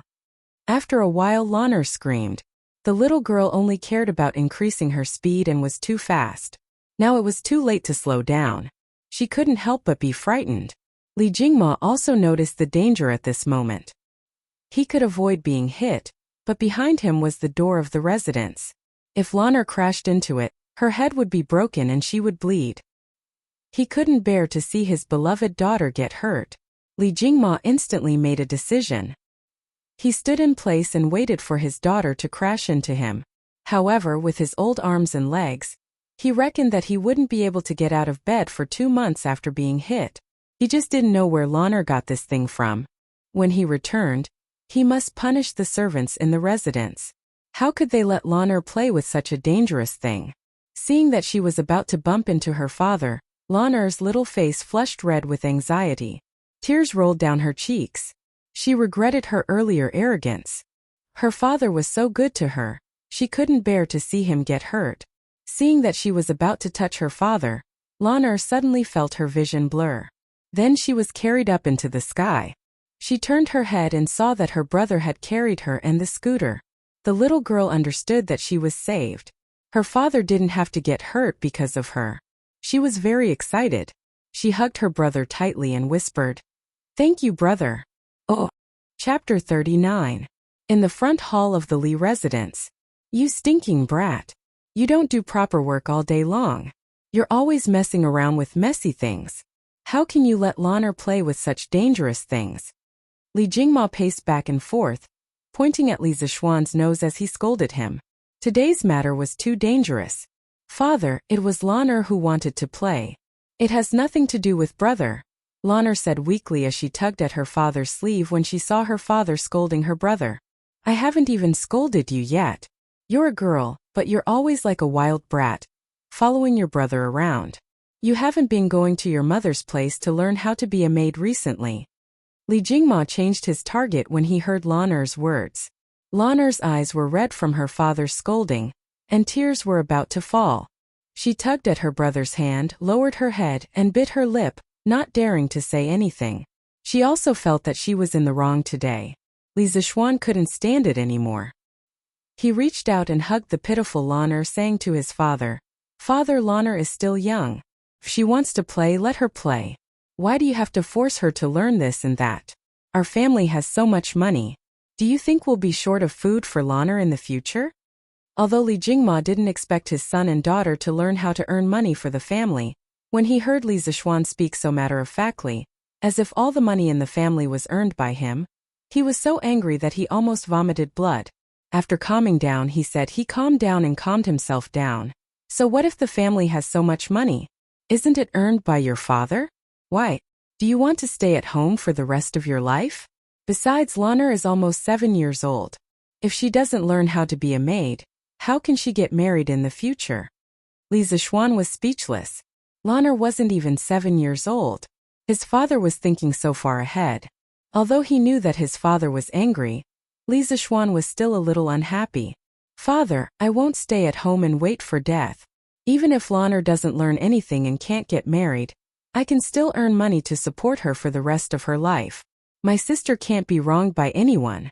Not only Lan'er, but I can also rely on my own abilities to earn money for my parents' retirement. After saying that, he looked at the dumbfounded old man Li with an arrogant expression. His eyes seemed to say, Yes, you didn't hear me wrong. I want to earn my own money. Lan'er's heart was filled with sweetness when she heard her brother speak up for her. She hugged her brother's arm tightly and refused to let go. She thought to herself, Brother is so good, even better than Daddy. Li Jingma stared blankly for a moment. After a moment of calmness, he stepped forward and placed his hand on Li Zishuan's forehead. He asked worriedly, Xian'er, you don't have a fever, do you? What? My Xian'er, you're sick? A cry of surprise came from outside the door. Then Mrs. Li Zishuan rushed to the front of Li Zishuan like a gust of wind. She pulled him over and looked at him carefully. It turned out that when Xiao He saw the young master and young miss being scolded in the front hall, she hurriedly ran to the eastern courtyard to ask for help. The servants of the Li family all knew that the master was afraid of the madam. Li Zishuan's face was filled with black lines as he slapped his father's hand away from his forehead. He looked at Mrs. Li and said, Mother, Xian'er is fine. Don't worry. He then turned around and said seriously to his father, Father, I was serious about what I said just now. I don't want to always stay at home and live off my parents. I also want to do some things myself so that I can take care of father and mother in the future. I know that father doesn't believe in my abilities, but wasn't the chicken I ate previously a proof? Just based on that alone, the Drunken Immortal Restaurant's profits should be more than 1,000 strings of coins, right? Li Zishuan really wanted to open a small shop and sell the things in his mind to the people of Great Tang. Not only could he earn money, he could also find something for himself to do. Otherwise, he would feel embarrassed if he stayed at home and lived off his parents every day. After all, the soul in this body was 25 years old. When Li Jingma heard this, he swallowed back the words he wanted to say. The profits the Drunken Immortal Restaurant had brought in for the past half a month were more than 1,000 strings of coins. A few days ago, he heard from shopkeeper Lu that the Drunken Immortal Restaurant had increased the daily supply of Drunken Immortal Restaurant under the strong demands of the customers. There were too many high officials and dignitaries in Chang'an City. Blindly limiting the supply would offend many people for no reason. It was really not worth it. Later on, Li Jingma simply decided not to limit the quantity of Drunken Immortal Restaurant, and even launched a takeout service. As a result, the sales of Drunken Immortal Restaurant increased dramatically. In less than half a month, the profits were close to 4,000 strings of coins. Even though Li Jingma had done business for decades and had seen hundreds of thousands of strings of coins, He was still shocked by the profits from Drunken Immortal Restaurant. When he heard Li Zishuan's words, Li Jingma's heart wavered. Just as he was about to agree, he suddenly felt a familiar pain in his waist. I say, you old fart. So you want to force Xianer to go out and earn money? What's the point of keeping so much money in our family? Are you going to bring it into the grave? Since you don't want to see me and my son, then I'll go back to my parents' home with Xian. Mrs. Li listened to the conversation and immediately understood what they were arguing about. She was instantly angry. Old man Li grimaced in pain from being choked. He was full of grief and indignation, thinking that this woman was unreasonable. He quickly explained, "SSS, madam. It's not what you think. Let go first." Mrs. Li was not satisfied. She really loved her son. At this time, seeing that Li Jingma seemed to want to drive her son out of the house and rely on himself, Mrs. Li could not bear it. Her eyes turned red with anger and the strength in her hands increased. Old man Li's face gradually turned from red to purple. Old man Li felt very wronged at this moment, but his wife did not give him a chance to explain. He immediately sent a signal for help to his son with his eyes. Li Zishuan was a little amused. He went forward and pulled his mother away, saying, "Mother, it's not what you think. Your son wants to do something. I have nothing to do at home every day, so I might as well do something to earn some money. Your son can't stay at home every day, can he?" Mrs. Li glared at him and said, "Why can't you stay at home? Didn't your father make so much money for you to spend? Why don't you stay at home with your mother every day?" Then she glared at old man Li fiercely. If he dared to say no at this moment, he would definitely have to sleep in the study at night. Of course, old man Li did not dare to say no. At this moment, he turned his face to the side and rubbed his old waist to recover from his injury. Li Zishuan did not know whether to laugh or cry. Who would encourage their child to be a member of the family? However, he was still a little touched in his heart. Master taught me a lot of things when he was alive, and I still want to carry it forward. Besides, I can't rely on you for the rest of my life. Father is old. I want to grow up as soon as possible so that you can enjoy a happy life." Hearing their son's sincerity, the two old people were relieved. Their son had grown up and knew how to be filial to his parents. For parents in the world, there was nothing happier than this. Mrs. Li looked at her son with a face full of love and said, "Since Xianer wants to do something, mother will support you. If you need anything, you must tell me. Do you hear me?" Li Zishuan hurriedly nodded in agreement. He turned around and said to Li Jingma, "Father, I can definitely build an even bigger business empire." Li Jingma looked at his son's confident face and stroked his beard in relief. He said, "Since Xianer is so confident, then go ahead and do it." Li Zishuan agreed. Lanner interrupted.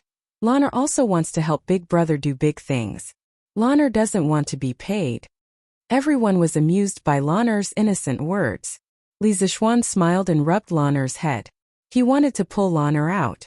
Suddenly he seemed to have thought of something.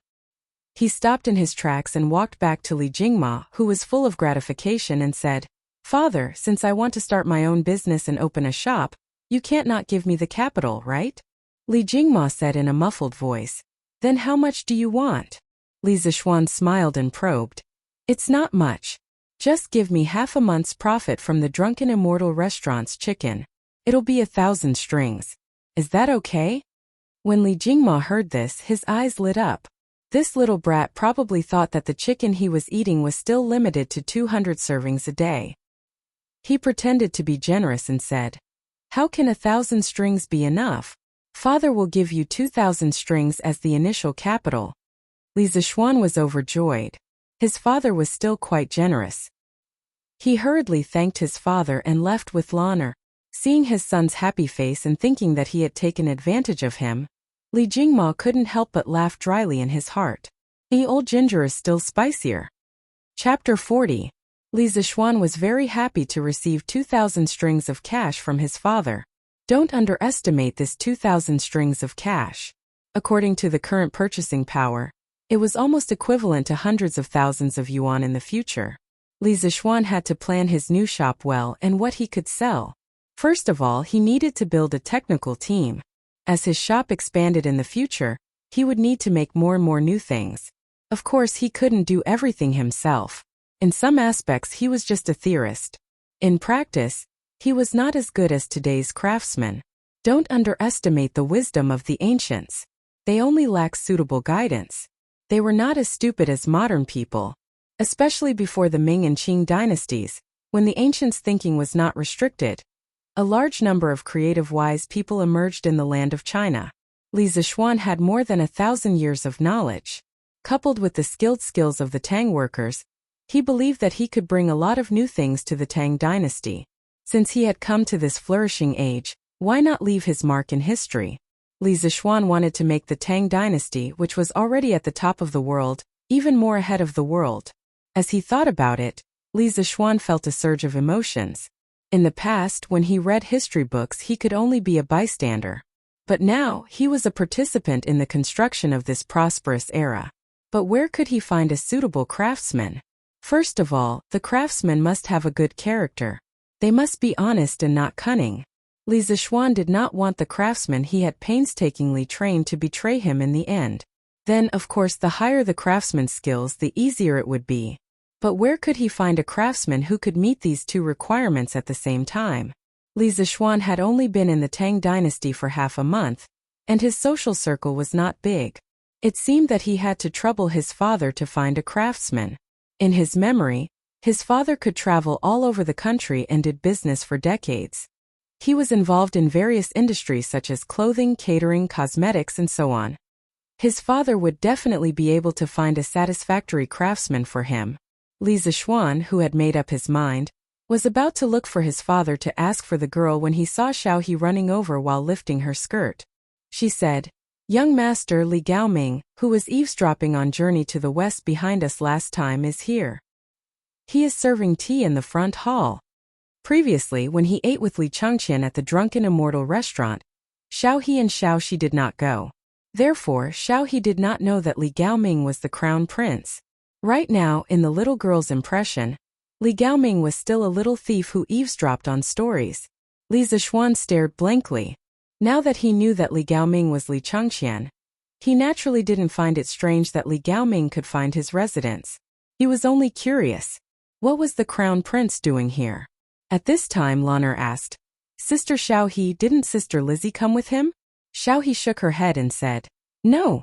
Li Zishuan nodded and said to Xiaohe with a smile, "Xiaohe, don't be rude when you see Li Gaoming in the future.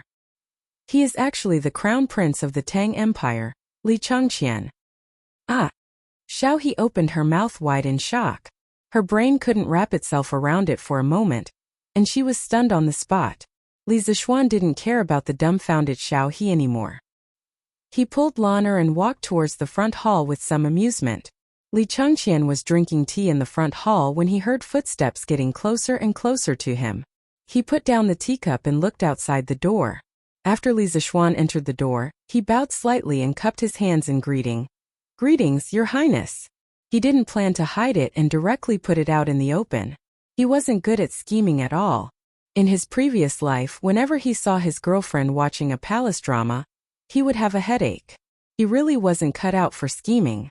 Therefore, he might as well put it out in the open today and see how Li Changqian would react. Then, he would decide whether this friend was worth making or not. Li Changqian was obviously stunned for a moment. After thinking for a while, he understood what was going on. He shook his head and smiled bitterly. "It seems that Brother Chonyo has already told you. Why, now that Brother Zishuan knows my identity, you don't want to make friends with Gao Ming?" After saying this, a trace of loneliness flashed across his face. He was only a child who grew up in the palace. When he was young, he was bullied by his uncle's children. At that time, his father was hiding his strength and biding his time. No one supported him and he didn't have a single friend. When his father killed his uncles, imprisoned his grandfather, and became the emperor, those who had bullied him before and those who hadn't bullied him before were all killed by his father. At that time, he didn't feel the joy of revenge, only loneliness. He didn't want to kill them. He only wanted to beat them up to vent his anger. When he became the crown prince, he welcomed even more loneliness. He had to always maintain a calm smile. Those young people of the same age as him in Chang'an City either deliberately kept a distance from him like Chang Chumo, or deliberately got close to him, wanting to use his identity to gain some benefits. Only in the dead of night would Li Changqian look at the high palace wall alone, fantasizing about how wonderful the outside world was. Not long ago, when he went out of the palace with Changle's younger sister, he met Li Zishuan, heard the interesting story, and ate the interesting food. From the bottom of his heart, Li Changqian was very envious of Li Zishuan's free and real life. He really wanted to make such a friend. He didn't expect that Chang Chumo had told Li Zishuan his true identity so early. Perhaps Chang Chumo had also warned Li Zishuan to keep a distance from him. Thinking of this, a trace of disappointment flashed across Li Changqian's eyes. As expected, being in the royal family, one was destined to be alone. Li Zishuan had been carefully observing Li Changqian's expression. At this moment, he saw that Li Changqian's words were sincere, and the loneliness and disappointment in his expression didn't seem to be fake. He was relieved and thought that Li Changqian's nature was not bad. He could make friends with him. Maybe under his influence, he wouldn't go on the road of no return. He smiled at Li Changqian and said, "I, Li Zishuan, have always made friends based on the person, not the identity. But if someone talks about the identity with me, then I will keep a distance from him." Li Changqian thought for a moment and understood the meaning of Li Zishuan's words. He said happily, "That's great. I have the same idea." The two looked at each other and smiled. Li Changqian said again, "Since you already know my identity, I won't call you a loner in the future. Let's call each other brothers to avoid being estranged." Li Zishuan didn't answer him. He smiled and asked, "Why did Gao Ming come here today?" Since his identity had been made clear, Li Changqian didn't need to deliberately hide anything. He said, "Sister Changle has been studying the palace rites in the palace recently. She feels bored, so she asked me to come here and listen to 2 stories. Then I'll tell them to her when I go back. I wonder if Brother Zishuan is willing?" In fact, Li Changqian had always wanted to listen to stories. But as the crown prince, he couldn't leave the palace frequently. This time, he found an excuse to leave the palace after getting his mother's permission. Li Zishuan understood his purpose for coming. He couldn't help but curse silently. This crown prince was really idle. He specially left the palace to listen to stories. "Hey,